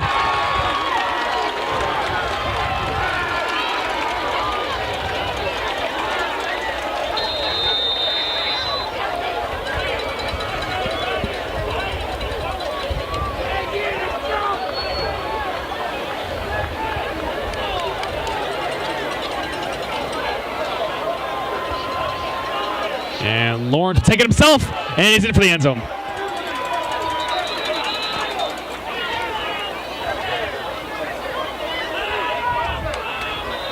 Delayed call, but yeah, that it will be a touchdown.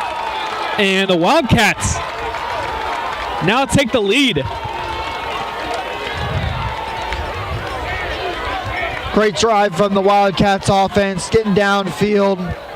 Then a big play on 4th down to pick up the first down. And then punching it in on the next play. They now lead 19-16. Looking to try and make this a 5-point lead with the extra point. Or no, actually, it looks like they're going to go for 1. Yep, offense staying out there. It's weird having the opposite, used to this being the 2-point try.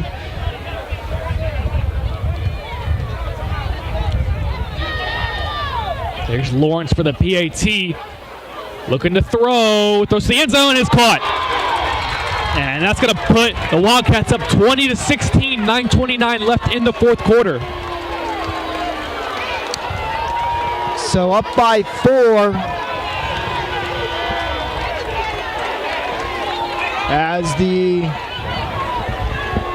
Rocks will have to put one in the end zone to take the lead.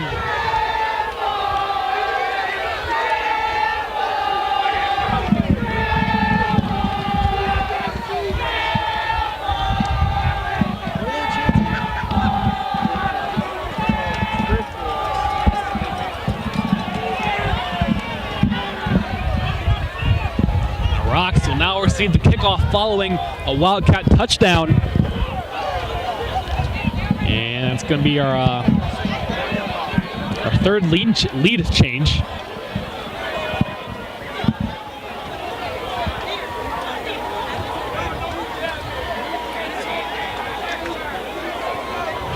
St. Fort and Edwards back deep to receive for the Rocks.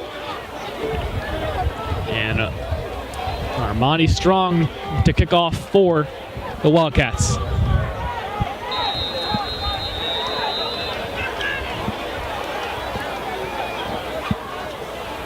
And kick is short, and big pile here. Who's got it? The Rocks do. Big. That's a big recovery.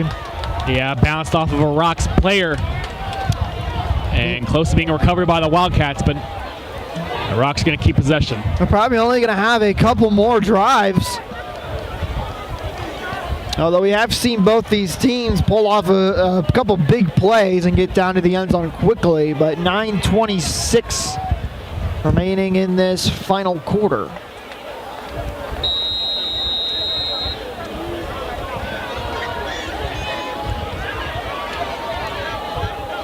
And Rock offense trots back onto the field, and you're going to see Jackson taking the snap. And Jackson takes up the middle, and he's got the first down and more. And just across the 40-yard line. Nice run there, just very simple, right up the middle. Followed his blocks and picked up the first.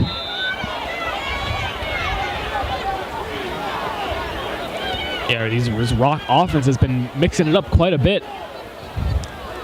And he'll take it again. Tripped up, though. He'll get a gain of 3.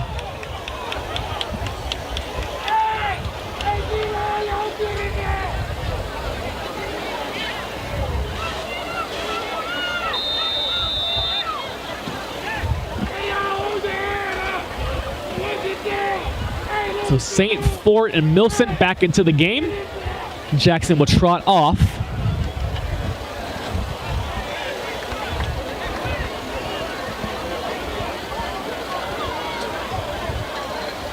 Millicent will look to throw underneath, and it's caught, but he is tackled immediately. And he's going to lose a yard on that one.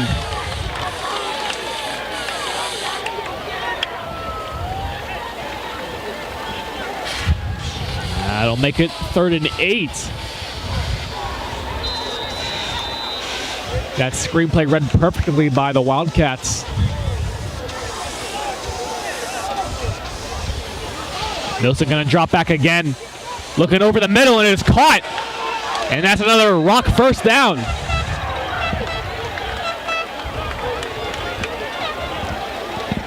Another good drive by the Rocks right now. Again, just taking it slow, but picking up positive yardage each time and getting closer and closer to that end zone. Milson looking to his sideline. That was unsure what he's supposed to do, but now he's going to look to throw. Stepping up and delivers a pass. In and out of the hands, was broken up, nearly intercepted. A dangerous pass right there. Luckily, it goes incomplete for the Rocks. And I got to say, that's a great pocket awareness for a kid this young. Second down. I think the Rocks are thinking, you know, if we can kill a bunch of clock off, we don't want to give the Wildcats a ton of time if we were able to take the lead. And he's going to hand it off there up the middle. Still going. And that's a decent gain right there. Out of St. Fort.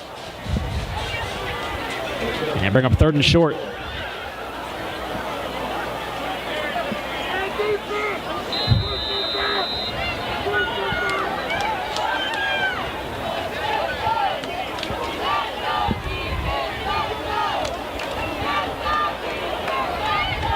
And that's Jackson again at quarterback. One man sent in motion, and he's going to keep himself up the middle. Spin move. He's got the first down. 2 set of downs. And that clock just keeps on rolling.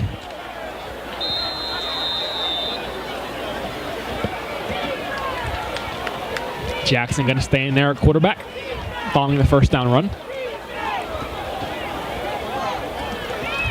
Inside the 15-yard line now. And he's going to keep it again up the middle. Gets past the defender, and he's into the end zone, but a flag is down. This one's almost certainly coming back here. Adam, correct me if I'm wrong, but I think that's like the 3rd touchdown we've had called back because of penalties. I believe you're correct. That's going to back him up to 1st and 20. Yeah, that one hurts a little bit there.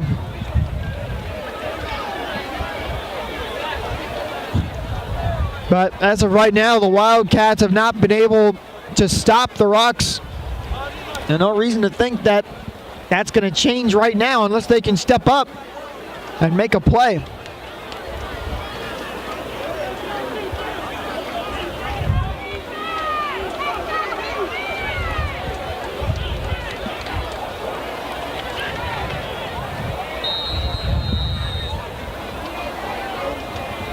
So here's the 1st and 20 following the penalty. Millicent is back in along with St. Fort.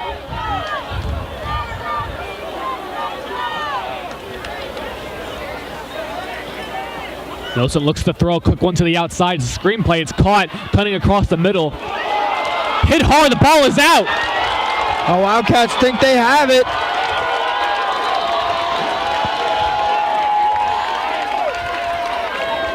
No signal yet, and it is. It's Wildcats ball. And that'll be big for the Wildcats as they lead with 5:50 left in the game. That's a huge turnover because now you can try and run that clock out as much as possible and end this game.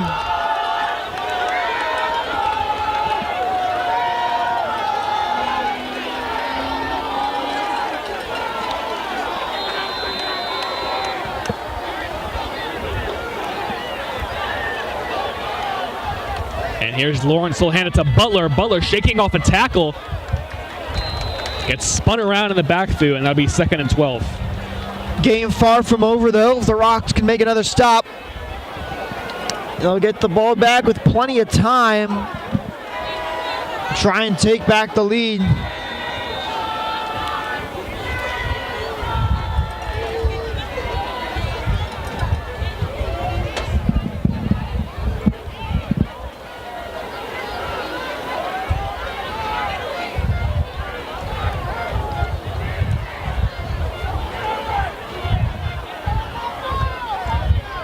So Lawrence under center. Butler still behind him. Stoppage before the play. Timeout by the Wildcats. We're down to just about 5 minutes in this one. Coming out of the wire. Back and forth game all night long. We've had a couple of big turnovers as well. Fumble recoveries. 90-yard touchdowns. We got it all in this one. And I think it's safe to assume that this is a contender for game of the day. I would agree with that.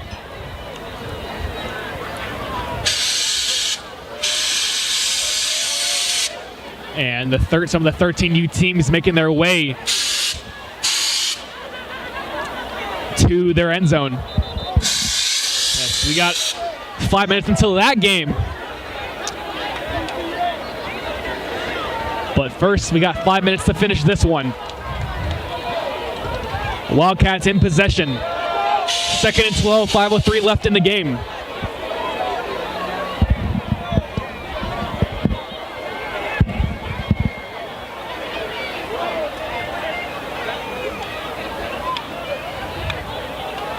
Lawrence will hand off to Butler. Butler cuts it back across the field.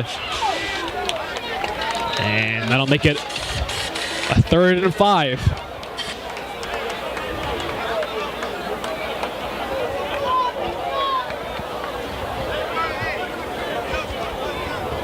That clock is going to roll down. And obviously the Wildcats going to look to slow this game down a little bit. Yeah, that's absolutely the goal for them right now. Run the ball, pick up a couple yards, kill a bunch of that clock. And meanwhile, if you're the Rocks, this is a big chance for you to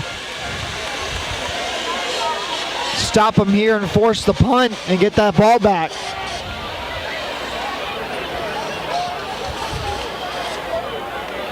And Lawrence is going to look to pass.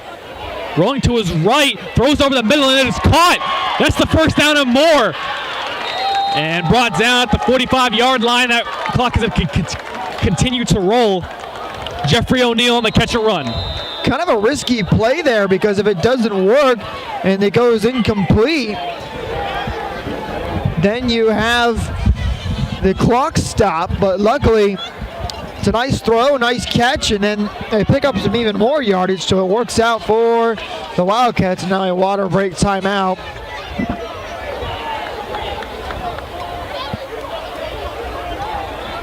Four minutes to go. The Rocks need a stop quickly.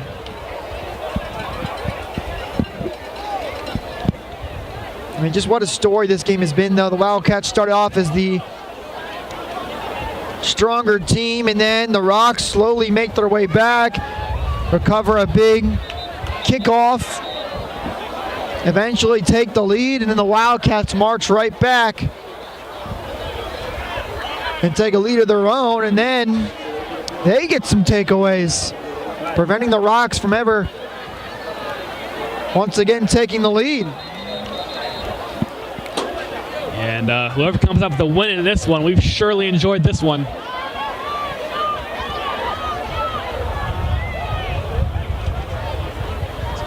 Following the O'Neal catch and run, out comes that Wildcat offense from their own 44. And we're under 4 minutes left in the game.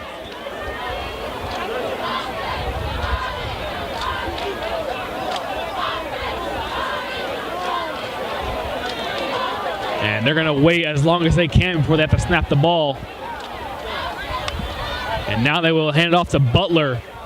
Butler down immediately as soon as he hit the pile, and a flag is down.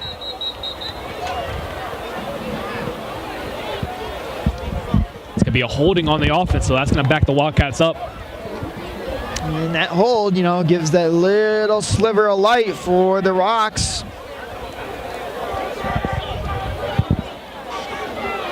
First and 20 now.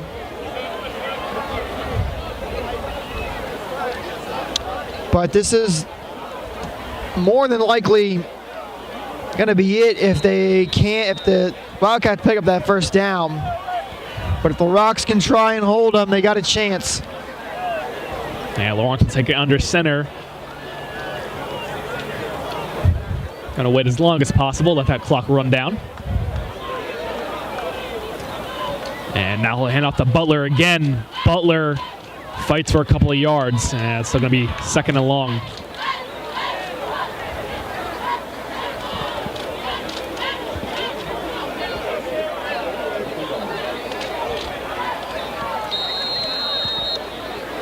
You can see some of the hands starting to come into that ball.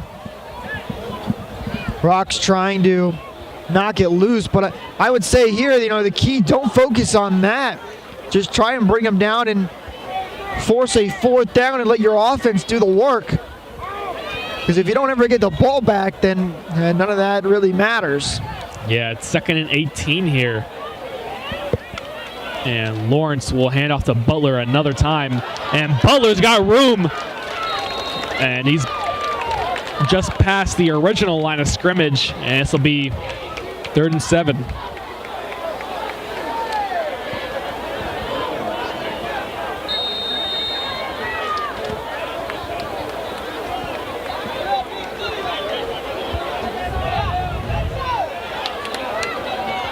And big 3rd down for the Rocks, as Lawrence looks to put an end to this game. Another handoff to Butler. Butler met at the line of scrimmage. Looked like Butler tried to kind of climb the stairs on that one to go over, but the pile too big. They push him right back down. So it's a 4th down.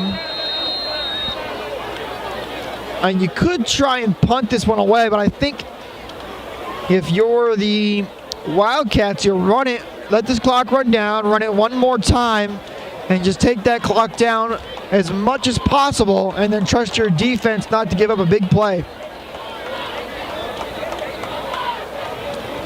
And Lawrence has no intentions of going out there, as they'll take a timeout.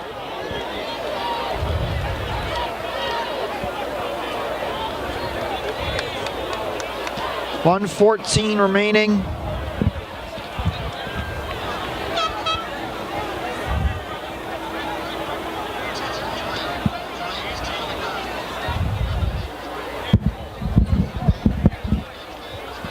Today's stream is sponsored by Qwikcut, a better platform at a better price. If you'd like a professional highlight made for your son or grandson, go to Qwikcut.com. There's a purple box at the top of the homepage. Click it and fill out the form below. These highlights are a great Christmas gift with the holidays right around the corner. Qwikcut is now videotaping for over 900 teams in the state of Florida. Qwikcut would like to thank the AYFL for choosing Qwikcut to broadcast today's games. So here's the 4th down for the Wildcats. The ball is on the ground, and that's going to be a turnover on downs. And that's going to stop the clock as well. So 1:09, and the Rocks have great field position. Adam, this game is not over.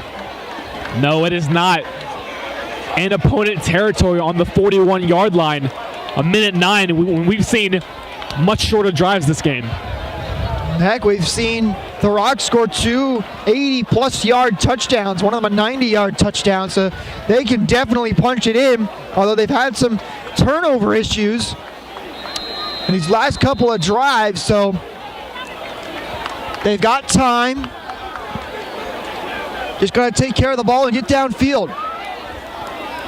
And Milson's going to look to throw. He's looking deep, and it is incomplete, nearly intercepted. That's a risky play to start things off. You've got still over a minute.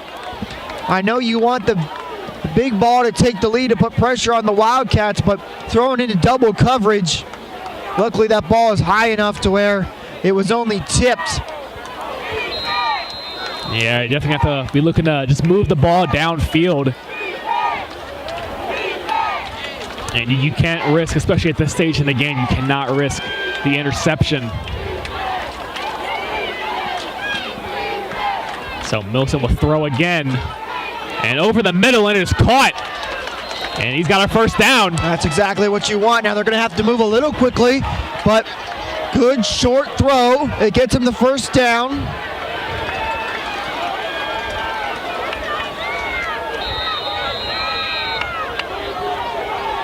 Milson still getting something set here, but now he will. He's looking to throw. Has a man open, delivers the ball, breaks the tackle, still going.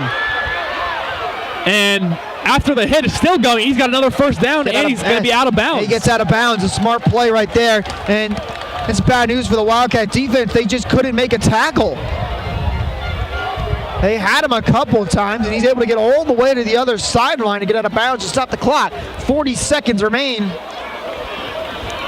This is going to be the closest game we've had all day. And this one really actually coming down to the wire. 40 seconds.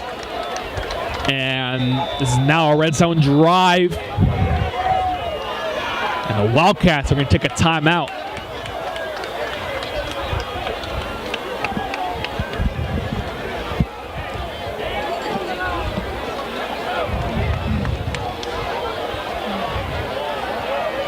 And a reminder, we still have the 13U Championships coming up following this one.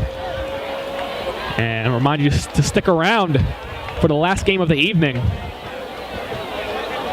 And one heck of a day it's been. 8 games total that we have called, including this last one coming up. And we've seen some great football from everybody involved. And in for a treat right now.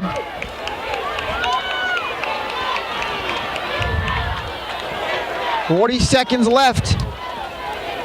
Down by 4. And the receivers are stacked on top of each other on both sides.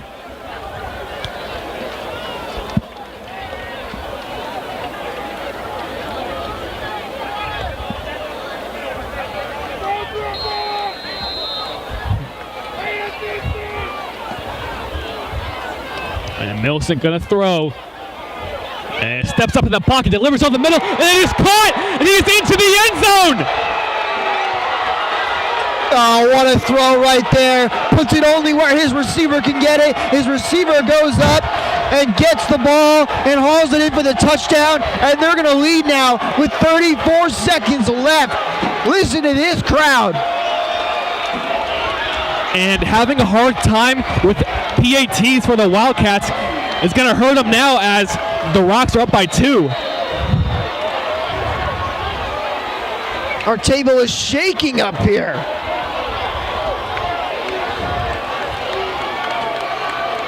And funnily enough, this isn't even the Rock sideline. Flag is down.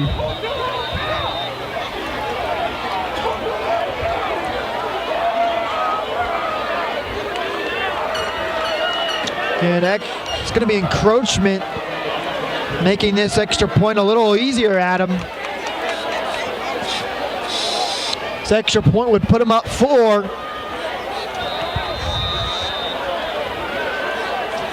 And wow, what a catch to put the Rocks up. 34 seconds left.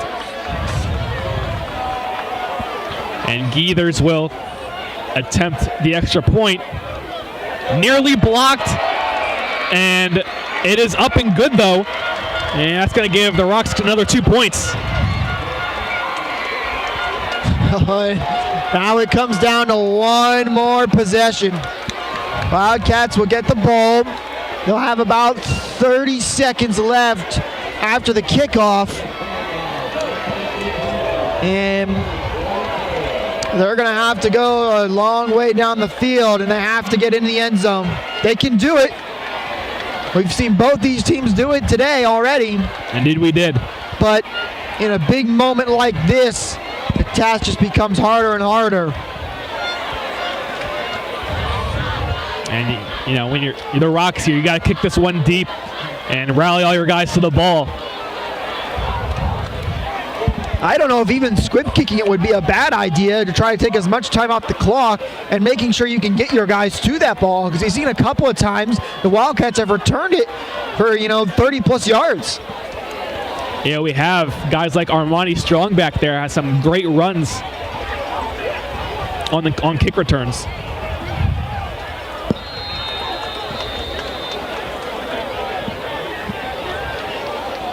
And the kick is away. Taken in behind the 20. Tries to cut back across the field. He's got some room. And is tackled down near the 45-yard line. Well, that's exactly what I was talking about, Adam. You know, they sent it deep, but they've had some trouble at stopping those big returns. And 26 seconds remain. Very doable for the Wildcats. But the key here is they're going to have to keep a cool, level head. Same thing for the defensive side. Don't make any big mistakes that leave a guy wide open and give him a chance to score. And if I had to guess here, by the looks of it, they've got some extra DBs in on the defense. Yeah, if you're the Rocks, you're okay with some short passes, and especially making sure they stay in bounds to try and run that clock off. But the key is you don't want to let them get deep downfield. There's still over 50-plus yards to go. About 56 to be exact. Yep, 26 seconds left. And the Rocks got two safeties now. And Lawrence takes the snap, looking to throw. Looks across the field, deep to the sideline. And it is nearly intercepted. And I know time is against you here, but it's a risky play, throwing into double coverage. Again, be smart with the football. It's exactly what we saw the Rocks do. You know, couple of easy, still longer plays, not short throws, but getting it over the field and getting as close as you can before you have to throw one of those long passes. Yeah, and that one, because he hesitated on the throw, his receiver was just a little bit out of his arm strength. The only time you go for that deep ball is if you've got somehow one-on-one coverage and you got a guy beat. Yeah, and they got safeties over top, both sets of receivers.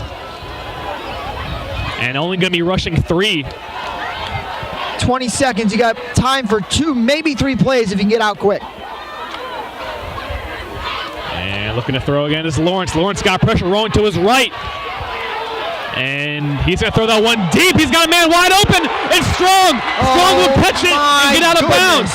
But no, it's going to be called incomplete.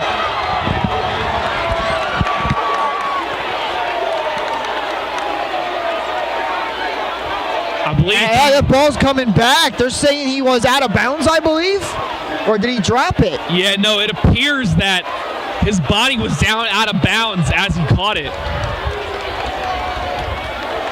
I'm not sure how he got behind all those defenders, but a great job by the quarterback to see it and get the ball down to him, but it's just a little too far to the right. I don't know. I thought he was in bounds.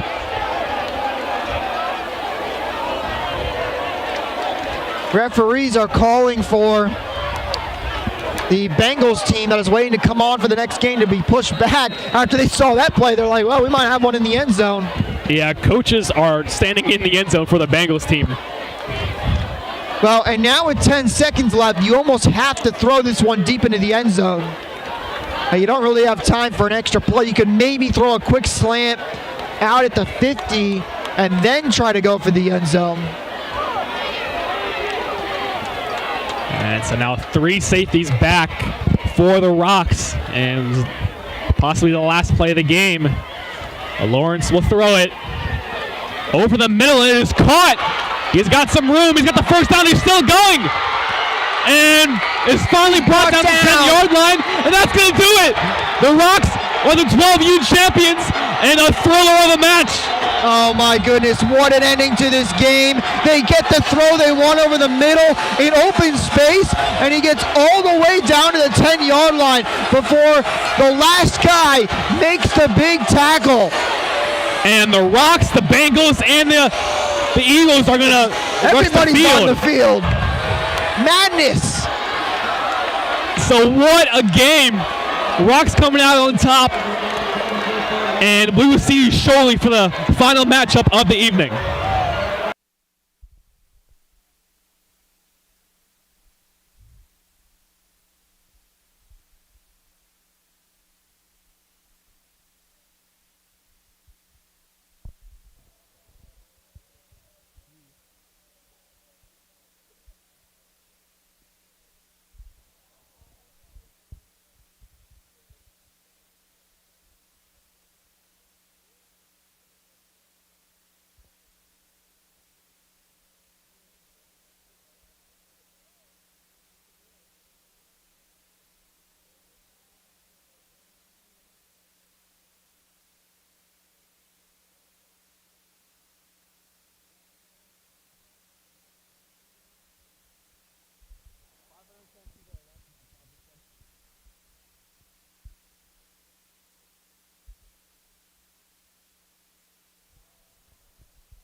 And now we are back for the 13U Championships final game of the day, or the evening, I should say. And man, what a game we just had. It was a fantastic game. You had the late touchdown to take the lead, and then the Wildcats nearly coming back to score in the final dying seconds.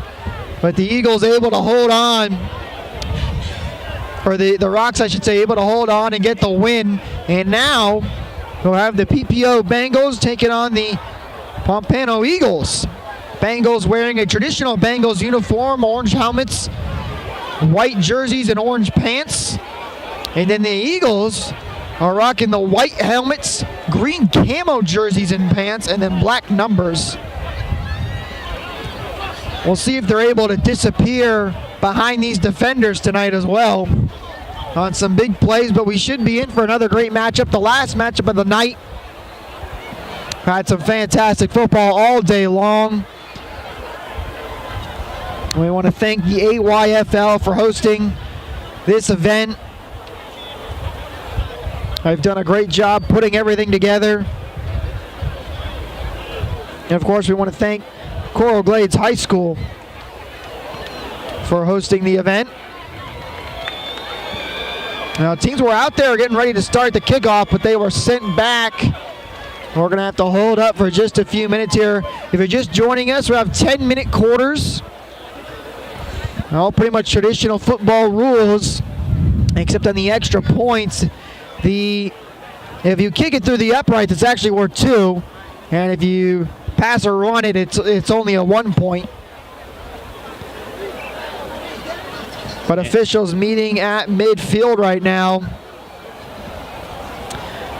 And Adam, I don't know if we're going to be able to top that game that we just had, but should be in for a good one regardless. Yeah, I don't think we'll top that last one, but two great programs here. We've seen the Bengals and the Eagles playing a few other games earlier today.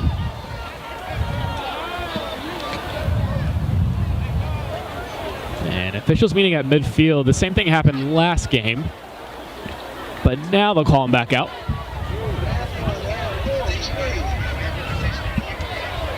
Nope. Now they're sending them back. Not quite. We'll wait a couple extra minutes here. And we've had great crowds for every single one of these games. We'll have another one. Good crowd on hand for this last game of the night.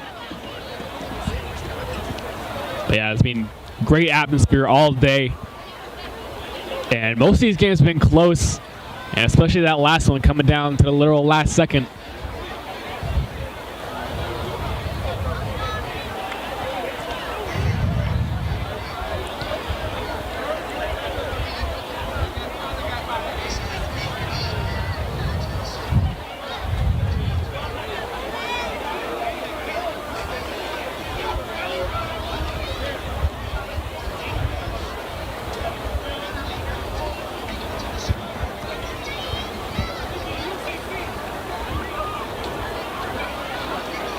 I'm still waiting here. I think they're waiting on another official. That's what the situation was last time.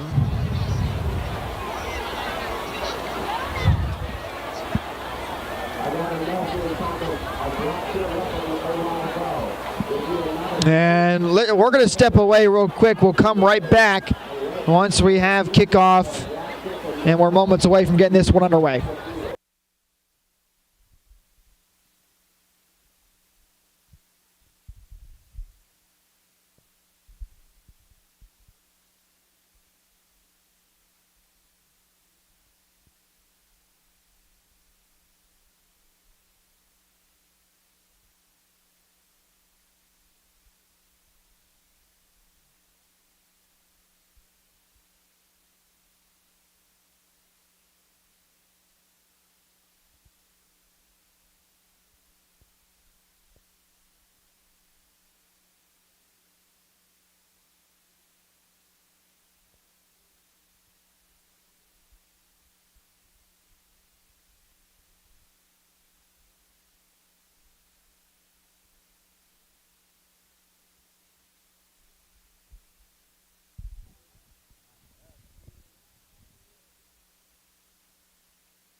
All right, we are back, and now we are ready to go for the 13 and under matchup in this championship game. I had to clear some personnel off the sidelines, but we're good to go.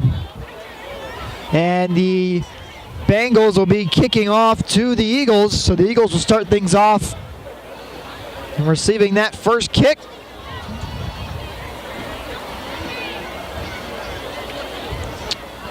Adam, the Bengals wearing, I think, the most accurate NFL uniforms we've seen today. Yeah, definitely. The helmets are on point with the stripes. And the rest of the jerseys and pants looks just like it.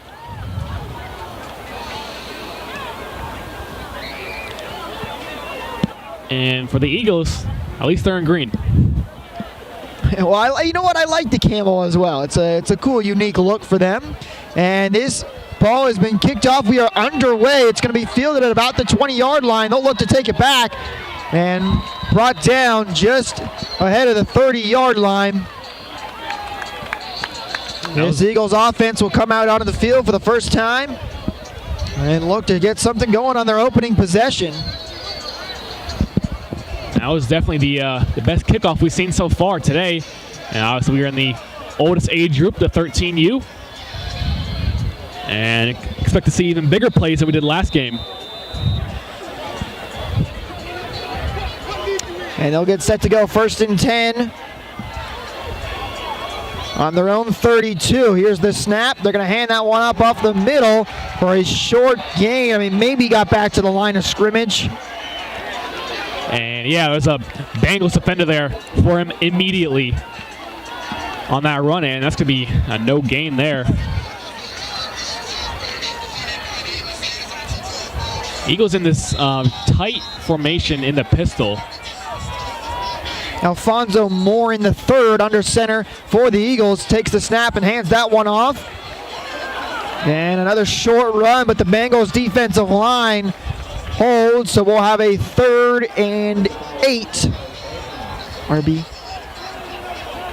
And that was great work by the Bengals defense. It seems as if almost everybody was rallying to the ball.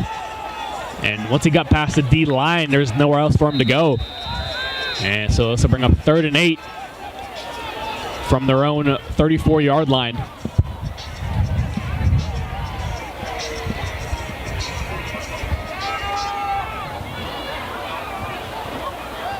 Moore in the third, takes the snap, he'll look to throw, and it's caught, but brought down as soon as he makes contact.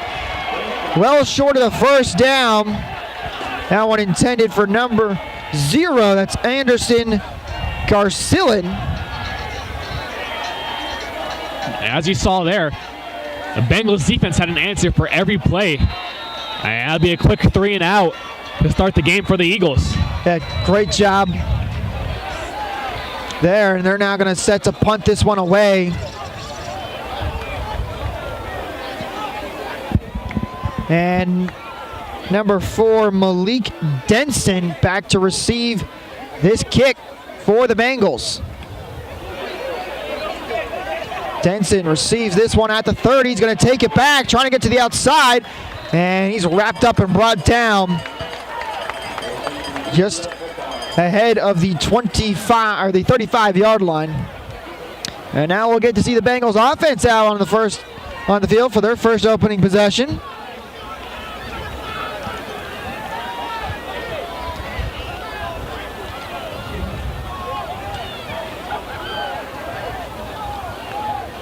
And it'll be 1st and 10 for them at the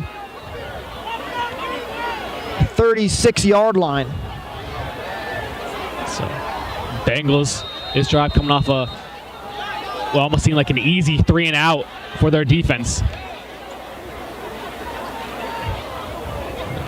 Change formations here.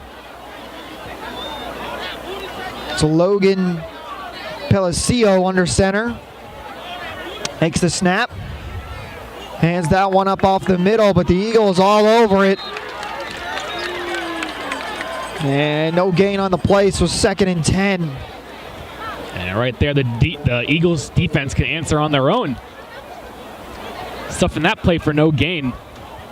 And interesting play there out of the Bengals. They shifted into a formation with 3 backs behind the quarterback.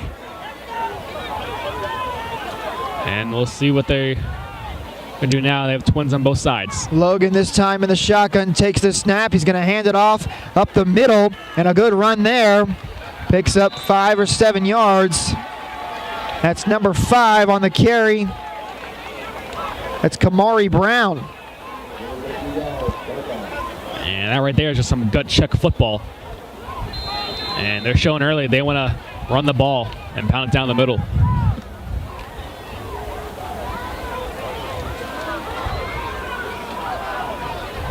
Logan in the shotgun, Brown to his left. Makes this snap, fakes the handoff and a quick throw, but immediately brought down. As he hauled that one in, number 4, that's Malik Denson. And just great jump by the corner for the Eagles. And stuffed that play back for a loss of 2. And now that's going to be a 3 and out for the Bengals. So we might be in for a defensive game, possibly. Both defenses coming up big, forcing 3 and outs. And just about 4 minutes have passed in this opening quarter. I've already seen 2 punts. Eagles standing back at about their own 30 to receive that kick. It's a little bit of a shorter kick, and the Bengals will down it just inside the 40. And that's a heads-up play there by that Bengals player to make sure that the ball doesn't roll back into their own territory. Yeah, you're right. As that ball kind of took an Eagles bounce, but he hopped up to make sure he could bring it down. And now the Eagles back out on offense.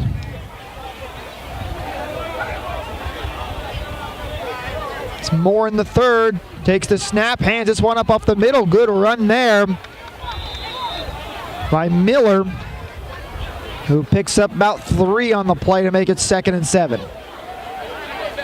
And already seeing a different formation for the Eagles. They had 2 wingbacks to the right.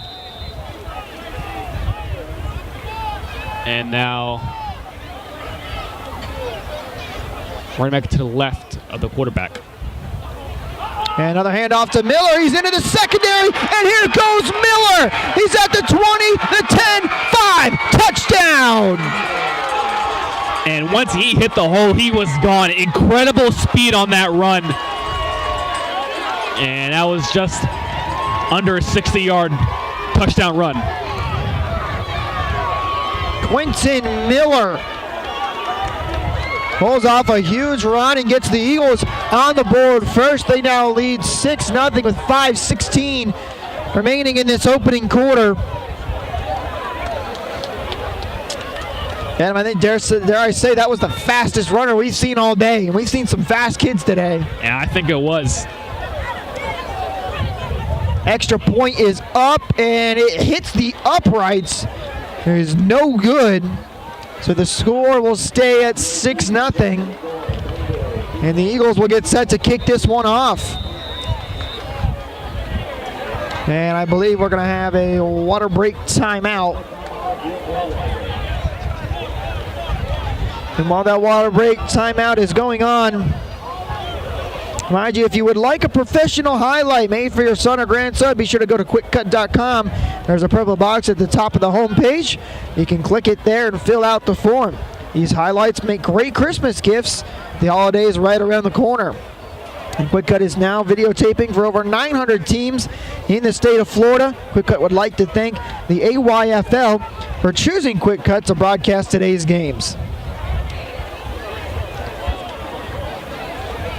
So this game might follow some of the earlier games where just neither team can get anything going, but just a little bit of momentum, a little bit of a rhythm going, and results in a big touchdown. Well, now a chance for the Bengals to try and respond as they trail 6-0.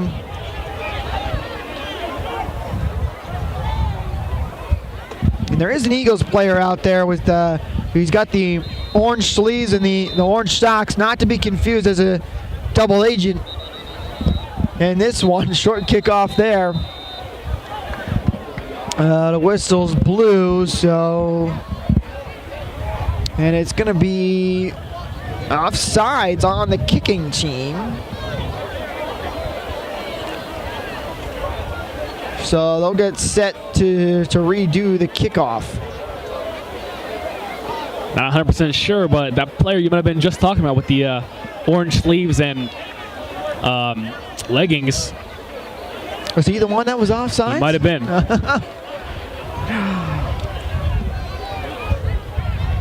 Now they'll redo this kickoff, this time kicking from their own 35. That one gets off cleanly. Line drive boot. This might actually go back into the end zone. It will, so it's going to be a touchback. And yeah, that's a great kick there, especially getting backed up after the penalty. Made sure there was no chance at returning it, so it'll be 1st and 10 at the 20 for the Bengals.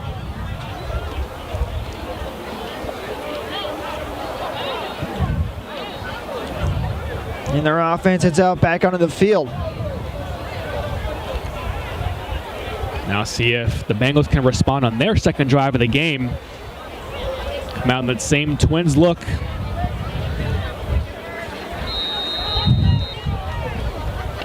Palacio in the shotgun, takes this snap, is going to hand it off up the middle, and Miller bouncing out to the outside. He's got the first down. Apologize, that is Jonathan Bueno.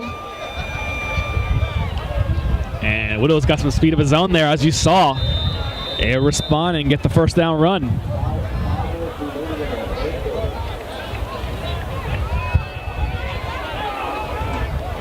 Bueno now to the left of Palacio.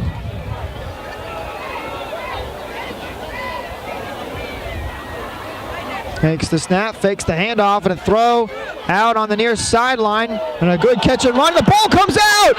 And I believe this one's going to be recovered by the Eagles. It will! Yeah, try to cut it up inside of his blocker and just got hit. Just got hammered. Lost the ball, couldn't hang on to it. It's Chikari Watson who caught that one at about the 30, got down to the 40-yard line, but took a big hit and lost that ball, and the Eagles recover. And just where it looked like the Bengals would get a little bit of momentum, they turn it over.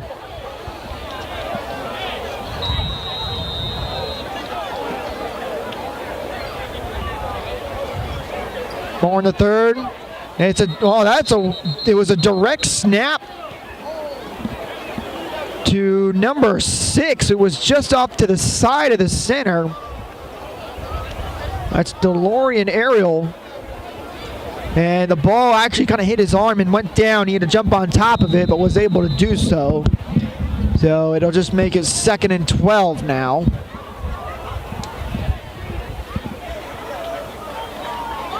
And another loose ball.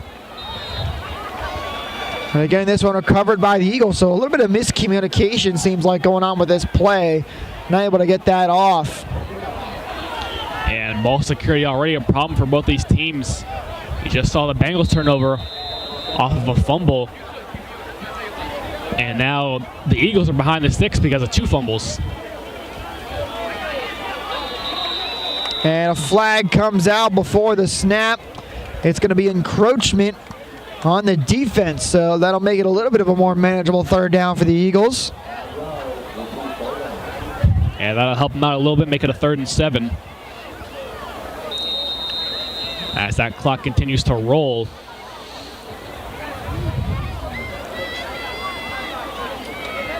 And this one off to Miller, tries to push his way up through the middle, gets through a couple defenders, and is brought down, but he'll be short of the first down yard marker, so it'll bring up 4th and 3.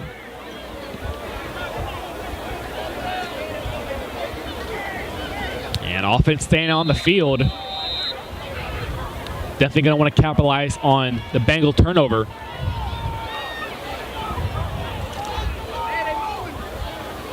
Another handoff to Miller. He's got some blockers and just quite can't break into that secondary. Down at the 25-yard line, but enough for an Eagles first down. That Eagle offensive line looked really sharp on that last play, and they can easily move the ball if they keep that up. So we're under 2:50 in the opening quarter. Eagles getting the drive of their own back in. Snap here, a reverse handoff. We'll pick up about 3 or 4 yards on the carry.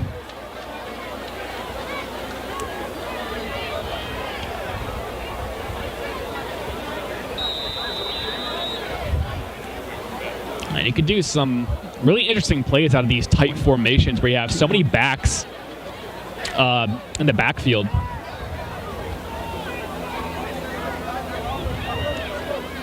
And now another run, pushing up the middle. And that'll get maybe a yard. We'll see where they spot him. And yeah, just going every which way and finding something that works out of this formation.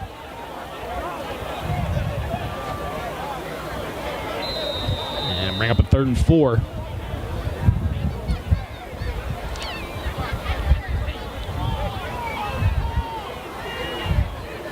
More in the third, takes a snap. He's going to pitch it to Miller, who cuts up inside, but he's wrapped up by multiple Bengals defenders. And I believe he's going to be short of that first down. And there's that Bengals defense again, just rallying to the ball. Once he gets past that first level, he just has nowhere to go. And that now makes it 4th and 3. Maybe closer to 4th and 2. Eagles looking to try and move the chains, keep this drive alive. High snap over the head of Moore on the 3rd. He picks it back up though, but he's taken down well behind the line of scrimmage. And it's going to be a turnover on downs for the Bengals. Yeah, back-to-back turnovers there. Eagles unable to capitalize on the fumble from the Bengals, and now Bengals are going to take over across their own 30-yard line. And Bengals had a little bit of a drive going for them the last time out, and like I just said, ended in a fumble. Yeah, they've had got a couple playmakers on this team, especially the running back, Pompano.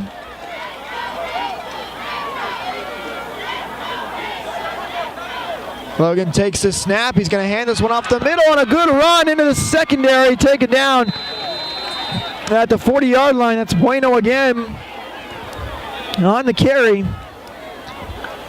Yeah, you just said it. The playmaker there for the Bengals showing great speed, and it'll make it a 2nd and short. 2nd and 2. And the time ticking down in the first quarter.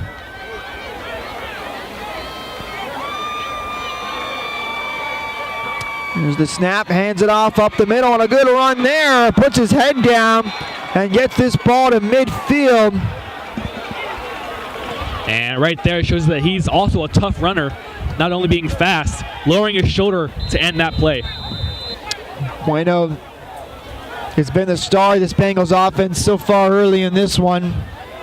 And I believe time ticking down here in the first quarter. We'll see if they get the snap off. And they will not. So the first quarter comes to a close. And the Bengals lead it 6-0. We'll take a quick break and then we'll come back for the second quarter.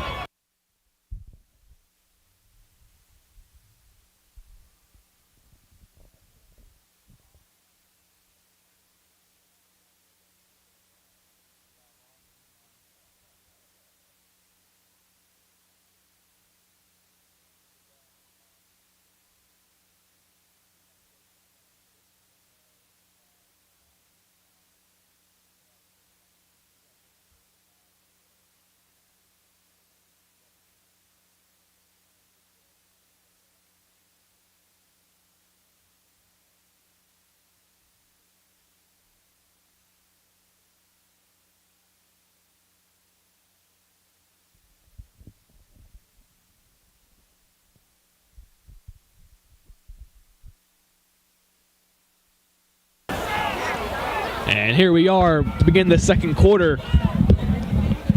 Bengals in control from the 50-yard line. And Eagles lead 6-0. First and 10 for them, looking to try and tie this game up.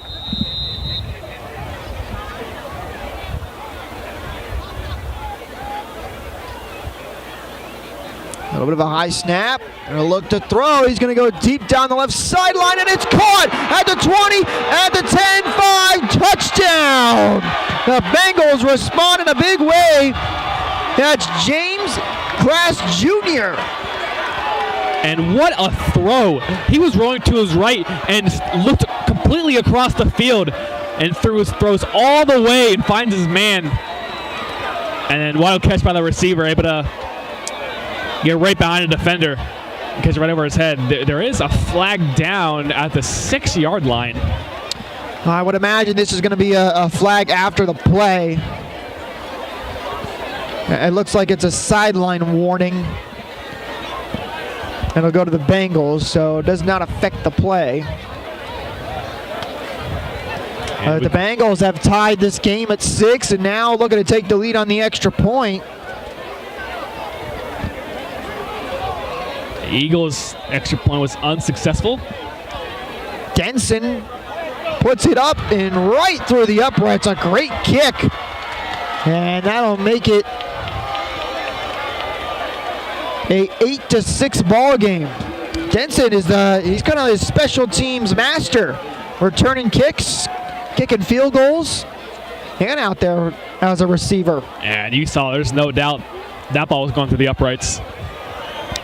So Logan Pellicio throws it deep down on the left sideline, and the ball a little short, but as we've seen so many times today, these receivers able to come back to the ball and haul it in for a touchdown. And that's exactly what we just saw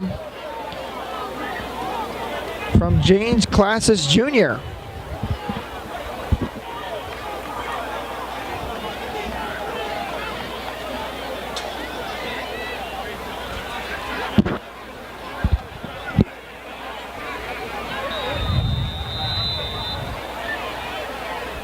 Bengals will kick this one away, and another deep kickoff. This one will be returned from about the 10-yard line, though. And he hits a wall of Bengals players and is taken down at the 26-yard line. Built up some speed there for a second, but like you said, got met by a wall.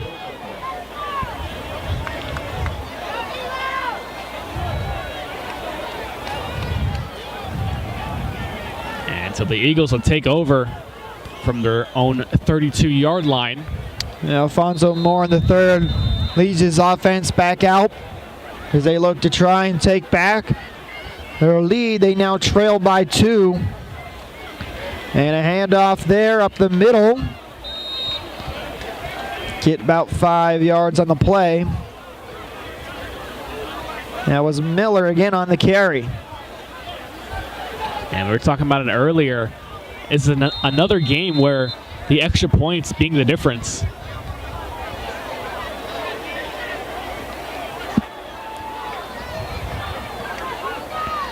Another handoff to Miller, this time not able to get much, maybe a yard. And that'll bring up the 3rd and 6.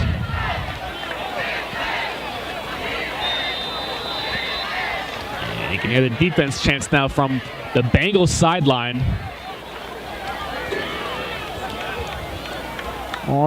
Takes the snap, hands this one off on the jet sweep, and now trying to get to the outside, taken down right at that first down yard marker. I believe he'll have enough.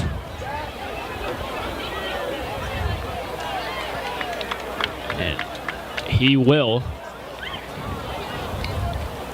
And nice, good play call there by the Eagles. It's Ronald Jean on the carry. Had about half the defense faked with that the fake handoff to the running back. And thought they were going to go to Miller. Went to Jean that time. Another handoff. This one again up the middle, and A good pickup, about 5 yards.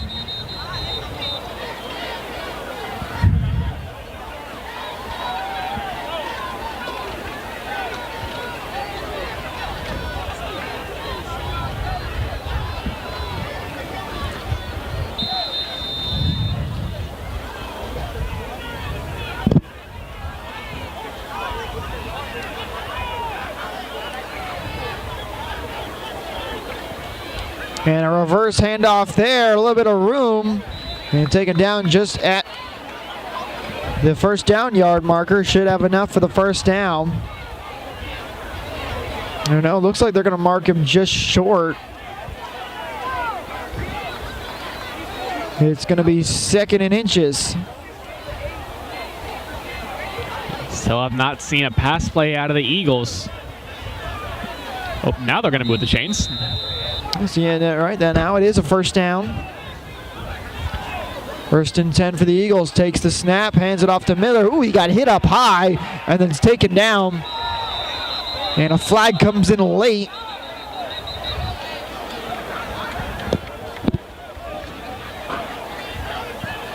I'll see what the call is.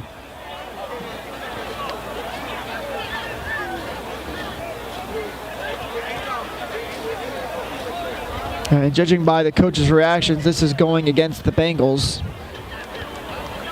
And you're right, it will. A personal foul is called. So that'll move the Eagles up 15 yards. And it'll give them a fresh set of downs as well.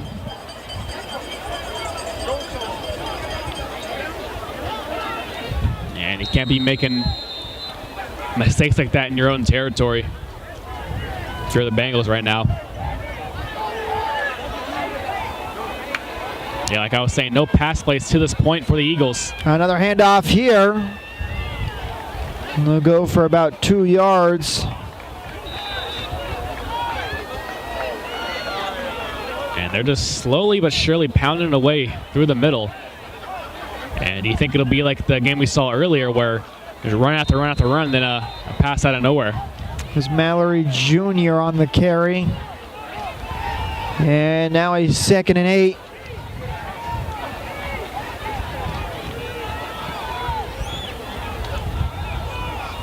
On takes the snap, hands it off. Another good run up the middle, trying to get in the secondary.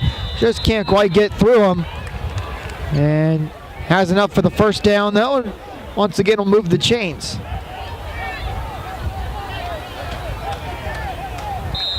Yeah, just power running for this Eagles offense. And they're inching to the red zone now. And they go back into the pistol look. 1st and 10. Juan takes a snap, hands it off to Miller.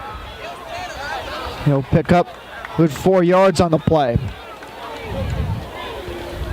This has just been run the ball for the Eagles right now, and it's been pretty successful as Miller ripped off that 50-plus yard touchdown run. And now we will have a timeout taken by the Bengals with 5:25 remaining in the second quarter.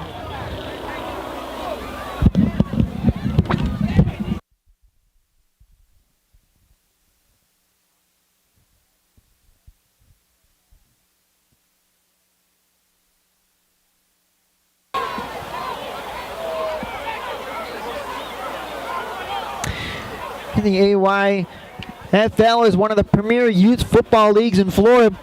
A great board that puts their best interest in the kids, great choice, great coaches, and some of the best athletes in the state.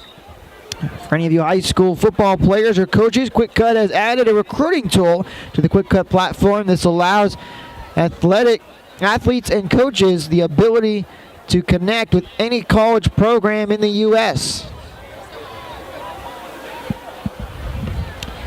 And now we'll get set to go once again.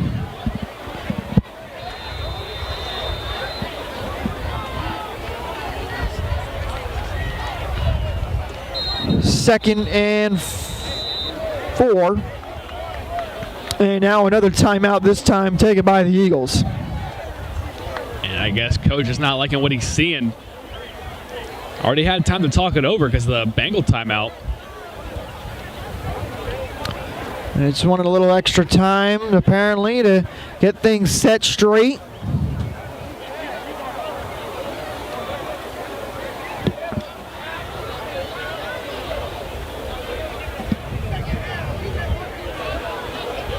Eight to 6 currently your score. Eagles scored first from a big touchdown from Quinton Miller. And the Bengals responded with a receiving touchdown from James Classis Jr.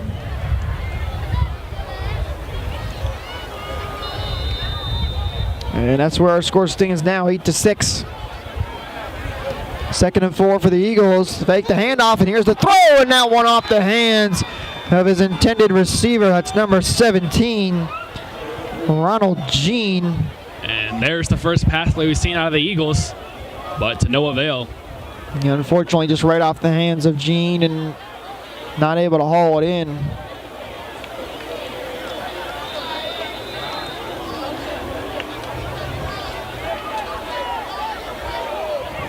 He had plenty of room if he caught that ball. It was set up by the runs before. And a handoff this time to Miller, who pushes through the middle of the pile. And he got pretty close to the first down yard marker, but we'll see where they spot him. Might be just short. And it looks like he is, so it'll set up a 3rd and 1.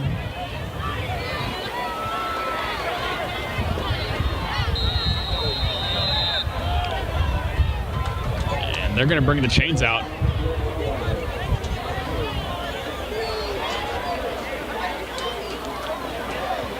Yeah, it looks like we'll have a quick water break timeout.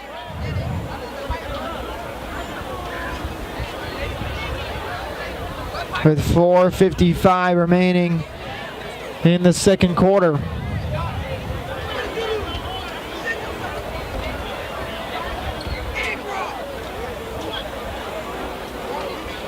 And they will indeed bring the chains out to measure on this one. It's close.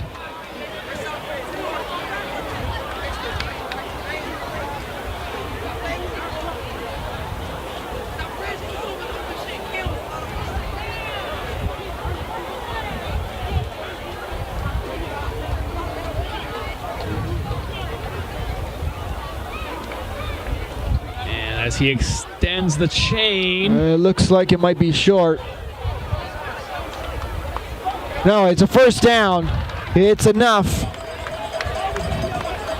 So the Eagles pick up the first. Hey, so the nose of the ball just crossed the bottom of that stick. It's the first time we've seen the chains come out now for a measurement. And indeed it has.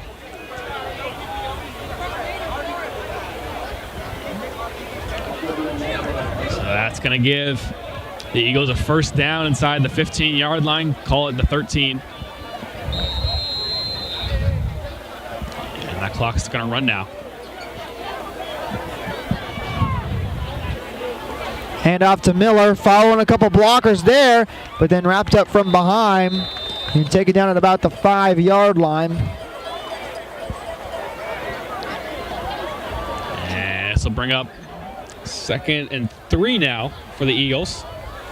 And again, just hacking away at the runs, and it's working for him. If you can pick up 7 yards on a first down run, you're in good shape. Yeah, just making the Bengals try and stop it. They have not been able to so far. 2nd and 3 now. Here's the snap, hands it off to Miller, and he punches through. The ball comes out in the end zone, still moving, and officials taken down as they're going for that ball. And referee is signaling touchback. It's going to be a touchback for the Bengals. So the ball went out of the end zone, and Miller was about to have his 2nd touchdown of the day, but it comes out, and nobody's able to recover it. And wow, a costly mistake for the Eagles. Yeah, we've seen that all day today. It seemed like some good drives ending in fumbles. And just earlier we were talking about the ball security for both of these teams. And that's going to be 3 drives in a row ending in a fumble for either team. And the official, unfortunately, part of the play got taken out by a couple of kids going for that ball. He's okay, though.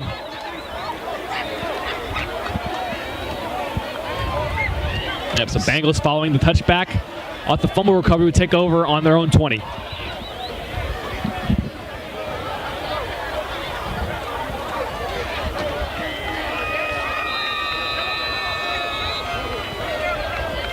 And now a timeout taken by the Bengals with 4:04 remaining in this second half. As they look to try and use this gift to their advantage and drive down the field and extend their lead.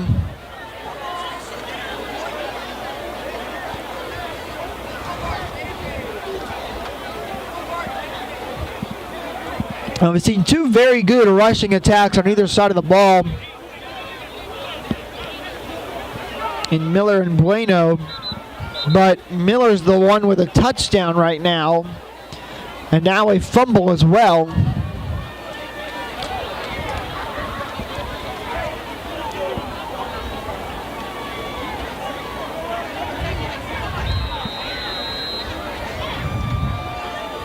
And we are back underway now on this 1st and 10. And they are going to call it, so Eagles jumped a little bit.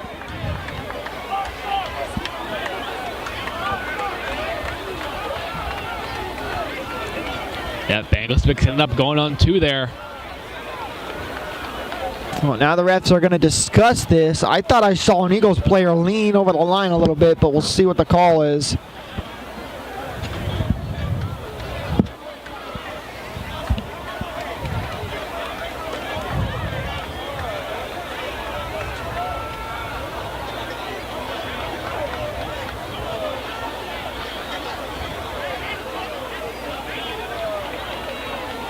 And it's going to be an encroachment on the defense, so it'll move the Bengals up 5 yards and make it a 1st and 5 on their own 25.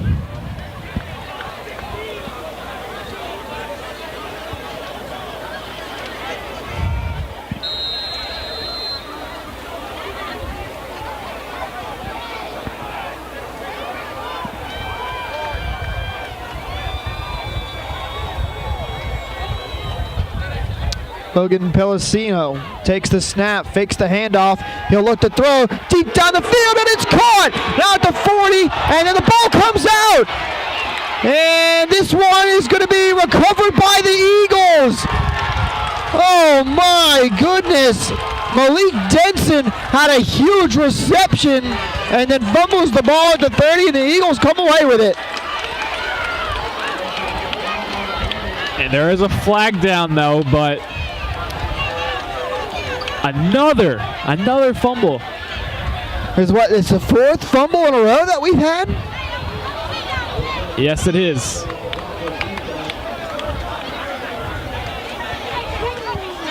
Penalty does go against the defense, but I believe because it was an after the play penalty.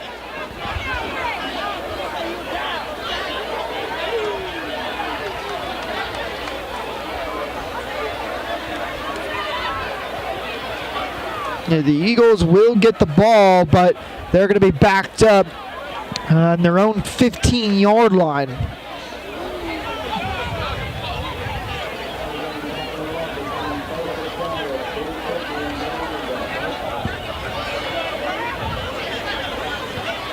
Just when you thought the Bengals might be able to put some more points on the board, a fumble leads to the Eagles' recovery.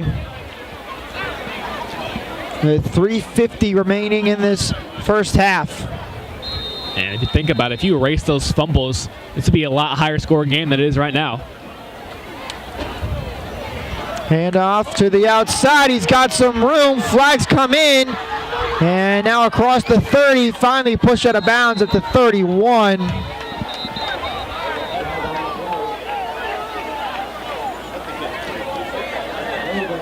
And it's going to be a hold called against the Eagles. And that'll bring it back.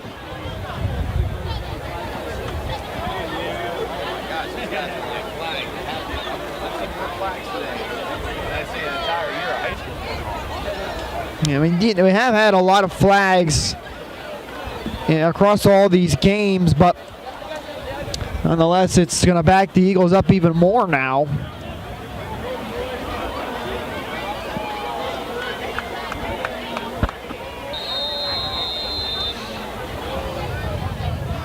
And I'll make it 1st and 20 for the Eagles, now backed up about their 6-yard line. Take the snap, hands it off to Miller, and doesn't have much room.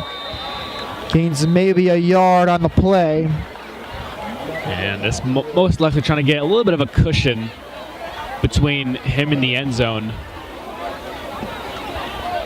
Make it 2nd and 19.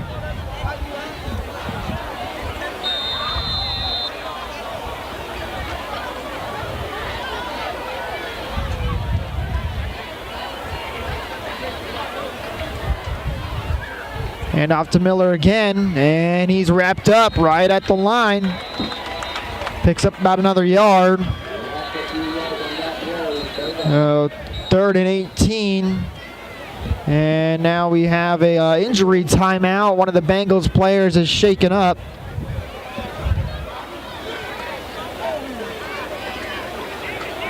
Hope he's okay. 2:44 now remaining in this first half.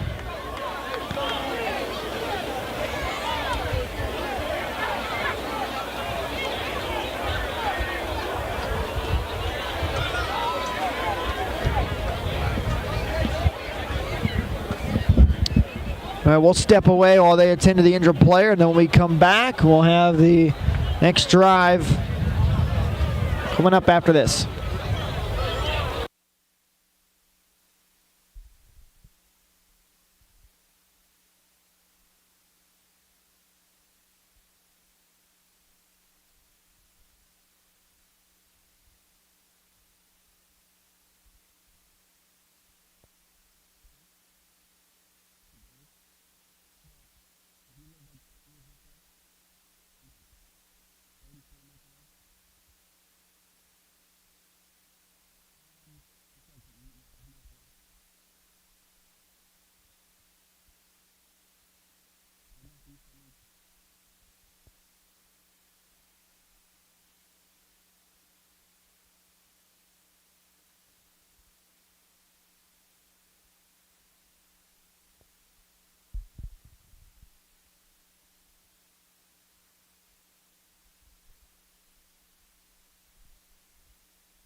All right, we are back now. Injured player able to get up off on his own power. And we will resume action. And we'll see if the Eagles stick with the run game on 3rd and 18. Takes the snap. Bengals player came in late. Jones got to roll out to his right now, just throws it out of bounds.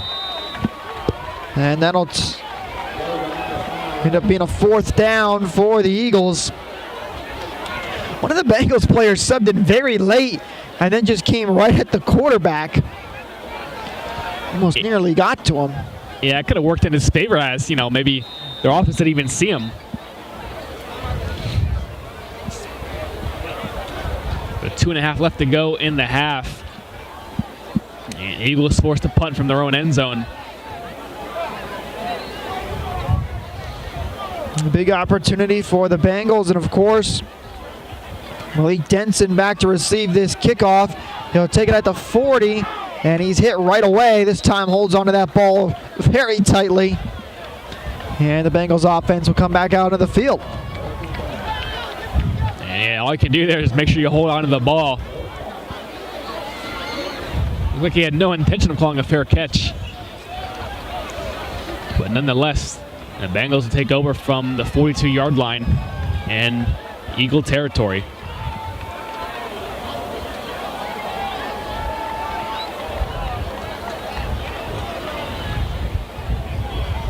Bengals' last drive ended in a huge catch and run, but ended in a fumble.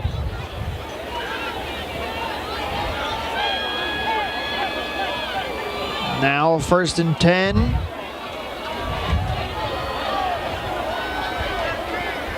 Pellicillo in the shotgun.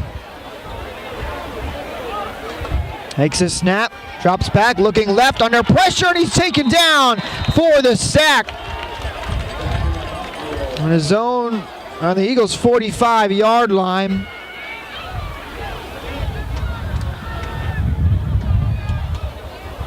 And that'll bring up 2nd and long. He's had no time, nowhere to go with it. Tried to escape, but obviously to no avail.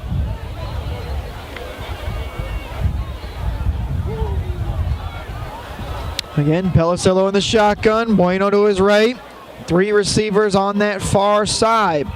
Takes the snap, hands it off up the middle to Boynton. And he picks up a good amount of yardage, but he's still a couple yards short of the original line of scrimmage. And it almost looks like 2 Eagles players ran into each other there. We heard the helmets collide from here.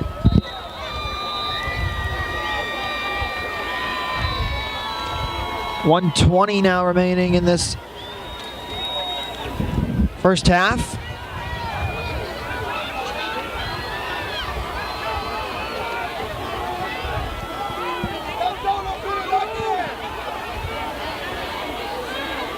Receiver moves in motion.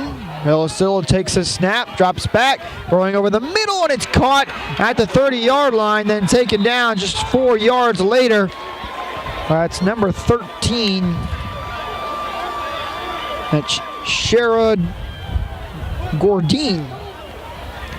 And that was a great job there. He realized he was open, and he almost sat down, as they say, and kept himself open, but not enough for the first. Bring up 4th and short, 37 seconds left. Now a timeout taken by the Bengals. They want to try and talk this one over, make sure they can pick up the first down. As you mentioned, 37 seconds remaining. Bengals do lead it 8-6 right now, looking to try and extend their lead before the end of the half.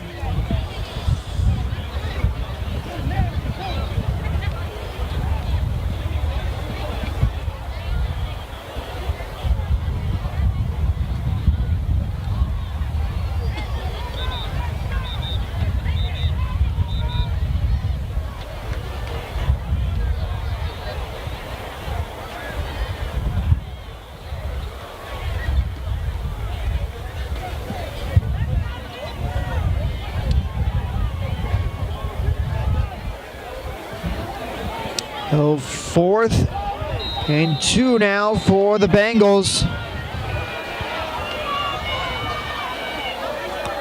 So hand this one off to Bueno.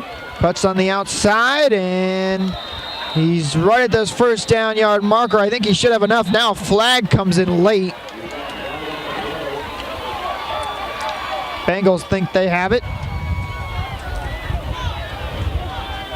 Still no call yet, but that was honestly a solid run there as he was getting wrapped up but able to fall backwards. And he might have the first. Official still talking. Very flag heavy game so far in this one.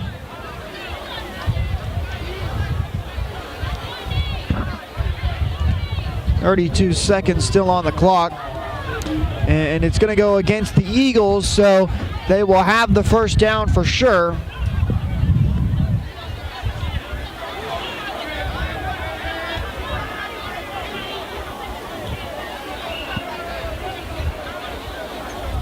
And now they're bringing the chains out to measure. Yeah, I've already got twice the chains coming out, and we haven't had anything else all day. And when they yank that chain, he is short. And march short. And they're saying it's going to be Eagles' ball on the turnover on downs, but I thought there was a penalty against the Eagles as well. Yeah, that's the part I'm still unclear about. But the referee is just going to signal Eagles' ball.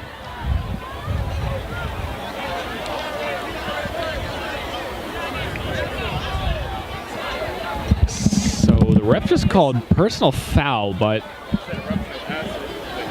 it'll still be a turnover. And that penalty could be enforced before the Eagles' offensive drive. Okay, so the penalty doesn't give them extra yardage, but it will back up the Eagles.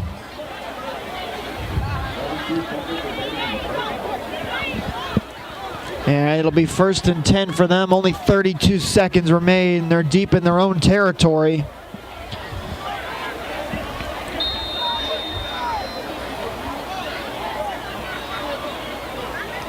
High snap, the hands are off to Miller, and he fights his way back to the line of scrimmage.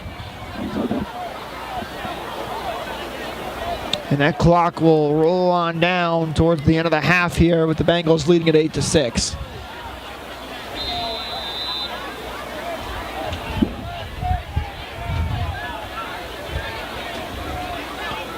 And one more run to Miller, who's taken down quickly for a short gain of about 2.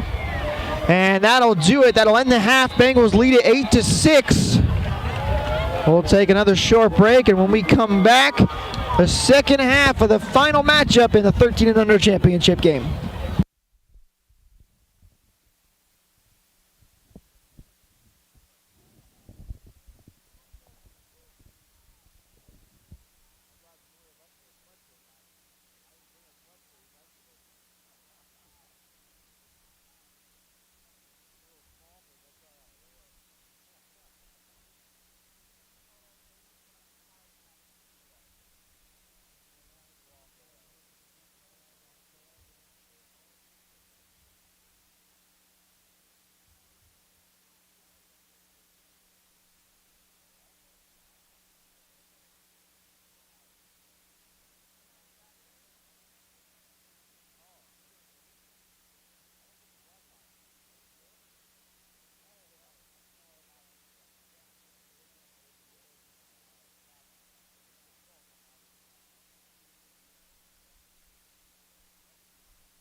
All right, well, welcome back as we get set to go for the second half. Bengals lead it 8-6 right now. And the Eagles will get ready to kick this one off. Bengals will look to try and extend their lead. Adam, it's been a more of a low-scoring game, not as crazy as the last game, but still a pretty good game so far. As Denson taking this one back, it's a good little return there and be put down at the 35-yard line. Yeah, and so if either team wants to pull away in this game, they're going to have to focus on ball security. As we had about 4 drives go back-to-back end on fumbles for both teams. That's right. We have had a lot of turnovers in this game. But, actually, not many of them have turned into points because usually when there's a turnover, the other team's turned it right back over. It looks like we had another flag here as well as the Bengals are being pushed back. And, yes, so penalty against the Bengals, and they're going to start this drive now at about their own 10-yard line. Actually on the 15. First and 10. So now we're really going to see how these second half adjustments go for each team. Handoff here to Bueno. He bounces out to the outside and taken down right at that first down yard marker. Should have enough. Good run there. Eagle player down. A little slow to get up. Looks like he's on his feet, though, which is good to see. Yeah, he showed a great burst of speed once he bounced to the outside. And, yeah, like you said, that should be... they'll mark him just short. 2nd and 1.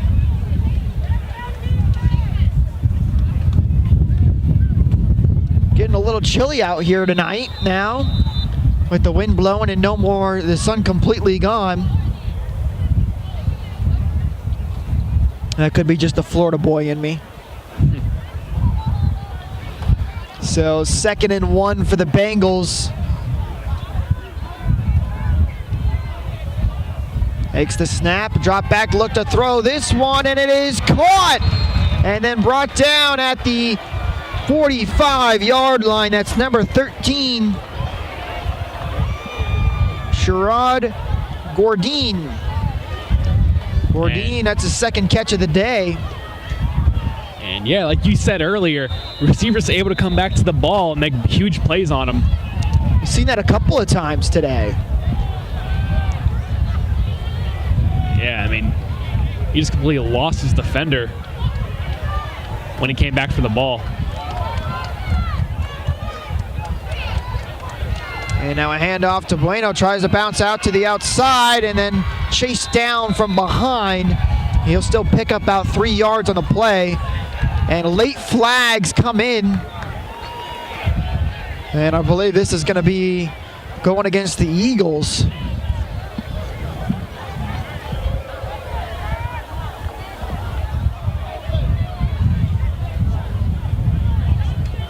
And it's going to be an unnecessary roughness call on the defense, so that'll move the Bengals up a little more.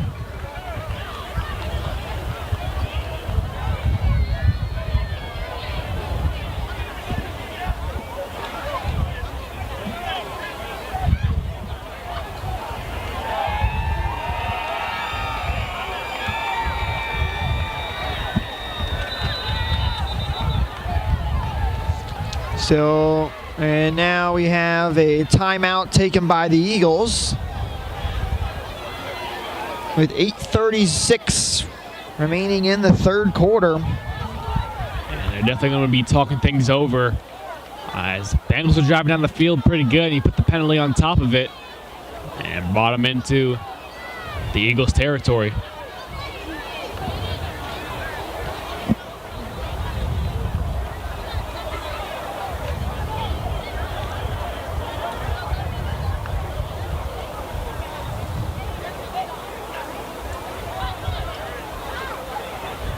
If you'd like to purchase all your games this season, head over on to Qwikcut As Qwikcut will email links to all your games to keep forever. Go to Qwikcut.com and click on the marketplace to purchase your season's games. It's only $50, and it's a great stocking stuffer.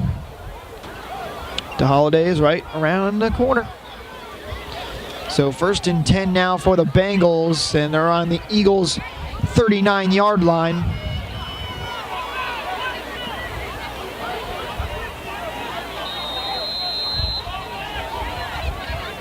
Pelicillo. Well, now the flag comes out before the snap. It's a false start against the Bengals, so that'll back him up and make it the 1st and 15.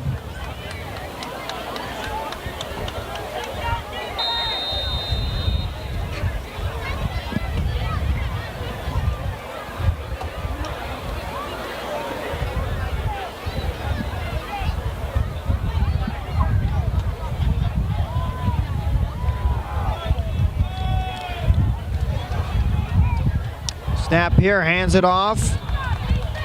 And a short gain, maybe got back to the line of scrimmage. That was Malik Denson that time on the carry. Yeah,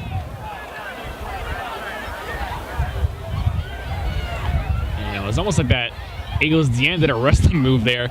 Dove right at the feet to take him down. And nowhere to go.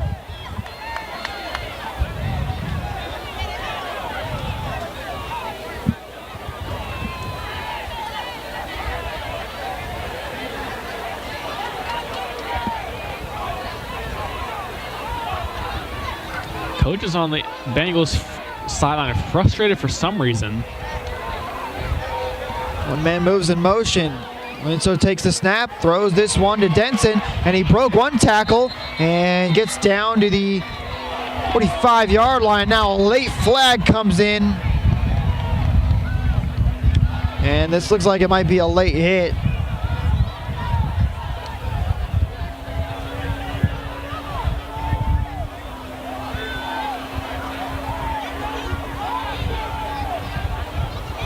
And it will go against the Eagles, so that'll push the Bengals up, and they'll have a 1st down now.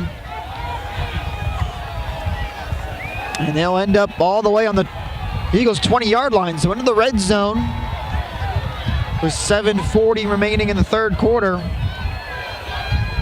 And it's another costly penalty for the Eagles, as the last one put them in their territory now in the red zone.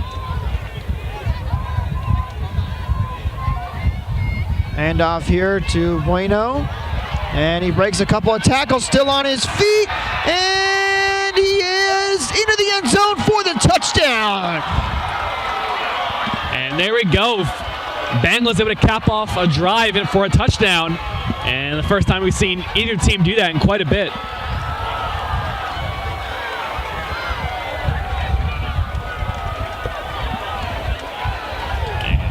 So the Bengals extend their lead 14-6, pending the extra point.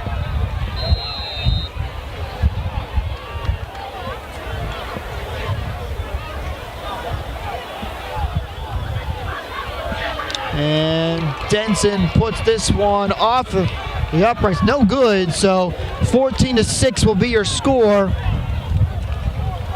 But the Bengals extend their lead on a nice drive there.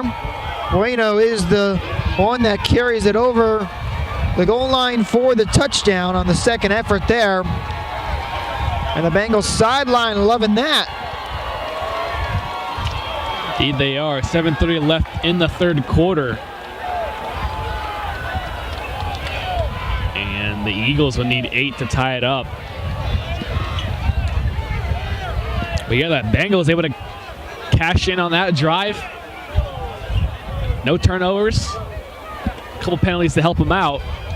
And the Eagles are behind a little more now.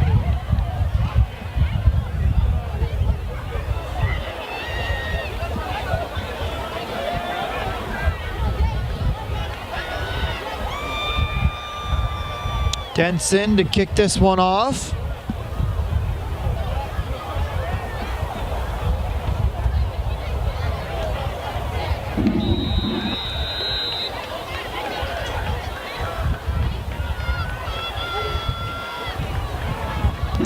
Fielded at about the 15-yard line there to try and take this one back. Going way on the outside, and a good tackle on the Bengals kicking team. Takes him down at the 20-yard line. And that's just a great closing speed. Didn't give him a chance to get to the sideline. Actually might have been better off just going straight. So the Eagles will have it 1st and 10 on their own 20 now. I think you can see some frustration building on this Eagles sideline now. Yeah, you got that right.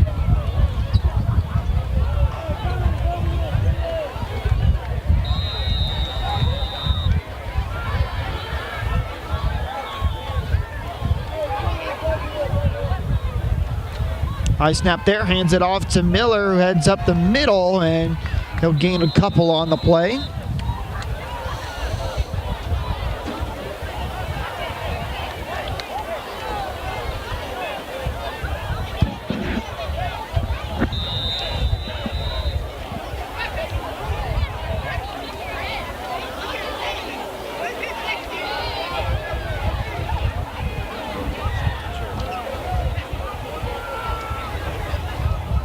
Second and 7 now for the Eagles. Takes the snap, hands it off, and another short gain there. And it'll bring up 3rd down. Yep, Eagles away. Eagles again just hacking away through the run game. Now they had a couple big runs in that first drive, and then a huge run from Miller to score the touchdown. But ever since then, it's been 2-3 yard gains, and it hasn't been enough for them to pick up some first downs here. 3rd and 5 now for the Eagles. And another handoff. This one up the middle. Some good blockers. This time, and a big hit on the 30. Yeah, huge hit. He thought he was free for a second, but stopped right in his tracks. That was number 16, Jakari Watson, on the hit, and he is fired up. No flags on the play. And yeah, you said it right. He's fired up. He was asking for more after the play. And now the handoff to Miller, who tries to get up the middle, but he's again stuffed. Oh, and now the Bengals are saying they have the ball. Yeah, this is going to be a turnover on downs as they're short of the 1st down yard marker. And it looks like they might measure this again. And they are going to call for the change. I think he's short, though.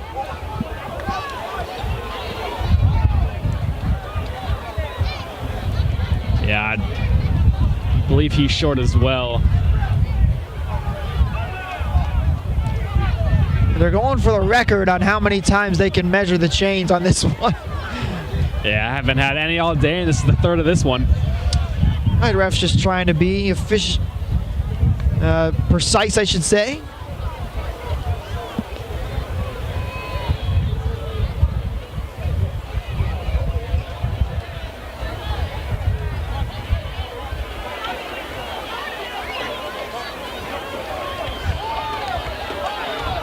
And he is short, so the Bengals turn over the ball, or the Eagles, I should say, turn over the ball on downs. And the Bengals will take over with 5:16 remaining in the 3rd quarter.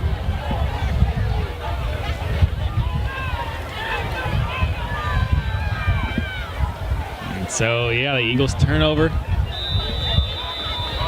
The Bengals will start in the Eagles' territory. And could punch in another one. Well, now we'll have a water break timeout.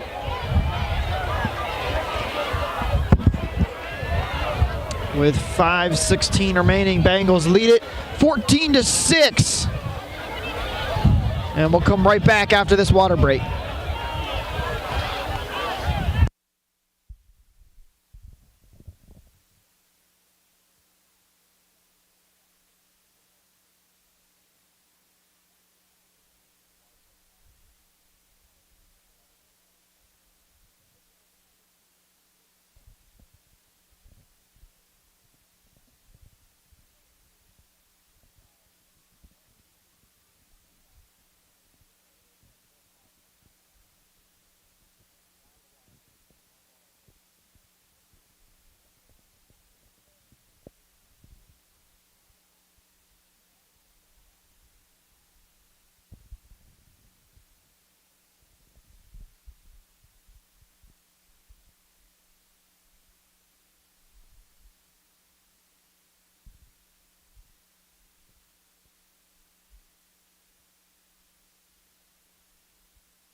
back now from the water break. And it's going to be 1st and 10 for the Bengals as they will look to extend their lead late in this third quarter. Slot receiver is tapping his helmet like he was calling for the ball. Silo takes a snap. Bessel roll to his left and now just throws this one away. And it goes incomplete. Flag comes in on a late hit. Looks like we're going to get a roughing the passer call. And that'll go against the Eagles. So the Bengals continue to move up. That's 3 costly penalties this half for the Eagles in their own end. So the frustration just continuing to build for them as they now trail and have not been able to get anything going offensively, taking a couple penalties.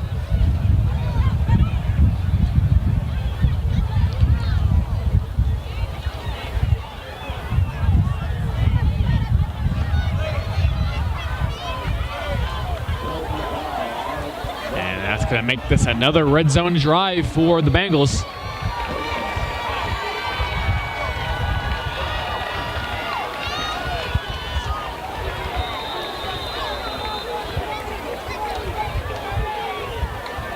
First and 10, already inside the 20.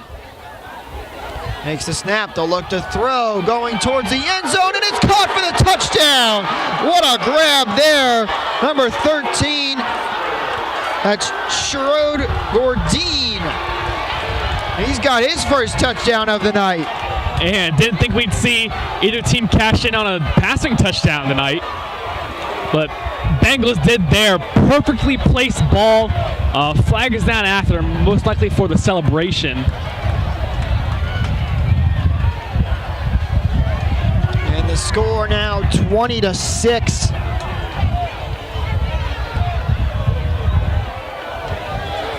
Bengals have taken a big lead over the Eagles.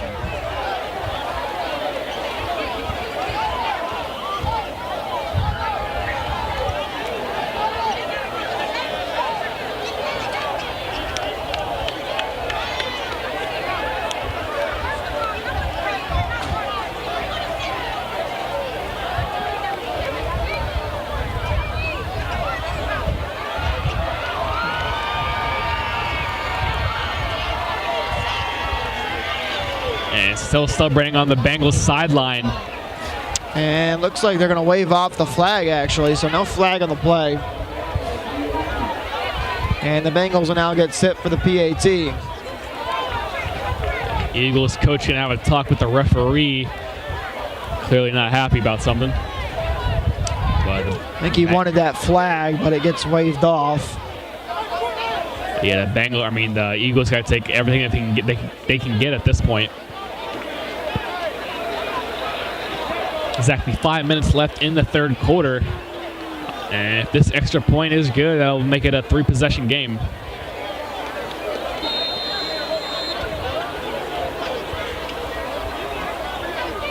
And Tenzon's extra point. They're going to fake it. Rolling out to his left now. Throws, and it is caught for the PAT. The quarterback was the holder. And Pelsillo was rolling and had to throw on his back shoulder, but made a great throw to get the ball to his receiver. And it's now 21-6. Yeah, receiver makes a great diving catch for that one. And 3-possession game now. And still the frustration on the Eagles sideline. And they're going to have to get things together if they want to have a chance to come back. Yeah, absolutely. Still 5 minutes to go in this third quarter. Now down 21-6. They got to get something going quick.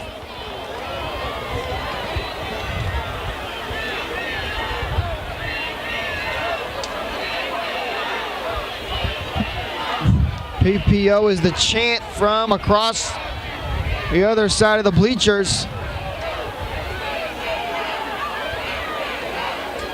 course, this is the PPO Bengals playing in the 13 and under division championship, and they lead it 21-6. 5 minutes to go in the third quarter.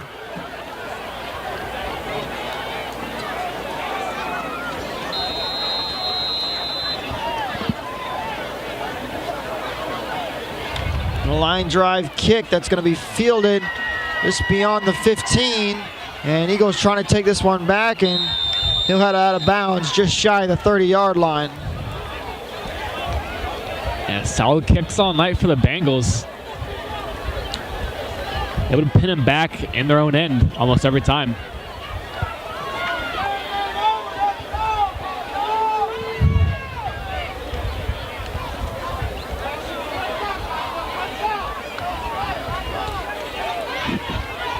This time they'll start from their own 28.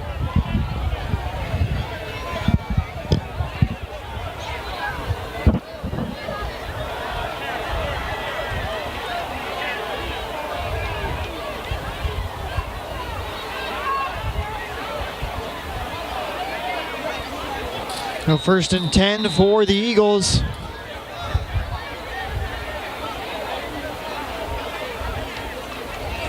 Handoff to Miller, and he trips up, and the ball comes out, and it's recovered by the Bengals.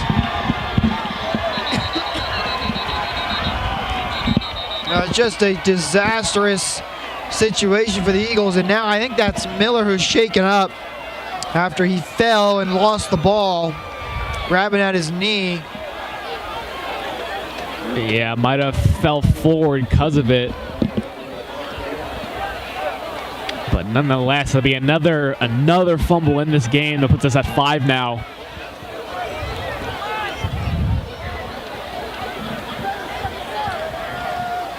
Now we'll have another stoppage for the injured Eagle.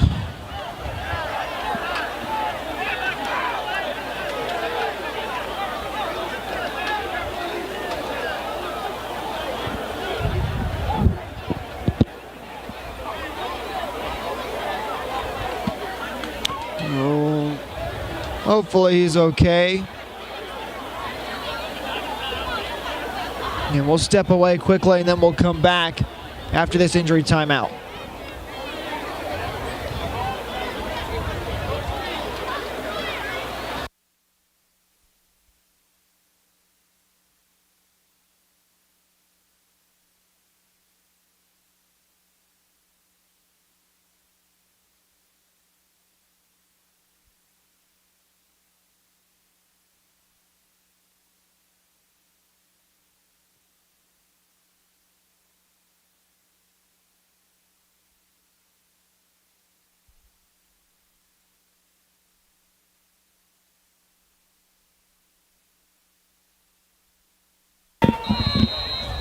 Back now after the injury timeout.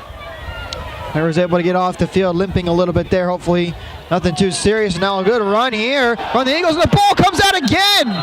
But this time it goes out of bounds. And so some clarification on that last play. They did say he was down before the ball came loose. But then the Eagles lose it again.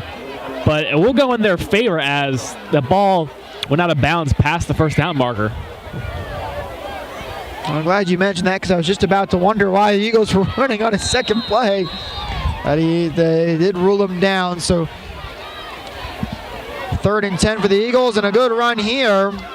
And that should be enough for the first down. They get past midfield. Yeah, which a second there, it looked like hope is lost for the Eagles, but now they're back into Bengal territory.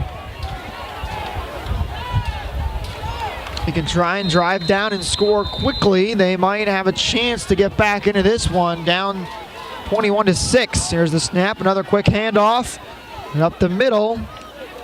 I'll go for a gain of 4.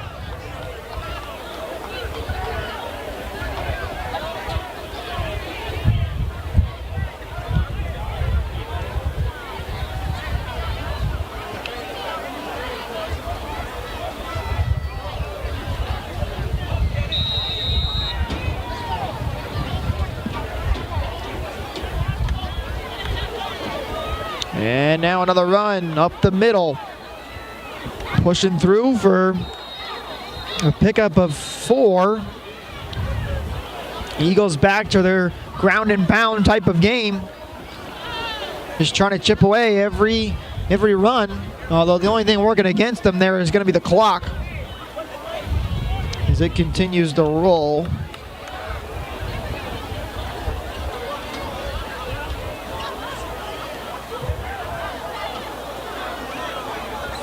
We still are in the fourth and third quarter, so still another quarter to play.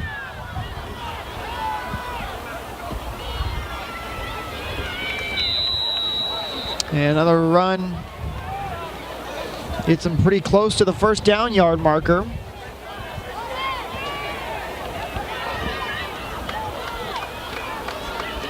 And it'll be 2nd and 4 for the Eagles.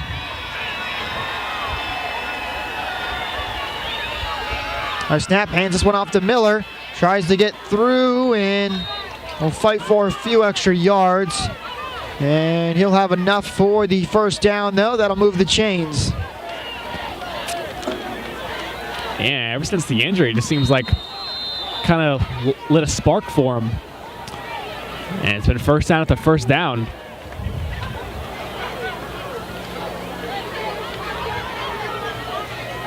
Another handoff to Miller, trying to push through behind his blockers. And he'll get about 2 or 3 on the play.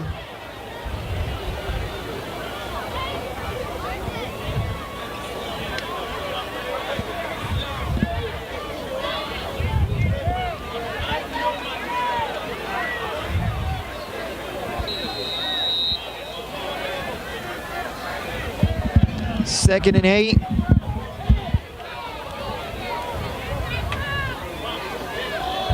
Snap here, hand it off. Another run up the middle. And another pickup of a couple yards. That's been the case all night for the Eagles, just hacking away yard by yard. And it's got them just a few yards out of the red zone now after 2 fumble scares. Snap here, another handoff, and this one breaking through, but ran into his own guy there and had to slow up. He's eventually taken down just before the 10-yard line, but they do get the first.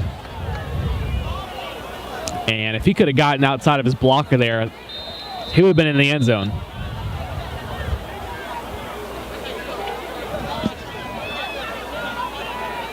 Takes the snap, hands it off, and this time only a gain of maybe 1.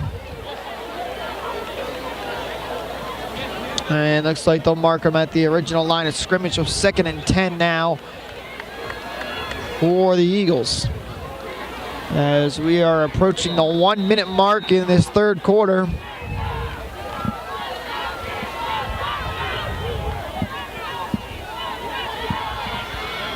And a flag comes out here on this run.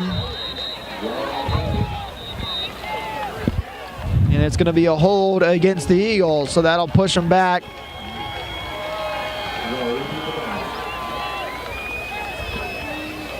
And it'll set up a 2nd and long with under a minute to go.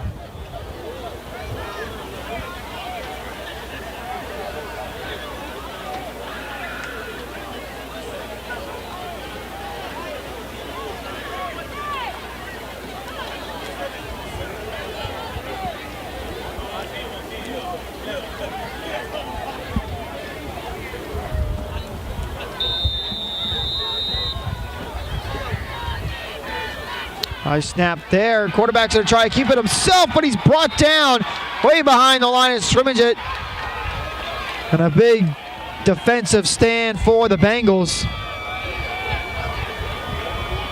And now a 3rd and very long.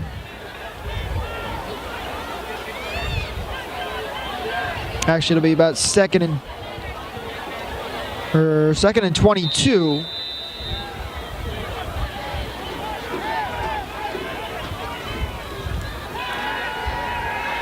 On the 3rd, tries to roll out and throws this one to his right. It's caught. And down to about the 20-yard line, but still well short of that first down. And that should bring us to the end of the third quarter. The Bengals lead it 21-6. We'll take a short break when we come back. Quarter number 4 right after this.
All right, back now for the final quarter here on this Saturday, full of championship games.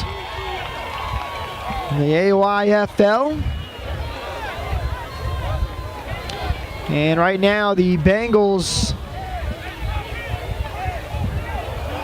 are trying to stop the Eagles as they are in the red zone. They trail 21-6. Yeah, last couple downs, the only problem they've had this whole drive. And the Eagles will look to throw, and it gets hit from behind. Ball comes out, and the Bengals have this one.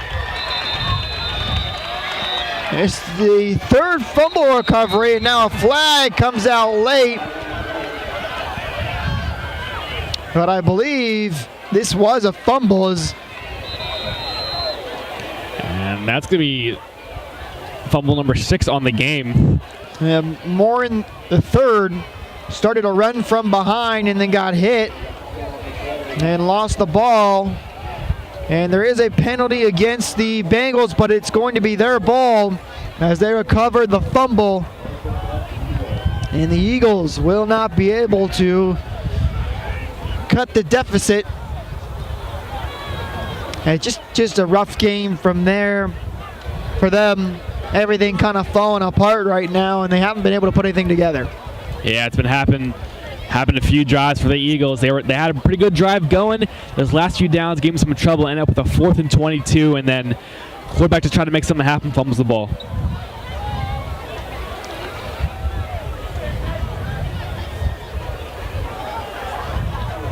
So Bengals gonna look to run some clock out. They got 3 backs behind them. Under center takes a snap, and now a whistle before the snap. And it's a timeout taken by the Eagles. So they will try and reset here.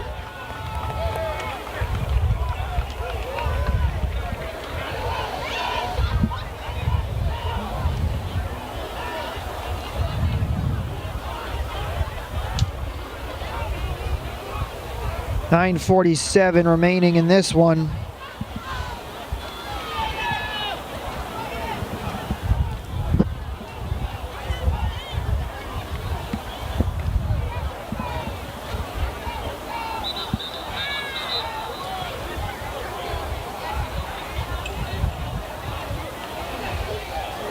And both teams heading back out onto the field.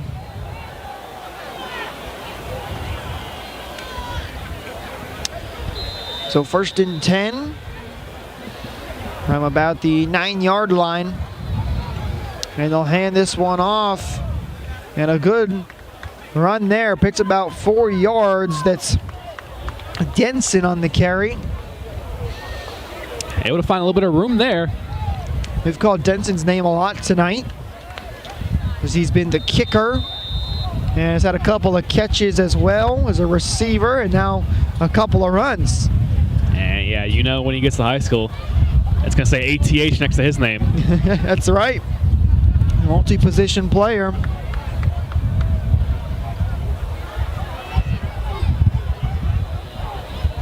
Bengals hand this one off, trying to get to the outside, runs over one defender, but only picks up about 1 on the play.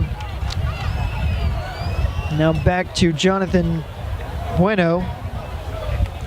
And this drive for the Eagles definitely been doing better rallying into the ball than they have been most of the game.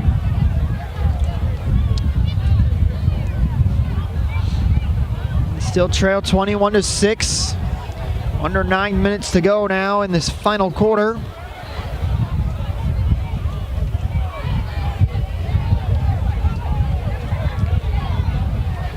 As the Bengals will try and let this clock roll down as much as possible.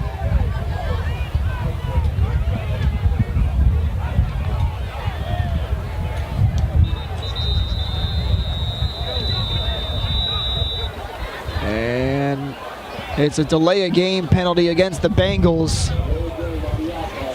So that'll back them up a couple of yards.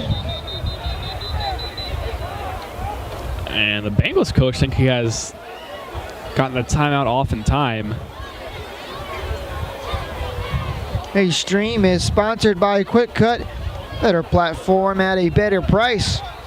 If you'd like professional highlights made for your son or grandson, go to Qwikcut.com.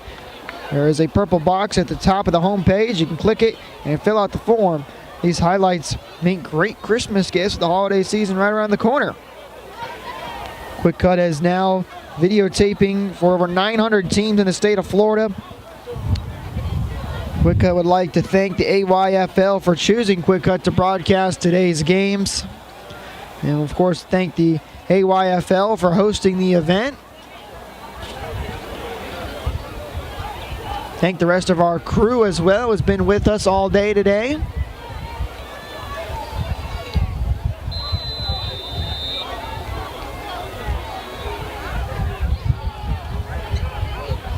And 3rd and 8. And they'll look to pass under pressure though, and taken down behind the line of scrimmage. Eagles defense gets a sack. And that'll set up a 4th and long. Eagles still showing some signs of life. And, you know, run game was not working on this drive for the Bengals. Try to pass it there, but line does not hold up. Don't want to give up just quite yet, and if they can get a quick score and then one more defensive hold, this game not completely out of the question. And so now the Bengals going to have to punt from their own end zone this time.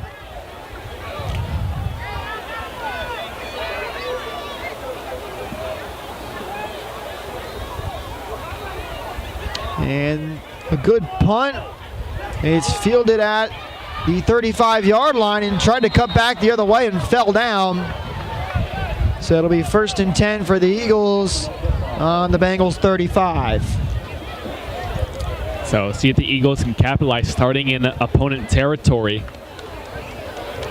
As you guys saw, the last couple of drives not going well for them. And still down 15 points. Gonna need a couple scores and some PATs to go their way.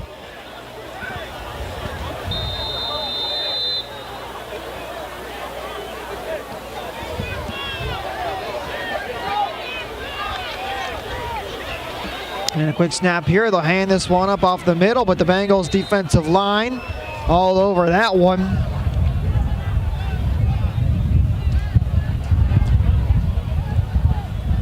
And now 7 minutes to go in this one. Bengals lead 21-6.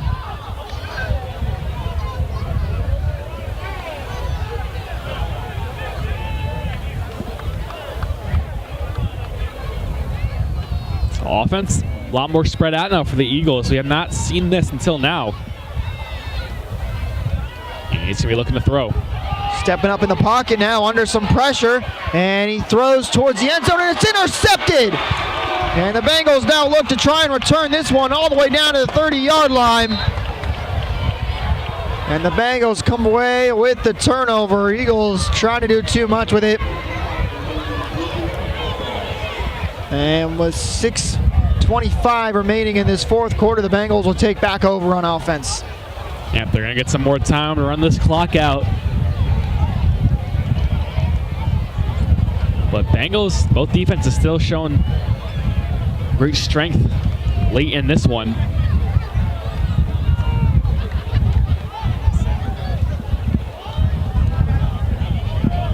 So the Bengals want to try and wrap this one up and go home with a win in the 13 and under championship game.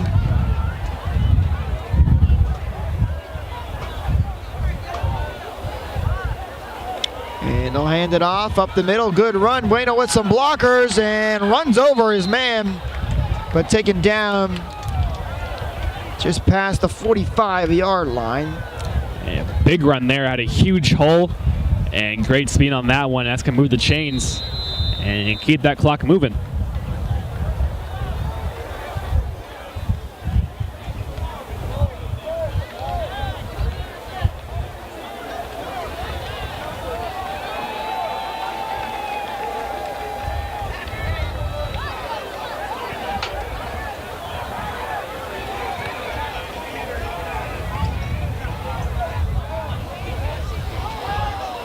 We'll take the snap, and whistles blow before flag comes in.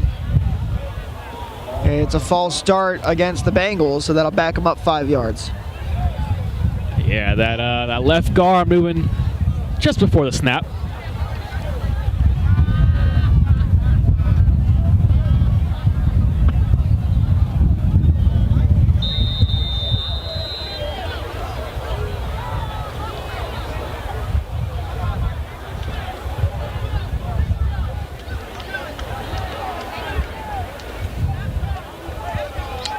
So it's 1st and 15 now. Bengals sitting at about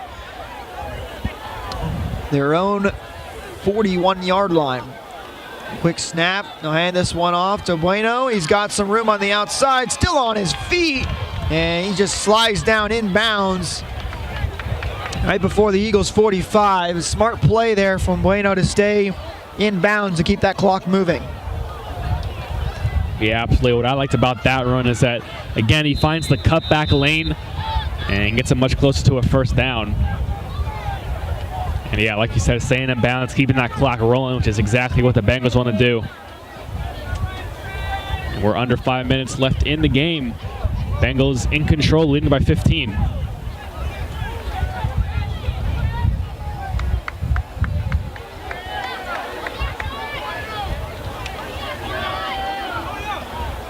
It's a snap here, pitches it to the outside, and a little bit of room to go, still going, and finally forced out of bounds. That's Denson.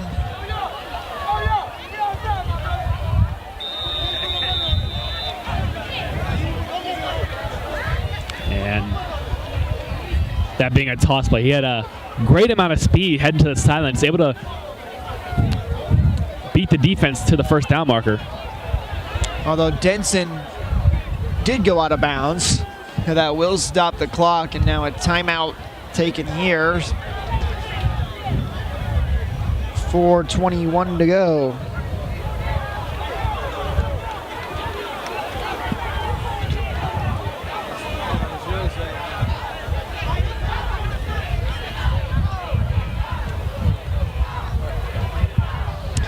Don't forget, if you'd like to purchase all your games this season, Qwikcut will email links to all of your games to keep forever. Just go to Qwikcut.com and click on the marketplace to purchase your season's game. It's only $50, and it is a great stocking stuffer. The stream sponsored today by Qwikcut. Again, I think everybody's been working hard all day to put together this production. including all the groundskeeping crew here at the stadium. As we are 4 minutes and 21 seconds remaining in this final game of the day.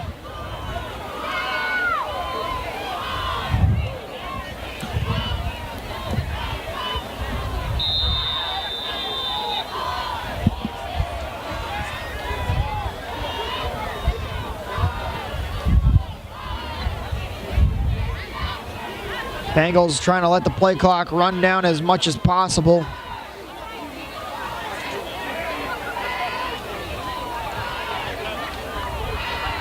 And a handoff up the middle. And that's Pompano again, still on his feet. Now finally taken down, just shy of that first down yard marker. And it'll be enough for a Bengals first down. Hey, so after that quick handoff, able to slip through that tackle that was wrapped around his leg.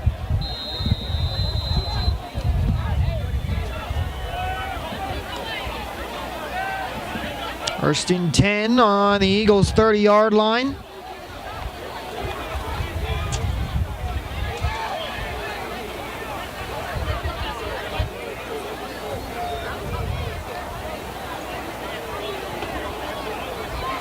Hogan takes the snap, hands this one up off the middle on a short run from Richardson.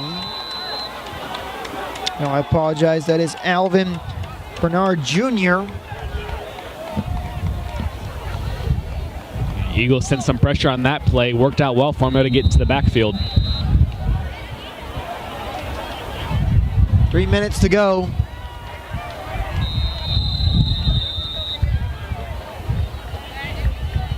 And it's going to be an injury timeout. One of the Bengals players down on the field. That'll stop the clock with 2:55 remaining. And the Bengals just trying to wrap things up here and secure the win. They lead 21-6 right now. They've had an excellent day on offense, and then they've had the defense come away with some multiple stops and a fumble recovery as well. And then the Eagles, who had a great start to this game on a big touchdown run from Miller, and then everything kind of just slipped away from them since then and have not been able to get back into this game. Back now for 2nd and 10.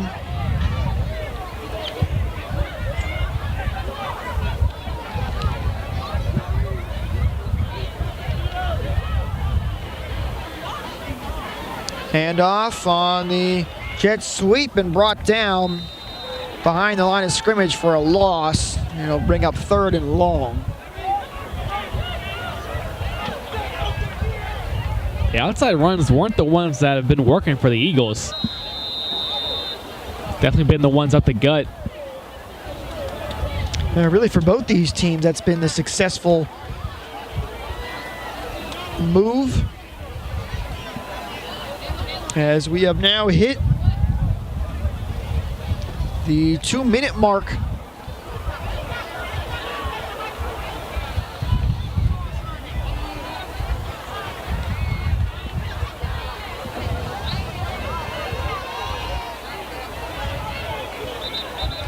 And whistles blow before the snap. And it's going to be delay a game against the Bengals, so it'll back them up on 3rd down. 1:45 remains in our final game of the night.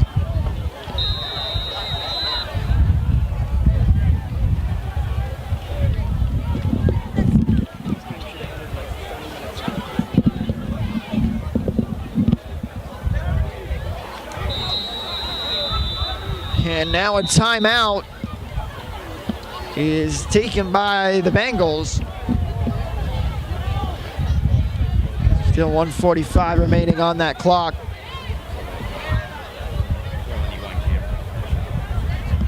Well, that one's got audio.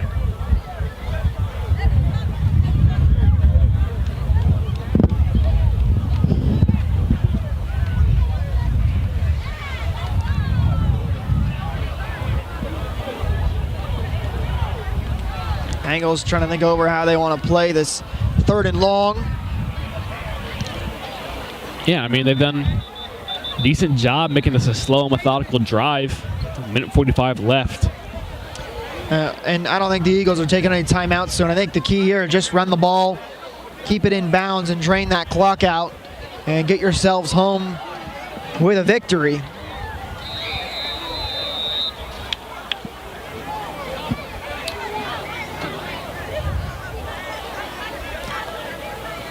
This is a long shot, but if they convert this, could very well be the game.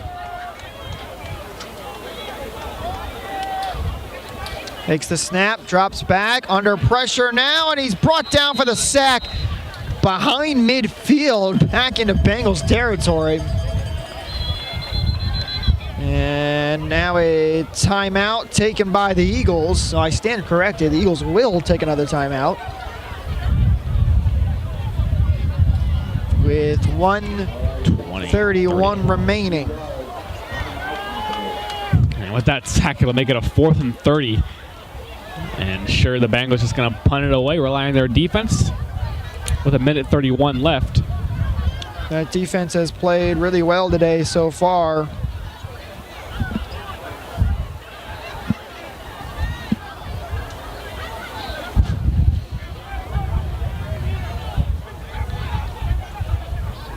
Henson back to punt this one, standing at about his own 36-yard line.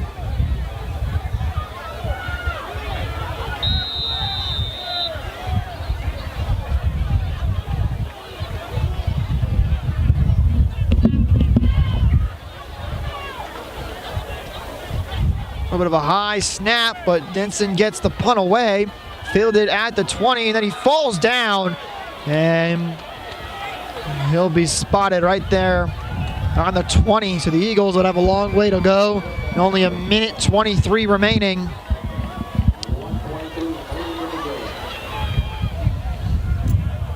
Bengals well on their way to winning this 13 and under division championship.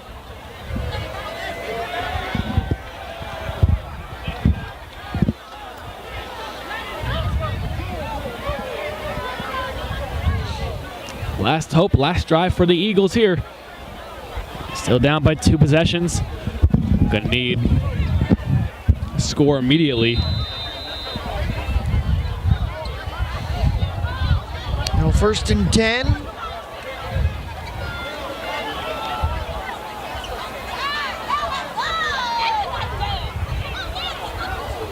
And they'll look to try and throw this one. Quick throw over the middle. It's caught.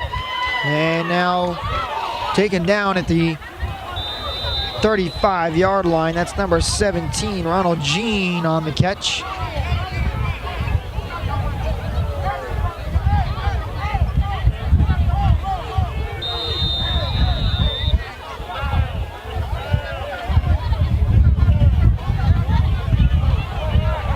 And Moore in the 3rd, drops back again, throwing to the outside, and hit as soon as he catches that ball. Ball came out, is incomplete. Under a minute to go now. Bit of a wobbler on that throw. We're going to have another injury timeout. One of the Bengals players shaken up on that tackle.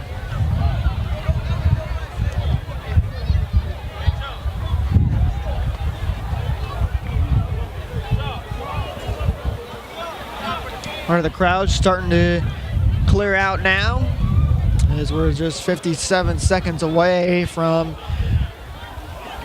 finishing our 8-game slate.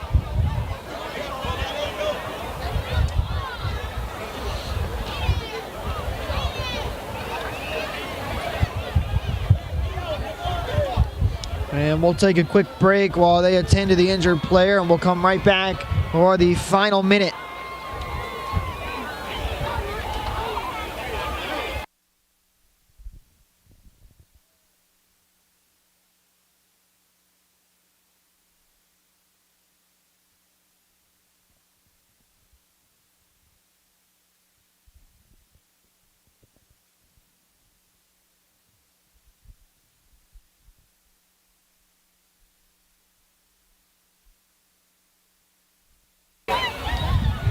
And we're back now. Player able to get off on his own power, so good to see he's okay. And now it'll be 2nd and 10 for the Eagles.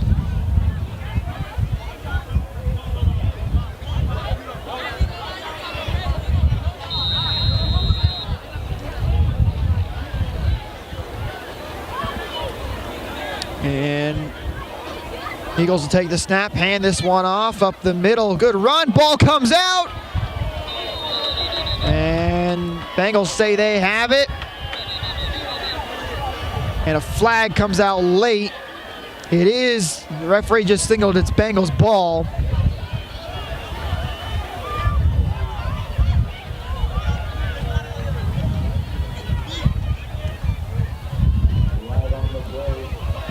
We'll see what the flag is. 45 seconds remaining.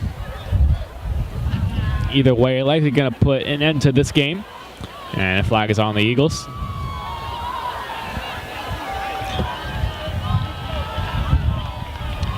The Bengals giving their coach a ice shower as they know they have secured the win. Congratulations to them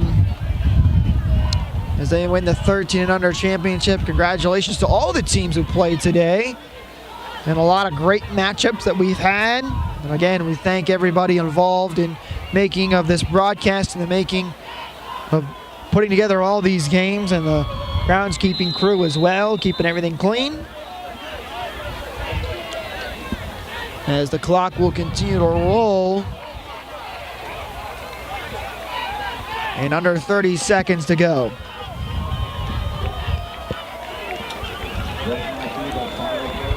And one to remember for this game is that Bengal offense, while they had some fumbles of their own, they were able to capitalize on the fumbles by the Eagles.